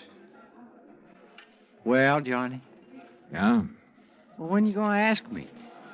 Ask you what? Oh, don't kid me, John. You had that old bloodhound look in your eye ever since we sat down. What's the question? Okay, Angie. What do you know about a man named Henry Dupont? Dupont's antique shop? That's right. Oh, not much. Seen him around some's all. Yeah, where? Oh, you know what kind of places I like, Johnny. Yeah, but I can't picture Dupont liking them. Well, maybe he don't, but maybe that little old blonde he's been carrying with him does. Blonde? Yeah, you know. Female, girl, bleached hair. I know. Yeah. How old? Oh, 24, 5. Yeah, real nice for old coot like him. Real winter and spring, huh? Yeah. You seen them together often? Oh, a few times. Saw him about 2 weeks ago at Butcher's place. Hey, you know something? I walked in there that night with a 5, and I walked out with 200. How about that? Great. You know who the blonde is? No, but I might be able to find out. You want? Yeah, I want. I left Angie and started back toward Royal Street. On the way, I ran up item 4, $1.85 for one flashlight and batteries. The shades on Dupont's shop were drawn, but I could tell there were lights on inside. In the alley, a small pickup truck was parked near the side entrance to the shop. In the back of the truck, looking like they'd just been taken off the boat, were several stalks of bananas. Johnny Dollar. Dollar, this is Michael J. Kendry at the San Francisco office of International Life and Casualty. Mr. Kendry. No, I'm not in my office. I'm over at Lake Tahoe. You know the place? South of Reno, kind of half in California, half in Nevada. That's right. Uh-huh. I'm staying at a motel called Seven Pines Lodge at the south end of the lake. On the map, the town's called Al Tahoe. Seven Pines Lodge in El Tahoe. Yeah, got it. Oh, and I understand there's some pretty great fishing in that lake. So, Kendry, I'll grab the first plane I can. Fishing, huh? What? Maybe that's what you'll end up doing, all right. Great. For the body of a man named Marvin W. Smedley. Huh?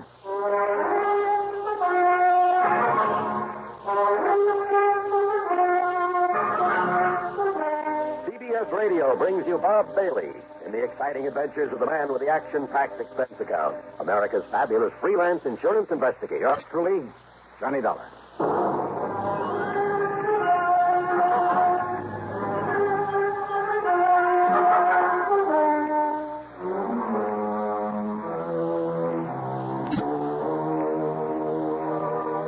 Expense account submitted by Special Investigator Johnny Dollar to the International Life and Casualty Insurance Company, San Francisco office. Following is an account of expenses incurred during my investigation of the Twins of Tahoe matter. Expense account item 1, $182.50, cab to Bradley Field, and an early morning jet flight to San Francisco. Item 2, when I got there, $50 deposit on a rental car. I could have taken a ferry plane to Sacramento or even north to Reno, but I wanted another look-see at this part of the country, and I'm glad I made the drive, for Route 50 took me through a lot of the romantic old gold rush country. Yeah, through Placerville, now a quiet, busy little city, but once one of the most lawless, notorious places in the West, where the corner of Main and Coloma Streets was known only as Hangtown. And at one end of Main Street, you can still see the famous Hangtown bell that was used to call out the vigilantes in times of trouble. And then, finally, Lake Tahoe. And in my way of thinking, it's one of the most beautiful spots on Earth. Over 20 miles long and about half as wide. Its deep, clear water is the bluest I've ever seen, except in the shallows along the edges where it changes to an almost brilliant emerald. Tall, snow-capped peaks stand out above the dense, forever-green forest that surrounds the lake, barely hiding the many resorts that nestle together along the water's edge. And the water's cold out there and very deep.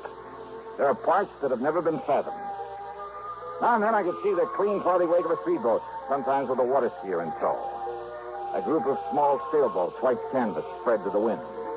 Here and there along the shoreline, a few hardy souls in swimming, braving the chill waters in that breathless high altitude before the early winter snows would come.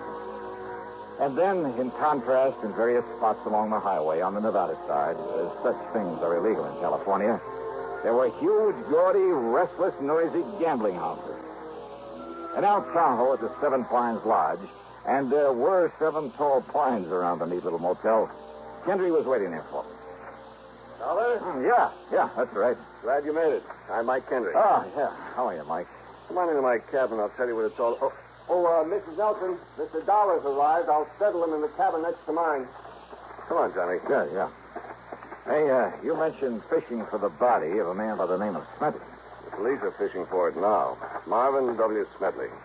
He's a client of... He was a client of ours. Very wealthy, retired. Come on in. Sit down. Okay, sure. Well? On the way in here, you passed a big piece of lakeside property with a small stone house set back away from the beach. Oh, yeah, I know. Smedley's, where he lived with a housekeeper, Mrs. Turner, and his twin nephews, Tracy and Alfred Smedley. They're about 25 or 6. So what's happened? About 3 o'clock this morning, Mrs. Turner woke up to what she thought was the sound of a shot. She went into the boys' room to see if they'd heard it, but they weren't there. Oh? And she remembered Tracy had said he'd be out gambling all night over on the Nevada side, and that Alfred was at a 2 or 3 day house party at the upper end of the lake. And rather than try to waken old man Smedley, well, she decided it was only a backfire and went back to bed. Yeah? But when she got up for breakfast, well, she found the library in a real mess, and the safe had been rifled. No sign of Smedley? No. Go on, Mike, please. Now, she knew that old Smedley had a habit of getting up in the middle of the night and going in there and counting his money. He never did trust the banks, kept everything he had in that safe. So she knew right away what must have happened. She knew for sure when she found that Smedley wasn't in his bedroom or anywhere else around the house. Also, she says she could smell gunpowder there in the library. What, did she call the police? Yeah, and Sergeant Porter came running.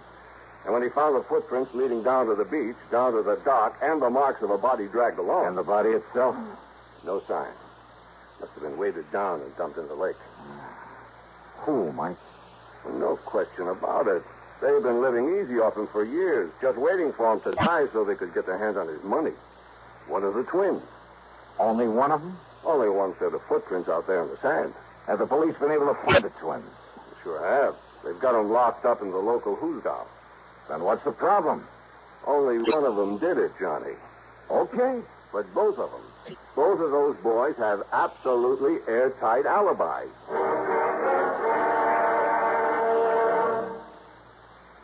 Crime, delinquency, threats of war. These are the subjects that dominate our news headlines these days.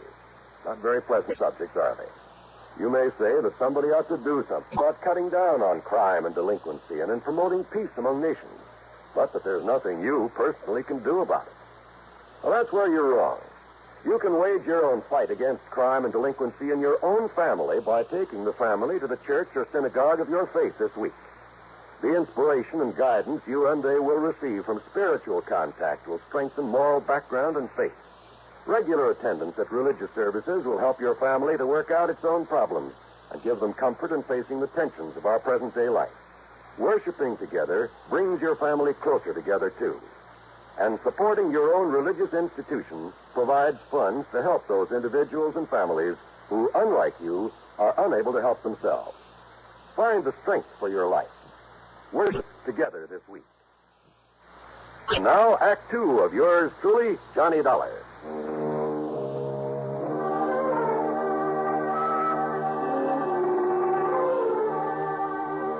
The police had roped off a lane from Smedley's house to the beach to the dock, where it was obvious from the tracks in the sand that somebody had dragged the old man out there, piled him into one of the rowboats, then dropped him into the lake. Sure, it was one of those twins, Mr. Dollar. It had to be. Well, now, why do you say that, Chief? Sergeant Bill Corder. Okay, Sergeant. Well, not only because of what Mr. Kendry told you about him, but because the footprints that hauled him out of here was made by the shoes of one of them. Which one? Either Tracy or Alfred. But you don't know which? Well, that's the trouble. Not only because it was a pair of brand new shoes that didn't have any what you might call identifying marks, even where they showed up clear in the damp sand, but because those two young punks always dressed exactly alike. You know, so as to cover up for each other. How do you mean? I mean, not only because they were always... Those boys were always mischief makers, Johnny. They sure were and still are. They just didn't have anything else to do.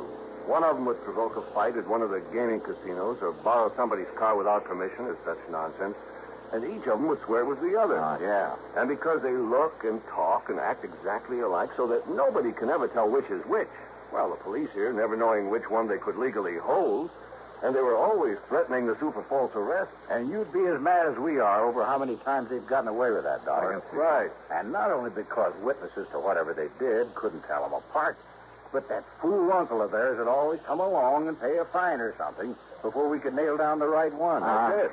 And you say they both have alibis for whenever it was this thing happened? Yes, sir. About 3 o'clock this morning. And you're sure about those footprints? Sure I am. Found the shoes that made him in the house in the clothes closet. Found the sand on them. In whose closet? Tracy's. Oh? Yes, sir. And Alfred's. Ah. Same closet.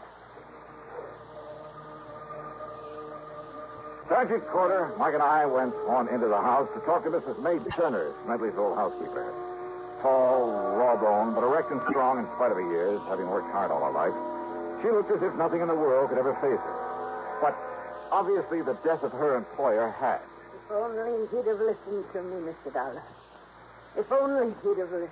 Because I knowed something like this would happen to the poor old man. Him keeping all of his money here in the house instead of down to the bank where he ought to. How much money, Mrs. Turner? Oh, goodness knows, Mr. Dollar. But it was all he had, and he was a rich man, and everybody knowed that he kept it here, and that he'd come down in the middle of the night and count it all out to himself, and look. He didn't even pull down the shades so that anybody and everybody could see him sitting here with all his money, and I told him, and now it's happened. Oh. In other words, Sergeant, almost anybody around here could be suspect. If it wasn't for the footprints out there in the sand. Well, Footprints, did you say? Well, to be honest about it, that's why I came in here earlier, Miss Turner, to look at the boy's shoes in their closet.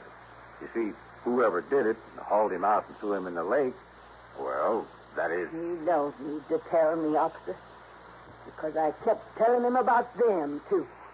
About the way he was spoiling them so bad, giving them everything they wanted. I told him that sooner or later one of them would get so greedy he'd turn on to him. But which one, Mrs. Turner? Which one? They're the only relatives that he had. So it was Alfred. Oh? Oh, it was Tracy. Oh, yeah. My next move was to go on down to the jail and talk with the twins. Oh, they were identical, all right. I wondered how they themselves knew which was which. But in spite of what seemed to be the general opinion of them, they impressed me as just a couple of rather nice, normal, high-spirited kids. So, what if we did raise a little cane around town now and then, Mr. Dollar? None of it ever really did any harm, and we had to do something with our time. All right, now look here, Tracy. No, I'm Alfred. Oh, well, I'm... And what I mean is, it's no reason to pin a lousy thing like this on us, even though we aren't too sorry that he's gone. After all, what did he have to live for? Oh, I mean, just having to drag on maybe 10 or 15 years more with that lung trouble he had. Now, look, you boys never had to do a lick of work in your lives. Well, not since we got through school. But do you know why, Mr. Dollar? Why, Alf? I mean, Tracy? Because Uncle Marv didn't want us to. He'd worked so hard as a prospector and a miner, accumulating his pile, and he wanted somebody to enjoy his money. And that old skinflint ever want somebody else to enjoy it? That's right, Trace and me. We're his only kin. Yeah, that's why he told us he was leaving us all his insurance. And what about the rest of the estate? We don't know and we don't care. After all, he did plenty for us. I mean, even before this insurance we'll get. Not if it's proved that you killed him, Tracy. Oh, now, wait, Mr. Dollar. Have you got any proof that Uncle Marv was killed? Proof that... Well... What? I mean, sir, that unless you find his body... Don't you worry about that, Tracy. Alf. My boys will find his body if they have to drag that entire lake. But unless you do, you won't really have a case against us or anybody, will you? We'll find it, all right. And why don't you suspect somebody besides us? Yeah? Like who? I'll tell you who, Sergeant. What about all those old prospectors from the old days that he did out of mining claims that have kept coming back to me for handouts? Oh, you're a fine one to talk about handouts. Now, listen. Don't tell me you aren't glad that he's gone. Yes. Trace and me and that old witch Turner and all the other people. Now, you look. Wait a minute. If Miss Turner hadn't taken care of him all these years... Oh, sure. All right. I understand you boys have pretty good alibis for 3 o'clock this morning. Do we have to go over all that again? What, afraid you might slip up retelling them, Alf? I'm Tracy, Mr. Dollar. Okay. Now tell those alibis to me. Okay, Mr. Dollar. Whatever you say.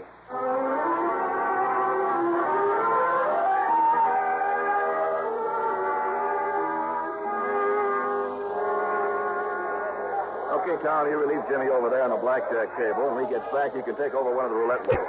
Oh, Mr. Harker? Sure, Dollar. One of the Smedley twins was in here all night. Which one?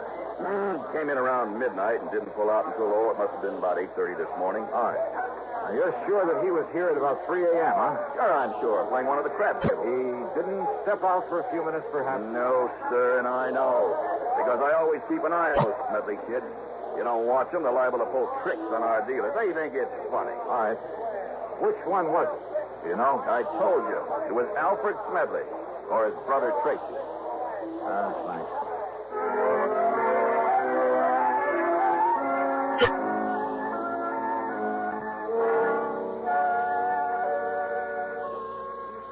Come in and have a little refreshment, Mr. Dollar. No, thanks. Just go on with what you were saying, please. Well, the party got pretty big, and we all had a lot to drink. I didn't watch the clock, and it didn't really break up until about 9 o'clock. This morning? Mm-hmm. And he was with you all the time, huh? Every minute. All right, now, which one of the twins was it? Who cares? You're both a lot of fun. I mean, fun. But, now listen, I have to know if it was Alfred or Tracy. But I haven't the least... You know, what's this all about, Johnny? Murder. Oh. Well? Well, it was Tracy. Maybe it was Alfred. Thanks a lot.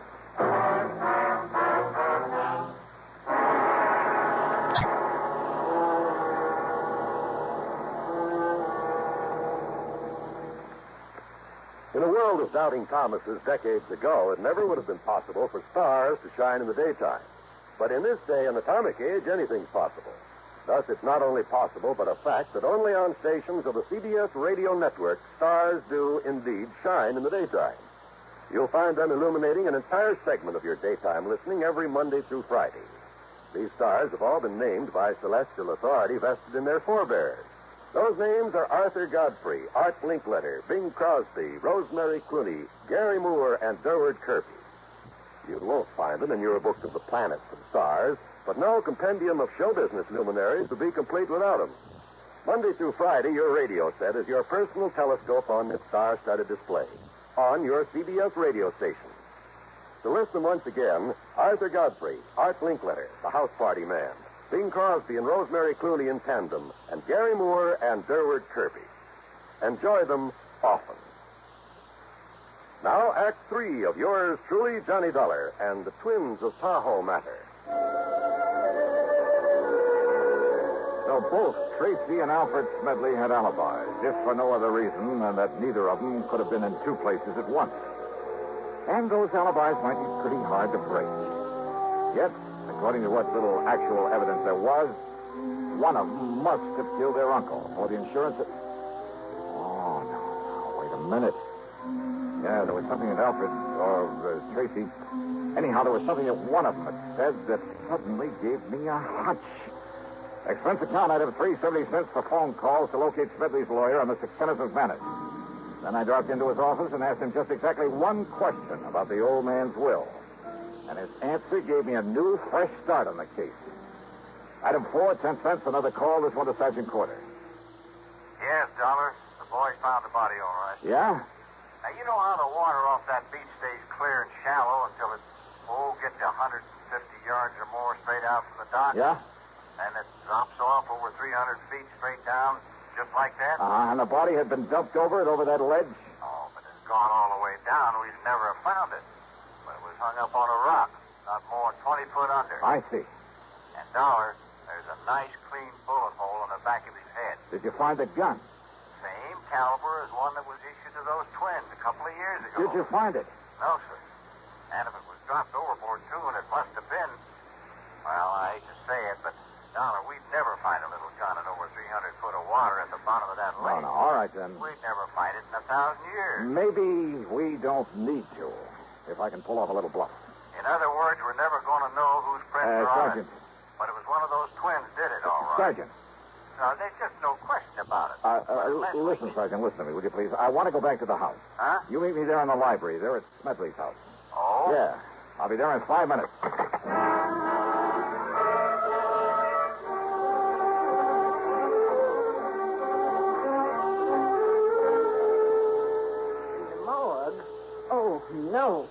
That's right, Miss Turner. Oh, that's terrible. Terrible place. Mrs. Turner. If you'd just brought me his poor old body here to the house. Mrs. Turner. Yes, Mr. Dollar. Well, let's quit fooling around with this thing, huh?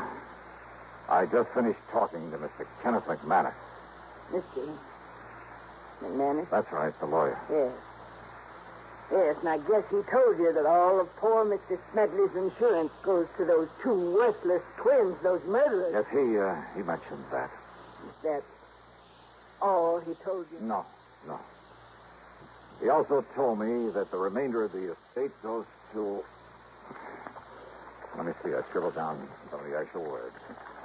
Now, here we are. The balance of my estate, including my home, I bequeath to one who, although I'm certain her motives have been entirely selfish, that she has simply been looking forward to being provided for in my will. What? Nevertheless, as a reward for Mrs. May Turner's faithful service, and I have told her this. He left something to me. You know that he told you he did. And that was your motive, Mrs. Turner. What's this? Now, you look Of here, course, the gun young man. belonging to the twins was just as available as a pair of shoes that were borrowed to carry the body out there and leave the footprints. Dollar. The point is, though, that when Sergeant Corder found not only the body, but the gun out there in the lake... No, Dollar. And when I take your fingerprints and compare them with those we found on the gun... No, listen. You don't mind giving me a set of your fingerprints, do you, Mrs. Turner? Well... Half of my life. Half of my life I spent taking care of that stingy old man. And him giving me nothing. Whilst all the time he kept giving his money to them boys. So that by the time he finally would die natural, what'd they be left for me? And you would have let those boys go to the gas chamber, wouldn't you? No. Oh, no? I hated those boys. But I knowed they could never put it on to them. Nobody could ever put anything on to them before. I'm afraid that's beside the point now. Now that we know you did it. But I had to. Because if I'd have waited, he'd give them all his money, and when he did die, there was nothing left. Nothing for me. Nothing. Don't you see? What's left for you now, Mrs. Turner?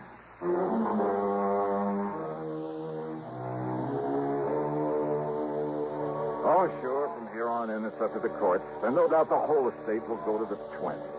You know something? I hate this kind of a case. It leaves a bad taste in my mouth. Expense account total, including incidentals and the trip back home, $416 even. Yours truly, Johnny Dollar.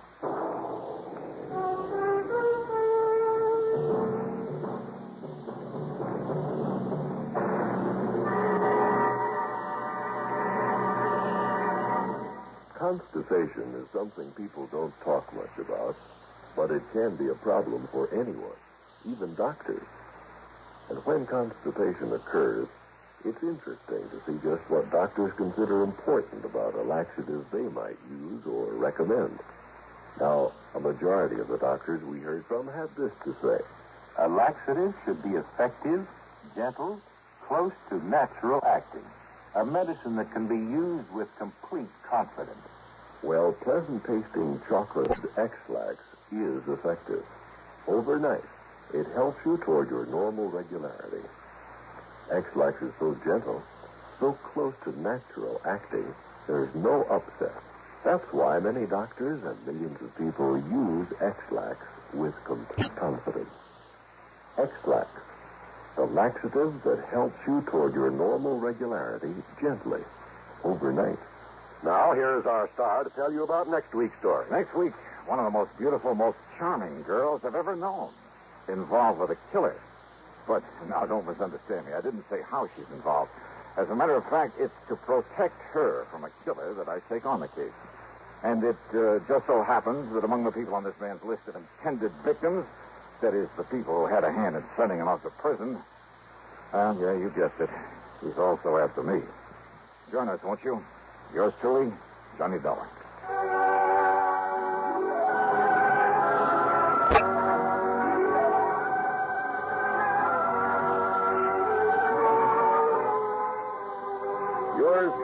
Johnny Dollar, starring Bob Bailey, originates in Hollywood and is written, produced, and directed by Jack Johnstone.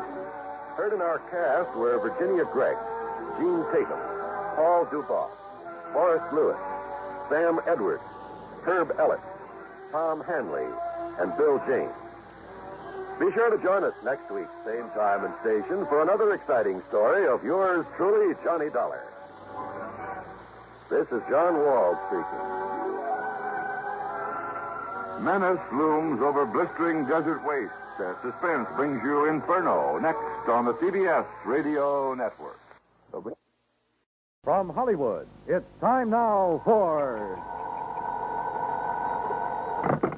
Johnny Dollar. Pat McCracken, Johnny, Universal Adjustment Bureau. Well, hi, Pat. What's new? I've got a problem. This is new? Pat, every time you call me up, you've got a problem. What is it this time? Johnny, did you ever have any trouble getting rid of money? Getting rid of... Look, Pat, this is the thing I do best. Well, not so here. What do you mean? I got $25,000. I've been trying to give it away for 2 weeks, but I can't. Just a minute. Let me shake the phone. Huh? For a minute, I thought you said you were trying to give away $25,000 and couldn't. You heard me correctly. Boy, you have got a problem. I'll be right over.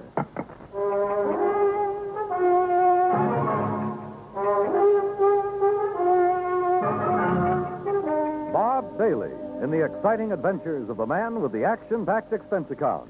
America's fabulous freelance insurance investigator. Yours truly, Johnny Dollar.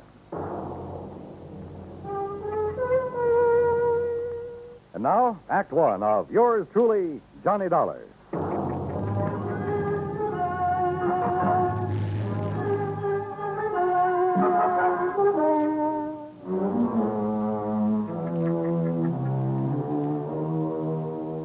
Expense account submitted by Special Investigator Johnny Dollar to the Home Office, Universal Adjustment Bureau, Hartford, Connecticut. Following is an account of expenses incurred during my investigation of the Shy beneficiary matter.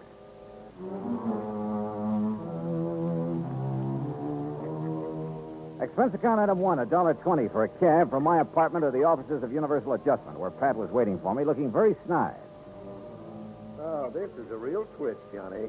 Usually beneficiaries are beating down my door to collect. This one is playing it real coy. What's the deal, Pat? Well, it starts out real simple.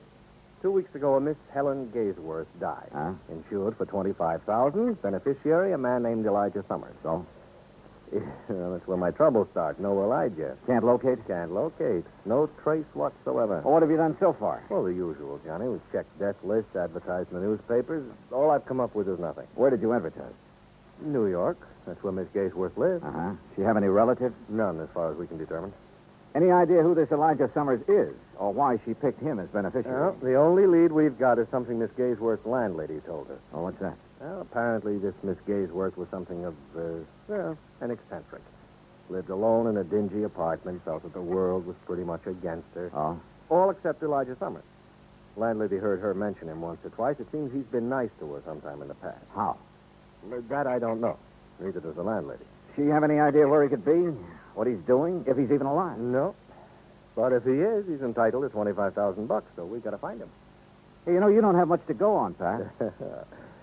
Correction, Johnny? You mean you don't have anything to go on? Expense account item two, $36 even. Transportation and incidentals to New York City. I saw the landlady. Miss Gaysworth had moved in 6 months ago from somewhere a few blocks away. 3 hours later, I'd located the somewhere a few blocks away. There, I learned only that she'd, moved in from somewhere else a few blocks away. Gradually, however, a picture arose before my mind of a sweet little old lady drifting from place to place alone, and, well, I felt sorry for her. I also felt sorry for me because nobody along the line had ever heard of Elijah Summers. Finally, I turned up her first landlady in New York. She remembered Miss Gaysworth mentioning something about having come from San Francisco. She thought. Item 3, $167.20 plane fare and incidentals to San Francisco. Item 4, $9.50 newspaper ads in the San Francisco papers. Frankly, I wasn't very optimistic, but that's where I was wrong, because the very first day I got results.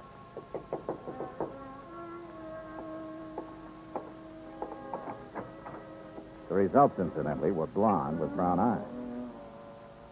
Mr. Dollar? Yeah. I'm Janet Blake. May I come in? Oh, sure. Thank you. What can I do for you, Miss Blake? You're the one who ran the ad about Elijah Summers. Yeah, that's right. Has he answered it? Not yet. Do you have any idea where he is? No, none at all. That's why I advertised. Look, are you related to Mr. Summers? No. I'm a friend of his. Well, have you any idea where he might be, Miss Blake? Have you ever heard of a little town called South Fork, California? No. It's on the Yuba River, up in the Sierras, in what used to be some of the gold rush country. You think Elijah Summers might be up there? Maybe. What makes you think so? Just call it a hunch, Mr. Dollar. Just a hunch.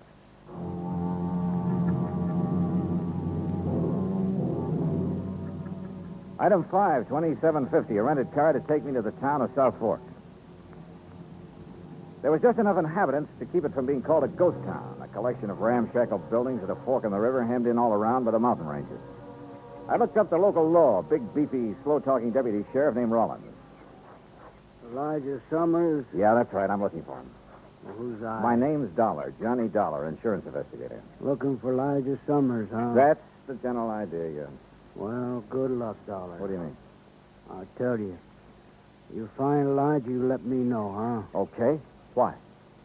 He's wanted for murder. Act 2 of yours truly, Johnny Dollar, in a moment. Our flag now numbers 50 stars, and behind each star there stands yet another flag, representing one of the 50 states. Rhode Island state flag is white with an anchor, first used as a colony symbol in 1647. The motto Hope was added in 1664, when the government was organized under a charter from King Charles II.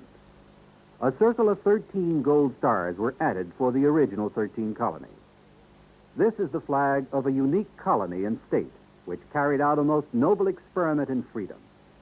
The Royal Charter of 1663 reads, "To hold forth a lively experiment, that a most flourishing state may stand and best be maintained with full liberty in religious concernments." Rhode Island state flag, the flag of the 13th state to enter the Union, was adopted on May 19th, 1897. And now, Act 2 of yours truly, Johnny Dollar, and the Shy Beneficiary Matter.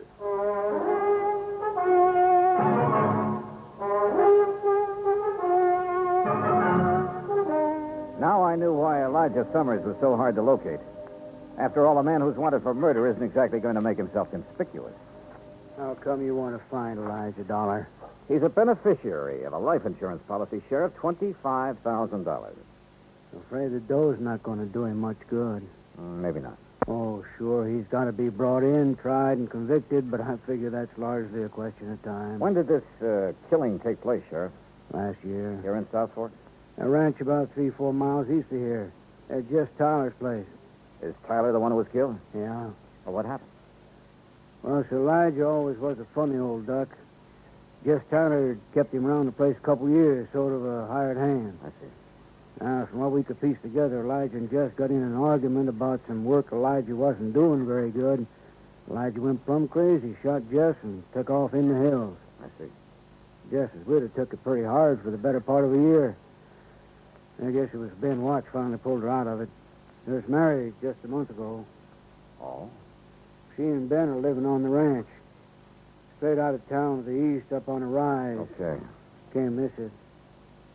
Figure on going out there. Yeah, I thought I might. You any idea where Elijah might have gone? Matter of fact, I got a pretty good idea. Yeah? Over the next range of mountains is a place called Tough Luck Canyon. A couple of hermits in there panning gold. Gold? Well, they get maybe $3-4 worth a day. Enough to live on. Now, I got me a hunch Elijah's holed up somewhere in there. Have you been up there after him? 2-3 times. Well? Well, someone's got to be careful. That Elijah's a mean shot with a .30-30. Jess Tyler found that out. Besides, there's lots of places up in there for a man to hide. Uh-huh. So you've given up on him? Dollar, I don't give up on no man. Elijah stays up there long enough, he's going to get careless. One of these times I go up there, I'll get him. I got into my car and drove out to the Tyler Ranch where his widow Clara and her new husband Ben Watts were living. They were expecting me. Sheriff Rollins phoned us you were coming, Mr. Dollar. I doubt if there's much we can add to what he's already told you about Elijah and the killing. Well, I'm sure you don't enjoy talking about it, Mrs. Watts, but I don't mind anymore, Mr. Dollar. Time has a way of taking care of most things. Of course, I still can't help feeling sort of bitter about Elijah. But I also can't help feeling sorry for him. Yeah, sure, I understand. I gather that Mr. Tyler always treated Elijah pretty well. Yes, he did. I kept him around here when it really didn't pay to. Uh-huh. Then how could Elijah turn on him that way? Well, Elijah was always pretty unpredictable, I guess. No one really knows what the argument was about. Mr. Watts, how would I get to Tough Luck Canyon? You? You mean you're going after Elijah? I'd like to try. I don't think that's a very good idea, Mr. Dollar. Probably not. But why not? Could be dangerous for you. Maybe. And why do it? My job. I've been thinking about Elijah a lot lately. An old man like that somewhere up in that canyon out in the open, in the cold. It just isn't right. Yeah, well, anyway, how do I get there? As the road takes off a mile or so from here, you'll see it marked. Winds up through the mountains to about 3 hours' hike from Tough Luck Canyon. Okay, thanks. Just one thing, Mr. Dollar. This Elijah, he's a good shot. I know. Yeah, so do I. Put a 30-30 slug in my shoulder once. When was that? Night of the killing. I was living on the next ranch over at the time. I was one of them that took off after him. He winged me from 200 yards. Oh? I tell you for a fact, Mr. Dollar, he can shoot fast. He can shoot straight. With those cheerful words from Ben Watts ringing in my ear, I drove back to town. Item 6, $35.40 for some camping equipment. I figured I'd be spending a couple of nights out in the open. I found the so-called road they told me about. Finally, it just sort of petered out among the trees and rocks up near the timberline. I started hoofing it. 3 hours later, I was over the ridge and working my way down the western slope of Tough Luck Canyon. Suddenly, I stopped. Yeah, somebody was trailing me. I crouched behind some brush and waited.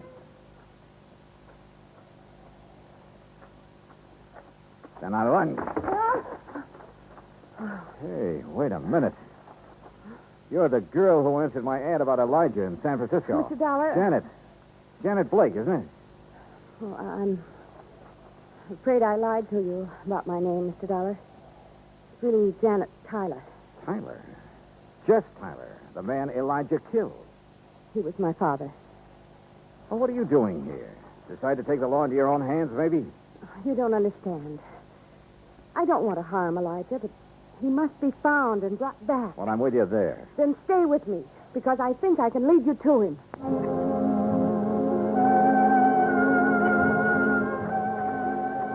Look, Janet, we're nearly at the upper end of this canyon. Now, what makes you think Elijah's around this neck of the woods? Well, years ago, Elijah brought me up here. There's a little pocket in the rocks. It's almost a cave. Yeah? He liked it. Said it was his place. I recognized the landmarks. Get down.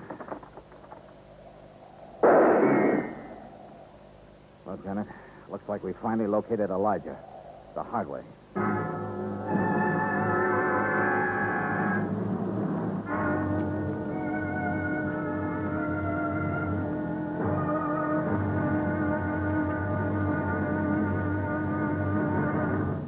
Act 3 of yours truly, Johnny Dollar, in a moment. It is a very well-known fact that symbols are important to men everywhere. Whether they be symbols of country, religion, or honor, they're a cherished part of the culture and tradition of all peoples. As in almost all countries of the world, the people of Spain are very religious. And in the Spanish town of Vendrell, the people were having difficulty with a symbol. A 300-pound angel sitting on top of a 150-foot church steeple. The angel had been there since 1784 and needed repairs to keep it from falling down on the heads of the parishioners.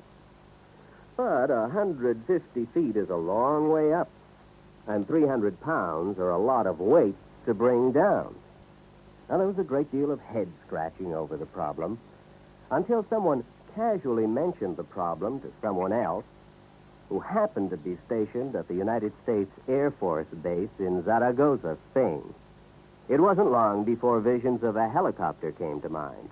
Because Americans like to help other people everywhere, the Air Force Whirlybird lifted the Angel from the church steeple, brought it down for repairs, and later returned it to its perch. So grateful were the people of Vendrell for this act of friendly cooperation that they held a mass celebration of American Day to show their appreciation. Television and newsreels carried the story of kindness. So did the newspapers and magazines throughout Spain. This gesture on the part of the United States Air Force created a new symbol, a symbol of friendship and understanding. It became a symbol of freedom, the right of all men everywhere. And now, Act 3 of yours truly, Johnny Dollar, and the Shy Beneficiary Matter.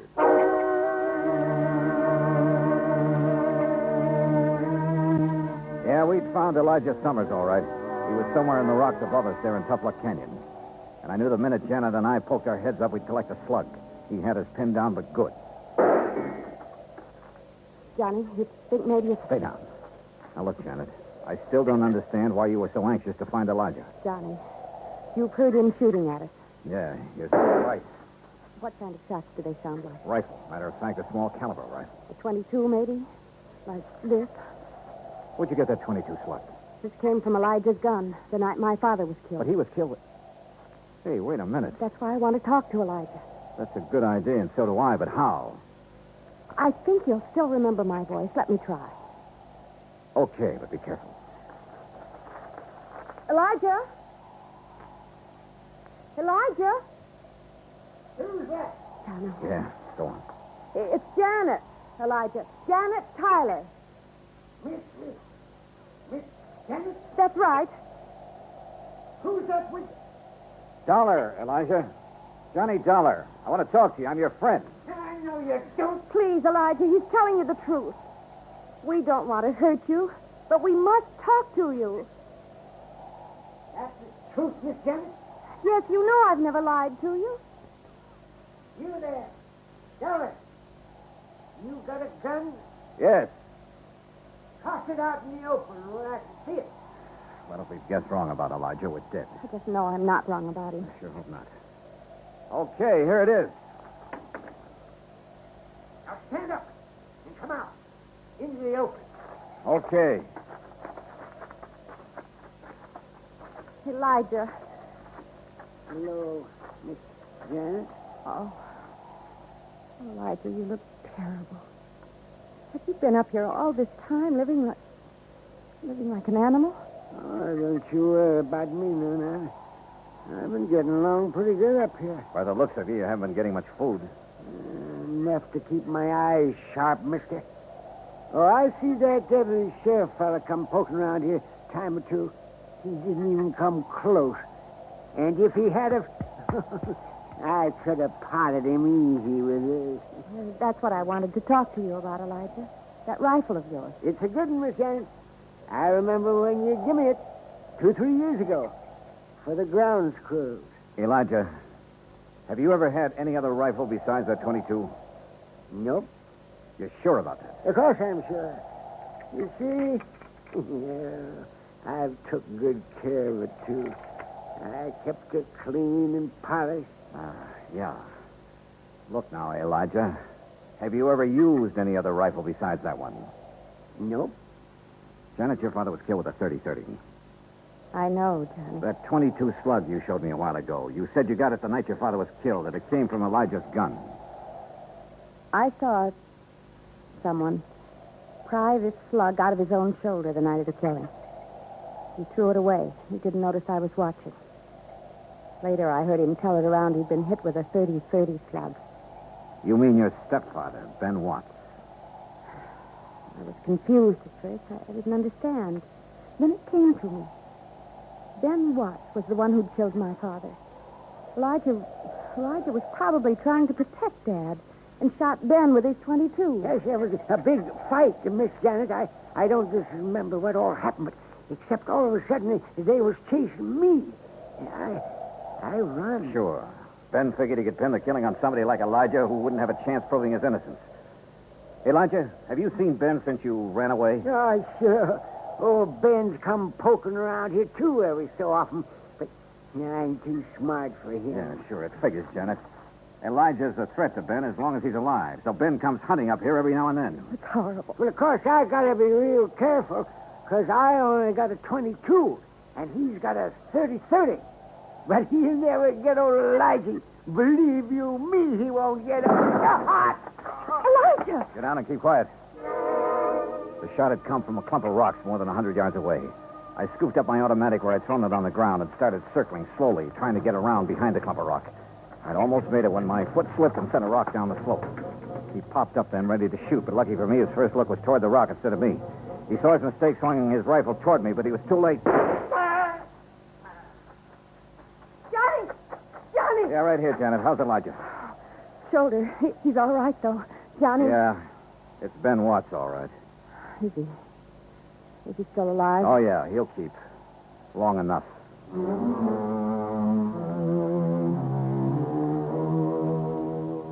Expense account total $410 even. Remarks? Well, I turned Ben Watts over to the local law. And I helped old Elijah fill out his claim for the $25,000 insurance money Miss Gaysworth had left him. It ought to keep him real comfortable for the rest of his life. You know, Pat, once in a while I get the feeling that this job of mine is worthwhile after all. Yours truly, Johnny Dollar.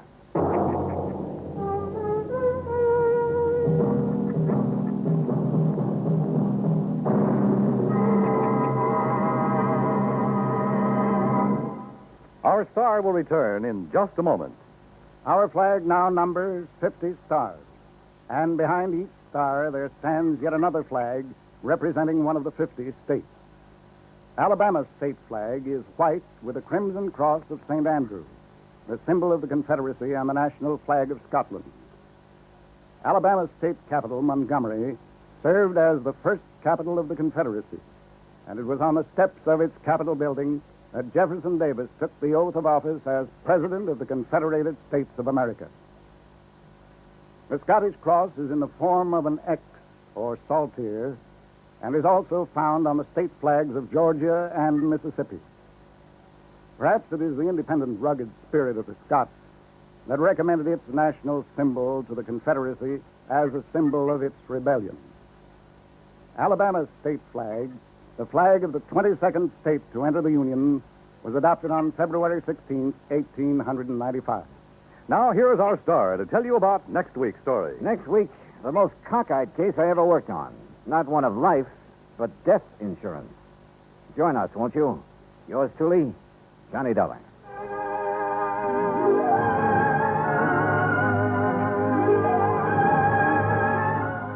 Yours truly, Johnny Dollar, starring Bob Bailey, originates in Hollywood.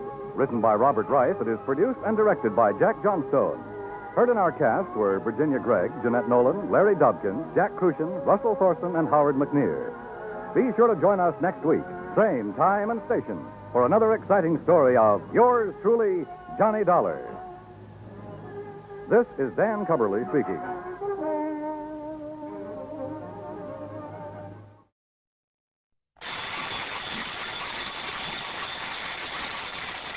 Johnny Dollar. Well, it's about time. Huh? John, where have you been? Oh, I just took a couple of days off to...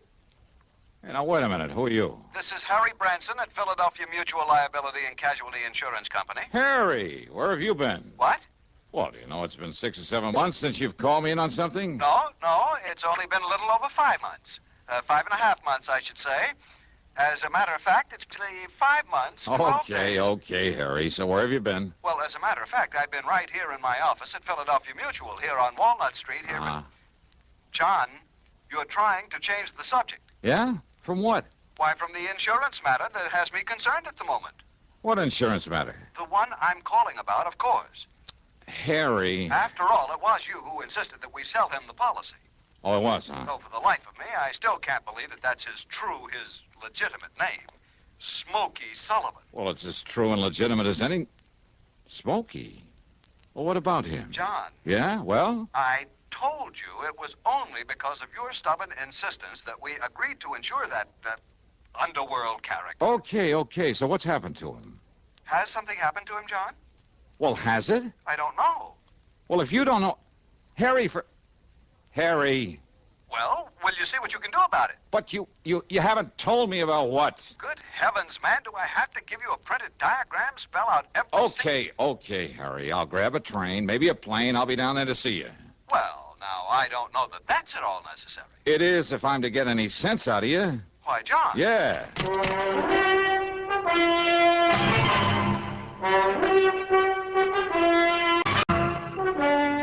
CBS Radio brings you Bob Bailey in the exciting adventures of the man with the action-packed expense account, America's fabulous freelance insurance investigator. Yours truly, Johnny Dollar.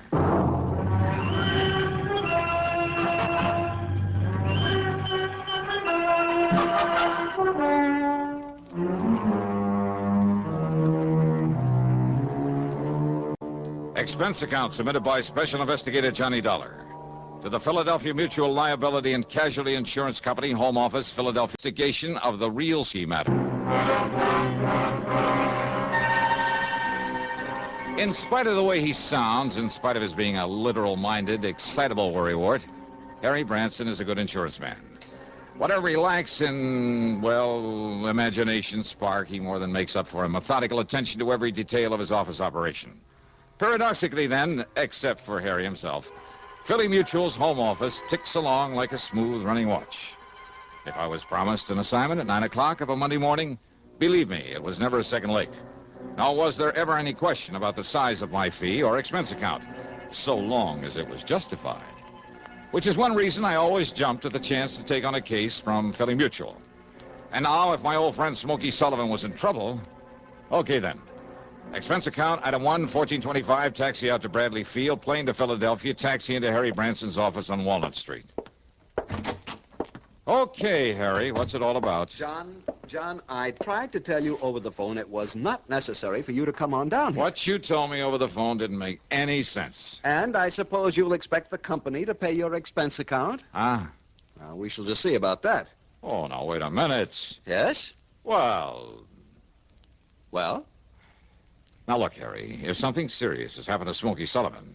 Did I say anything like that over the telephone? Well, I'm sure you didn't waste your company's precious money on a long-distance call just to say good morning to me. Of course not. And you did mention Smokey. I certainly did. Well, come on, Harry. What's it all about? Arsonist, thief, racketeer, mixed up in more unlawful, illegal, sordid crimes, Harry. and by his own admission, too. Well, so what if he was? He isn't anymore. I hope now, will you're you tell right, me? John. I certainly hope you're right. Well, I am right. But he did have a record. Oh, and look. why a fine, conservative, respectable old company like Philadelphia Mutual, Harry. why you should demand that we issue a combination life and accident policy on such a person. What's the matter? You gone off your rocker or something? I beg your pardon. Don't you realize that your company and half a dozen others all over the country ought to be proud to serve a guy like Smokey? Guy. Insure him for nothing, too, and for as much as he wants. John, a company hardly prospers by doing a thing like that. Harry, don't you read the reports on my investigations? Of course. Don't you know that 2 out of the last 4 cases I've handled for this grand and glorious company of yours would never have been solved if it hadn't had Smokey Sullivan's help? Of course, if I know. If it hadn't been for his knowledge of the underworld and cities all over the country, his contacts there, do you think I would have gotten to first base, flushed out those crooks, saved your company a lot of precious money? Well, of and course, each time, Smokey was risking his neck to give me a hand. Now, you remember that. Well, of course, Sure. You've been all for it, his giving me and you a hand in these things. But when it comes to giving him a little lousy insurance protection... Well, of course, Of course you what? Well, I'm sure he deserves our every consideration. You bet he does. But a man like him, with a past record like his, I mean, all the figures, the actuarial tables... Show that he's a pretty poor risk, huh? Exactly. All right. So maybe I am, too, in this job of mine. The services you perform for us and the... Oh. Yeah, Then good, I did the right thing. Yeah? What's good about refusing to draw up a policy for Smokey Sullivan? But I did issue one. Oh, you did? I admit it was only because of your insistence. But now that you've explained why, well, John, I might suppose it was the right thing. Well, sure it was. And Harry, I'm sorry I blew my top. Perfectly understandable, but John, I said I must it was all right. I meant except for one thing. Oh? What's that mean? Well, I'm afraid your trusted friend, Smokey... Well, have you seen this morning's paper? Here. Here, John. Thanks. I see you're still reading the Philadelphia. What's this? Yes, that item I put a circle around. But I... Oh, no, Harry. No. This can't be right.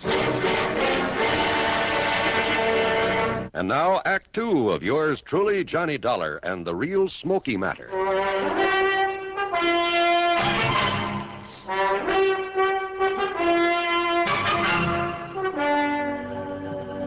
Read it, John. The whole news item. Toy factory. Burned to the ground. And I'm afraid your dear trusted friend, Smokey Sullivan... Millersburg Toy Company. Total loss. Certain proof of arson. Yes, John? Captain Oscar Fletcher of the arson squad states that the unusual technique employed indicates beyond the shadow of a doubt it is the work of a man who, although he is not known to have operated in this area since serving a prison term some years ago, True. is unquestionably the work of... Oh, no, Harry, this is wrong. I'm afraid not, John. That fire was set by Smokey Sullivan. You mean the arson squad is going to pin this on him because whoever did it happened to use a method that... No, I won't believe it. You didn't read the rest of the item. Why bother if they think I'm going to let him pin it on Smokey just You'd because better read it, John. Why? I mean about the body they found in the ashes. Body? The police are certain that it's Smokey. Oh, no. Oh, yes. All right, look.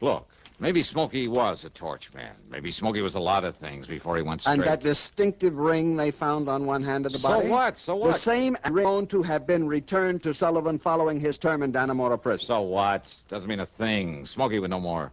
Here's another. Recipient going to his way. You were Don. You, for one, it's enough to get caught in one of his own fires.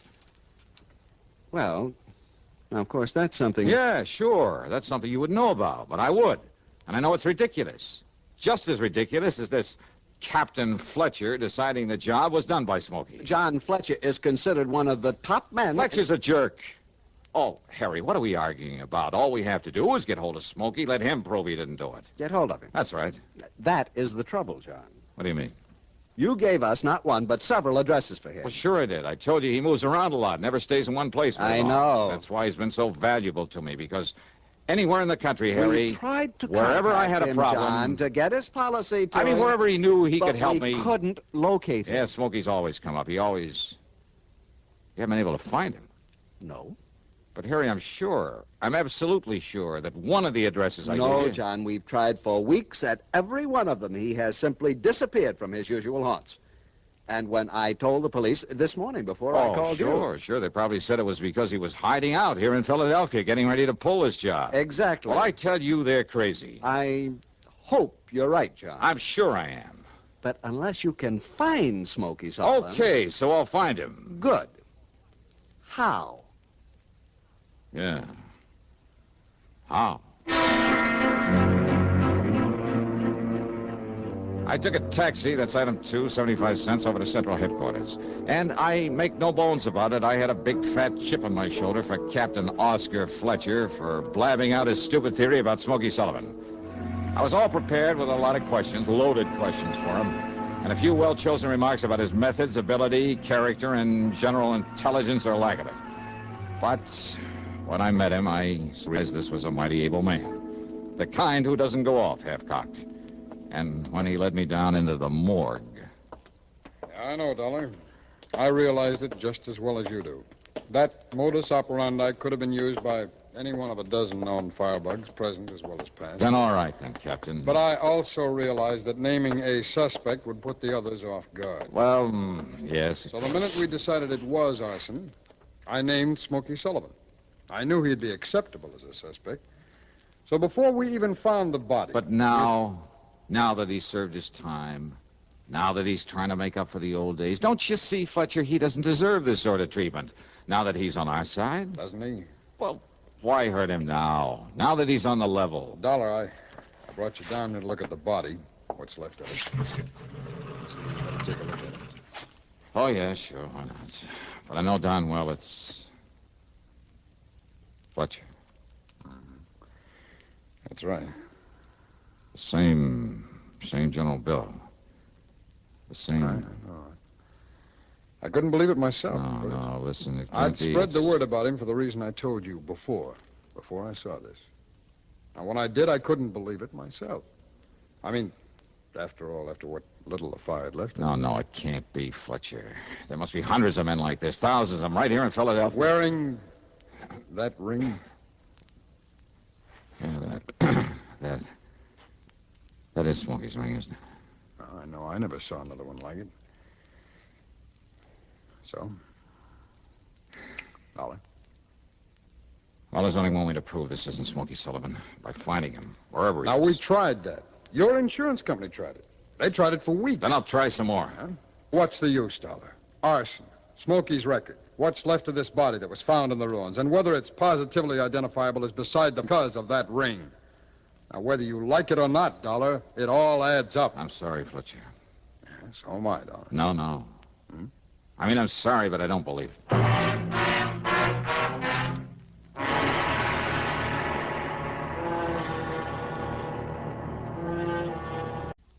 Are you married?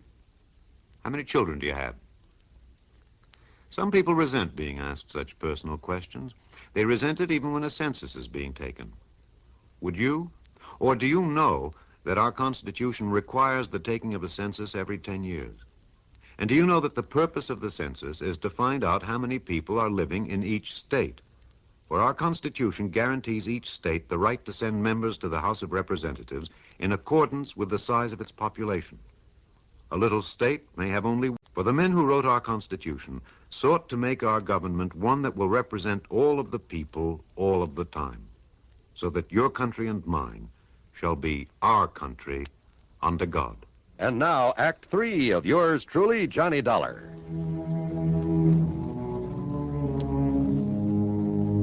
Item 3 over the next 4 days is $81 for room and board. More important, though, during the time is $116 for phone calls and telegrams to friends, newspaper men, police departments all over the country. Anyone I could think of who might be able to help me locate Smokey Sullivan. Nothing. Okay, Smokey had gotten restless again, as he had many times before. But always before, he told me where he was going. Yeah, maybe he tried to call me after I'd left Hartford. So one of those calls went to my answering service up there. No word from him. And there was always that body in the morgue. So unless I could somehow prove Smokey was alive, locate him. But how? And the only time that Smokey had ever contacted me was when when I needed... When he thought that maybe... Yeah. Item 5, 10 cents for a call to Marty Ross, a top reporter on Philly's biggest morning paper. I told him he'd find a story in exactly half an hour at the corner of 13th and Pine. A story that he ought to give out to all the wire services. Item 6, $50, deposit on a rental car. Item 7, a call to headquarters, and I didn't give the desk sergeant my name, only the license of the car I'd hired. Okay, then. The first time I drove across the intersection of 13th and Pine, against the light, only a few people on the sidewalk noticed it. And, of course, some of the cars trying to cross with the light. The second time I ran it, though, there was a cop there, and I thought I caught a glimpse of Marty Ross. I made the cop my target. And when I made the pass at him, nearly running him down... Hey! Let me pick it! Oh!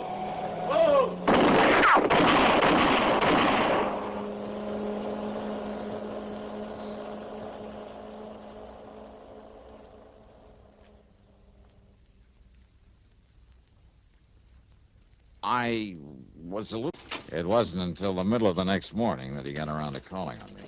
Here you are, Captain. Cheers, Conroy. Thanks, I'll quit it. All right, Dollar. What's the big idea? Sit down, Captain. Cigarette? How'd you get those in here? Old friend of mine. You mean Marty Ross? Yeah. The guy that... Dropped in to see me this morning. Left a pack of these. Friend? Yeah, his story, your crazy stunt, is all over the country by now. Boy, what's the matter with you? You go off your rocker? Yeah, kind of looks that way, doesn't it? Sure you wouldn't like a cigarette? Cut out the clowning, will you? Now, you're in trouble, boy. Oh, I don't know. Well, I do. Well, now, I thought maybe you, an old friend of mine, could maybe pull some strings. You are out of your mind. Why'd you do it, darling? You drunk? No. Is that what you were because of your worry over Smokey Sullivan? Now, come on. Give. Well, I guess I'd better wait until my hearing before I say anything. Hey, guard. Dollar. You want to let Captain Fletcher out of here? You cut this out, will you? Now, come on, Dollar. Tell me what it's all about. Well, come on. Look, Dollar, be sensible about this, will you? Now, how can I give you a hand? That is, assuming that I will. If you don't... Dollar. Here we are, Captain. Dollar for... Come see me again sometime, will you, Fletch?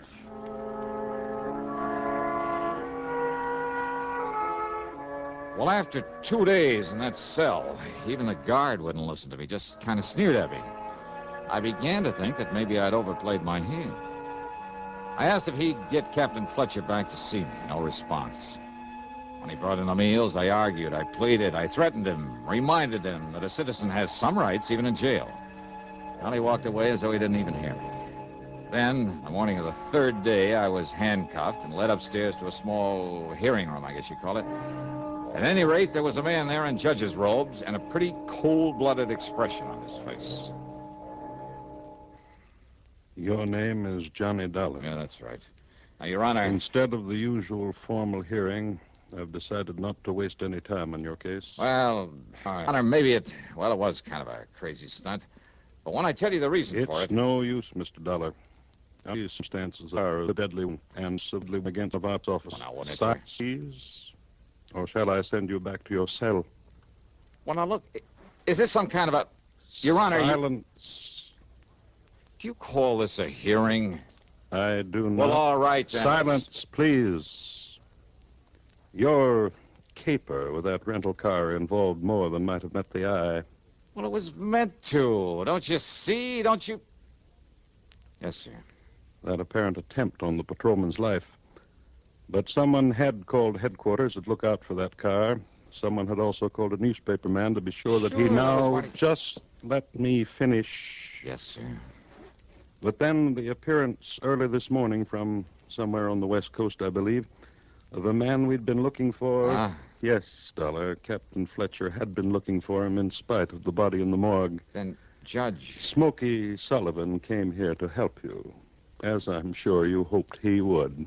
Yeah, I knew the newspaper reports. Will you please keep quiet? Yes, sir. Well, Dollar, when Smokey arrived here, Fletcher took him right over to the scene of the fire. Smokey immediately recognized the handiwork of an old crony of his who could almost have passed for his twin. Then... The only other man he ever knew to wear the same kind of ring he wore and still wears. Smokey's waiting in there, by the way, to see you. Then you mean that you know... I mean that your crazy caper worked, Johnny. Conroy, take off his handcuffs. Oh, boy. Judge, you're okay. And you say that Smokey's in the next room? Hi, Johnny. Smokey. Yeah. Smokey, you old son of a gun. Yeah. Now, just 1 minute, Johnny. Yeah. Yes, sir. We're deeply indebted to you for this. It was all done most ingeniously. Well... And as for the traffic violations, you're fined $15. Oh, But next time, please don't scare one of our patrolmen out of his wits.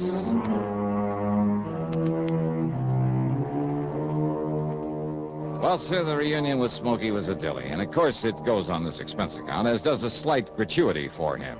And the cost of his trip from the coast and back. Yeah, he's settled out there now. So the total, including my fine and my own trip back to Hartford, $621 even.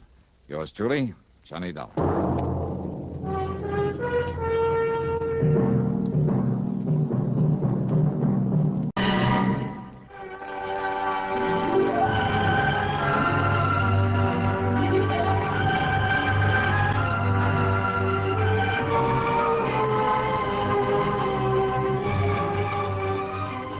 Yours truly, Johnny Dollar, starring Bob Bailey, originates in Hollywood and is written, produced, and directed by Jack Johnstone.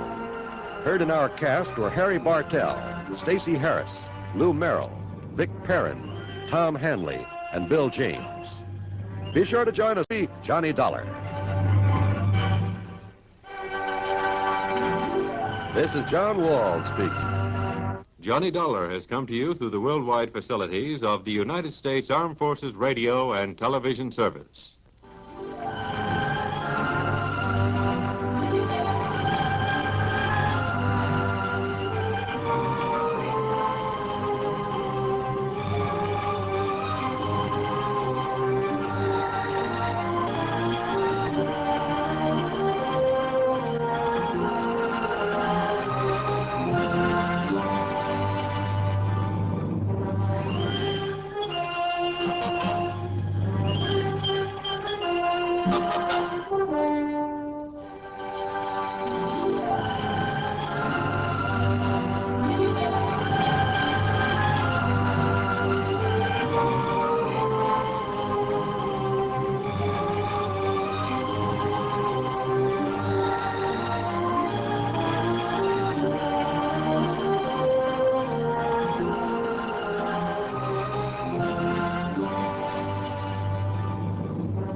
From Hollywood, it's time now for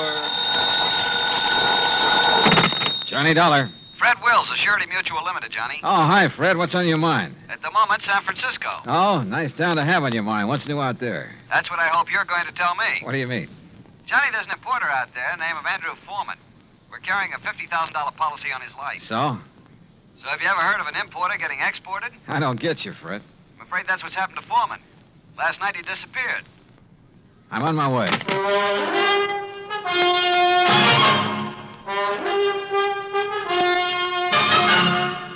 Bob Bailey in the exciting adventures of the man with the action-packed expense account, America's fabulous freelance insurance investigator. Yours truly, Johnny Dollar.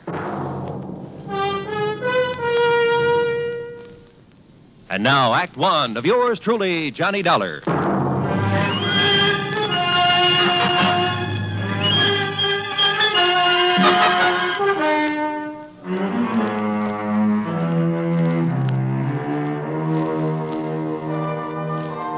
Expense account submitted by Special Investigator Johnny Dollar to the Home Office, Surety Mutual Limited, Hartford, Connecticut. Following is an account of expenses incurred during my investigation of the Blinker matter.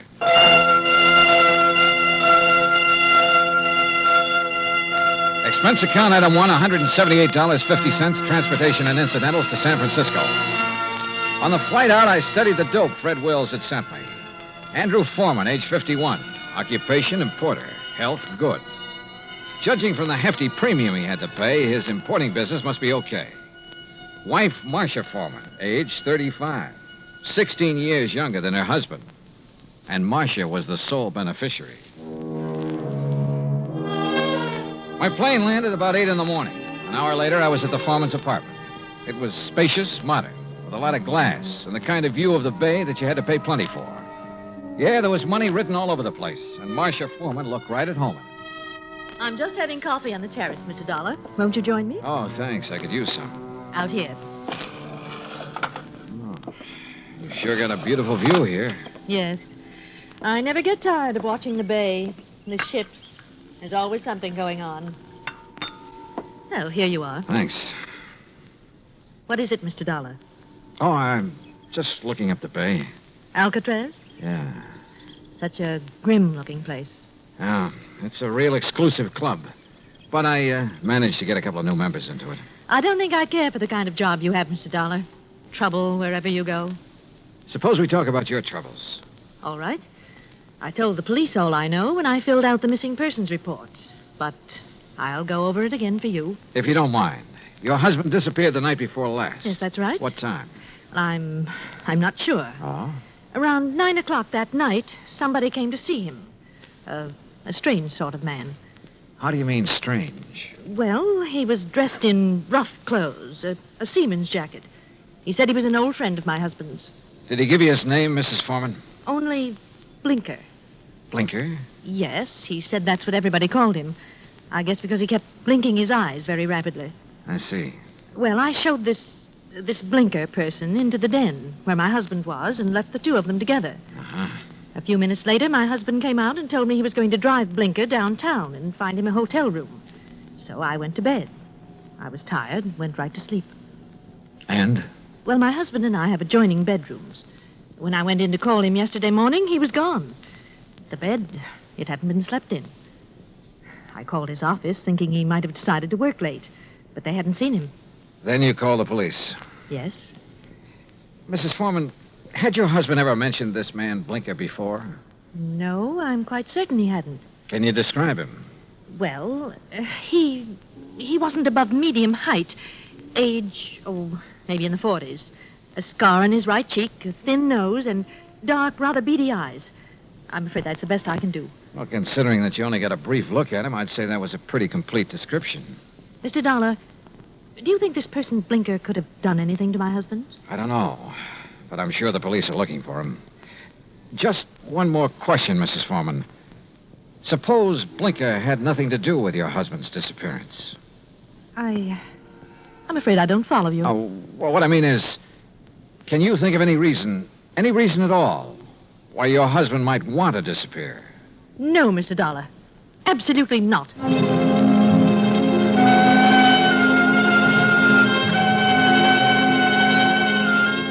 Marcia Foreman sounded pretty certain of that last answer. Maybe just a little bit too certain. Expense account item 2, $1.80 cab fare to the office of an old friend of mine, Detective Lieutenant Scapella. Jono, if Foreman took this character Blinker to a hotel, it's no hotel we ever heard of. We've covered them all. You think Blinker could have killed Foreman? It's a possibility. What's another? Maybe there is no Blinker. Yeah, Scapella, I thought about that, too. Jono, didn't it hit you there was something strange about Mrs. Foreman's story? She said she let Blinker in the apartment. She showed him to the den. Now, she could have only seen him a couple of minutes. Yet she rattled off a complete description of him. Yep. Sure is me, Scapella, right between the eyes. And the way she described it. Yeah, I know. Seaman's jacket, beady, blinking eyes, scar on the right cheek. Oh, he sounds real distinctive. Real distinctive. Or real faked. Well, the trouble is, smelling a fake's one thing. Proving it's another. What have we got for a motive? For one thing, $50,000. She was Foreman's sole beneficiary. That's interesting. That's real interesting. Excuse me, John. Capella. Oh? Oh, yes. What? I see. Yes, okay. Yes. All right, thanks, Mr. Arnold. John, it looks like we better back up and start all over. What do you mean? That was Wayne Arnold. That's Foreman's attorney. He had a telephone call this morning. From Foreman? No, but from somebody just as interesting. Blinker. Yeah, Blinker.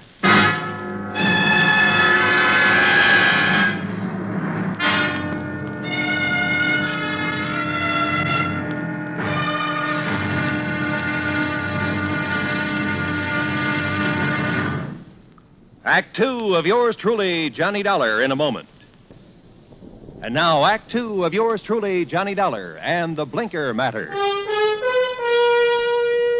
Like Scapella said, we had to back up and start all over again. Just when we talked ourselves into thinking Marcia Foreman's story about Blinker was phony, her missing husband's lawyer phoned and told us he'd just heard from Blinker. Item 3, $1.70, cab fare to the office of Wayne Arnold, Foreman's attorney. I met him just coming out his door. Did you wish to see me? Mr. Arnold? Yes. I'm Johnny Dollar. Oh, yes, the insurance investigator. Mrs. Foreman told me you'd been questioning her. Look, I'm sorry, but I'm in rather a hurry. I have an appointment, and I'm late for it. Sorry, but this will only take a minute or two. I was in Lieutenant Scapella's office when you phoned a while ago about this man Blinker, Mr. Arnold. Oh, yes.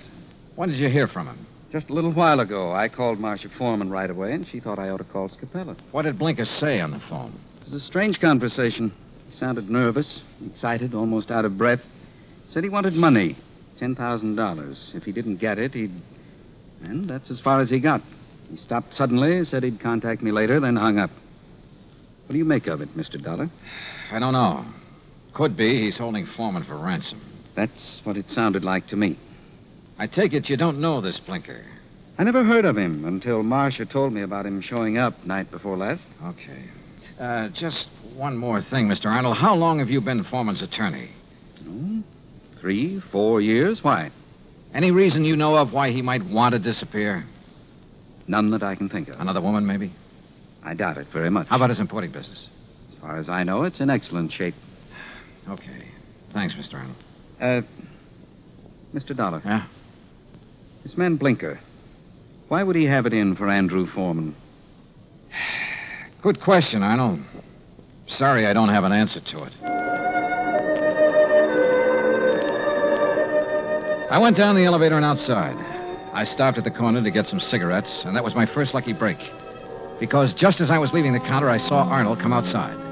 And the way he looked up and down the street made it plain he wanted to see if anybody was watching him. He got into his car and drove off. I grabbed a taxi, that's item 4, and trailed him. He drove into Golden Gate Park and stopped. I got out down the road and worked my way toward him behind some bushes. Pretty soon, a woman came over and got into his car. I couldn't hear what they were saying, but I didn't need to. Because when I saw the kiss, I got the message. The woman was Marcia Foreman. I went back into town and waited for Marcia outside her apartment door. She showed up about half an hour later. What? Why, Mr. Dollar. What is it? Is something wrong? Yeah, something's real wrong, Mrs. Foreman. I want to talk to you. All right. Come in. But I've already told you all I know. The story you told me about this man, Blinker, there's no such person, is there? What? You and Arnold made it up.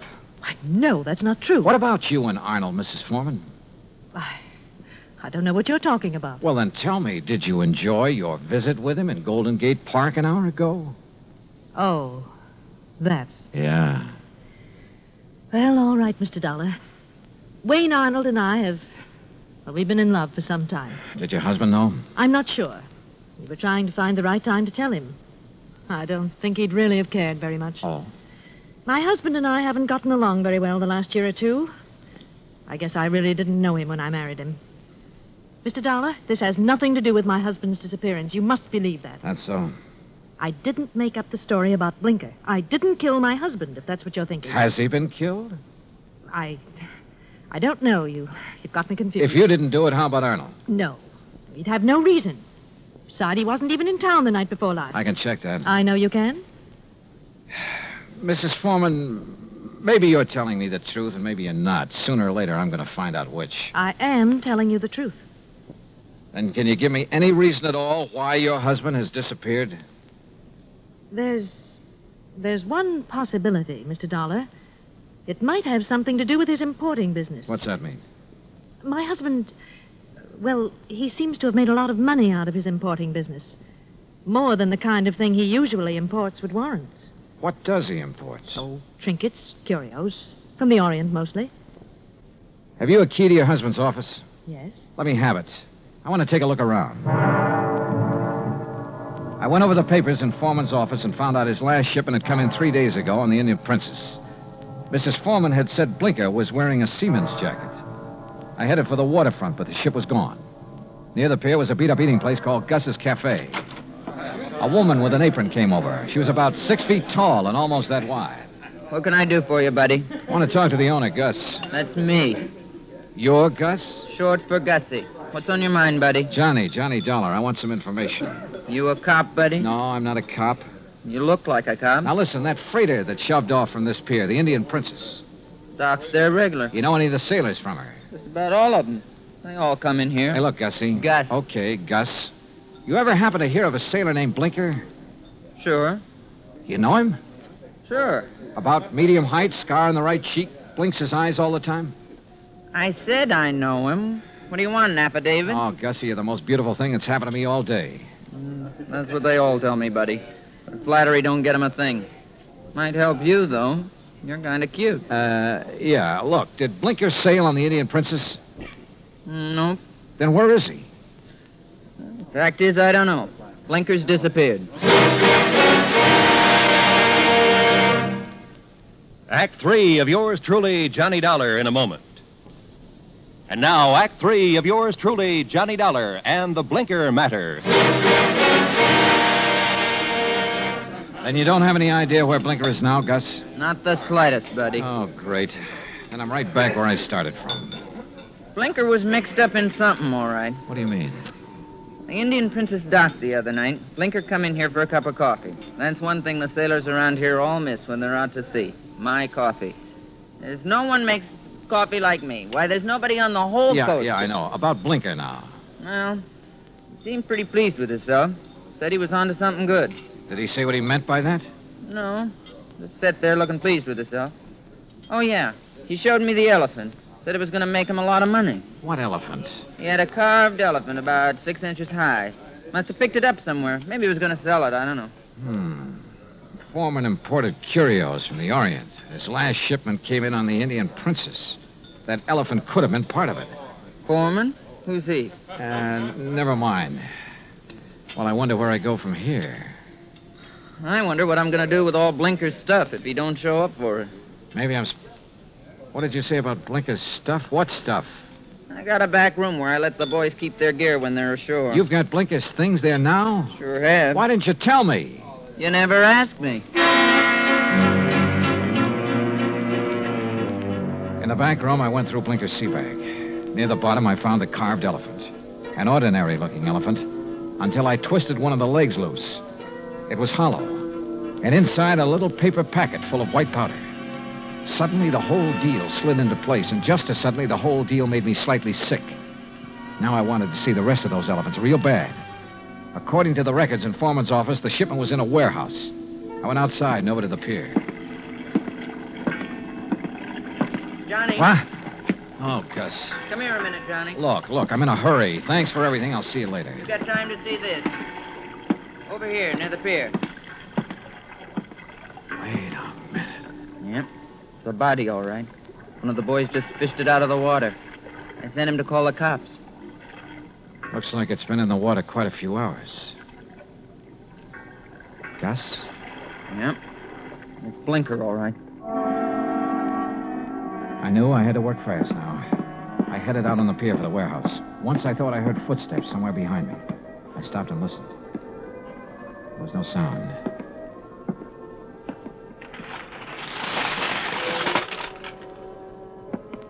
It was dark inside the warehouse, but with the help of matches, I located Foreman's shipment. I took a crowbar and opened one of the crates. It was full of carved elephants. I picked up one of them. Yeah, it had a hollow leg. And the hollow leg was full of the same white powder. I hit the floor fast. The shot had come from over near the door.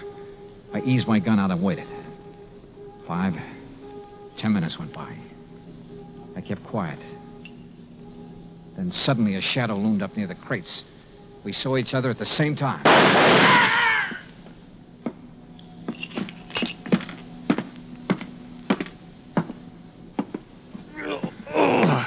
My shoulder. Well.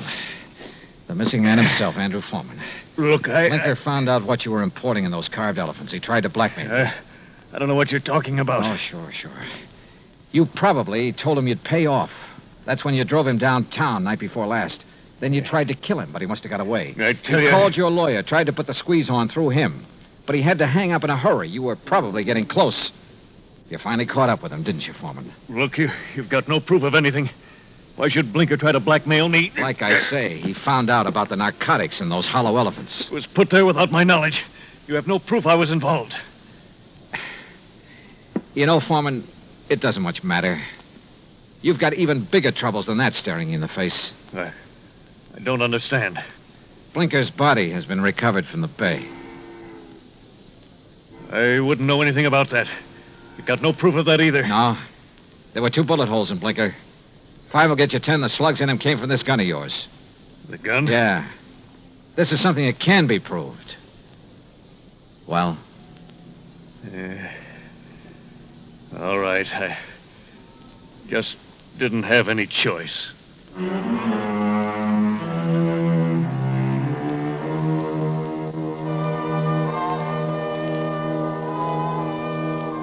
Item 5, $183 even, transportation and incidentals home. Expense account total, $434.50. Remarks? Andrew Foreman made a complete statement to the police. The murder case against him is open and shut. So, it looks like he's going to beat the narcotics rap after all. The hard way. Yours truly, Johnny Dollar.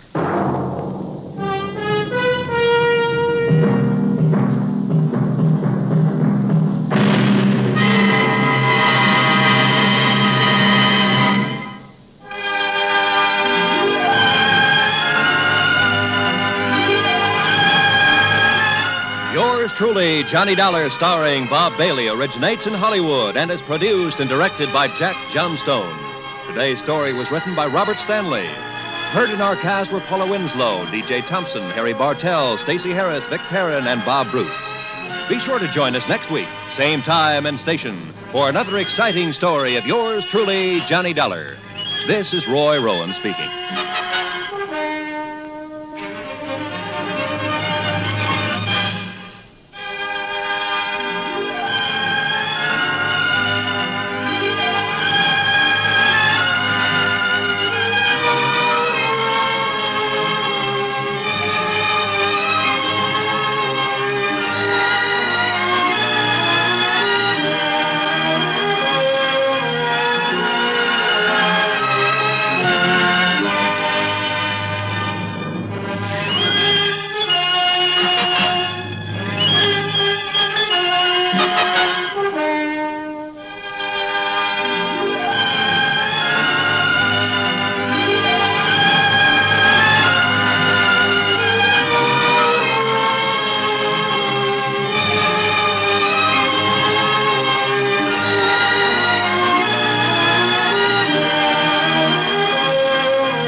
Johnny Dollar has come to you through the worldwide facilities of the United States Armed Forces Radio and Television Service.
Tune in to nostalgia. Tune in to now. Golden Radio Hour.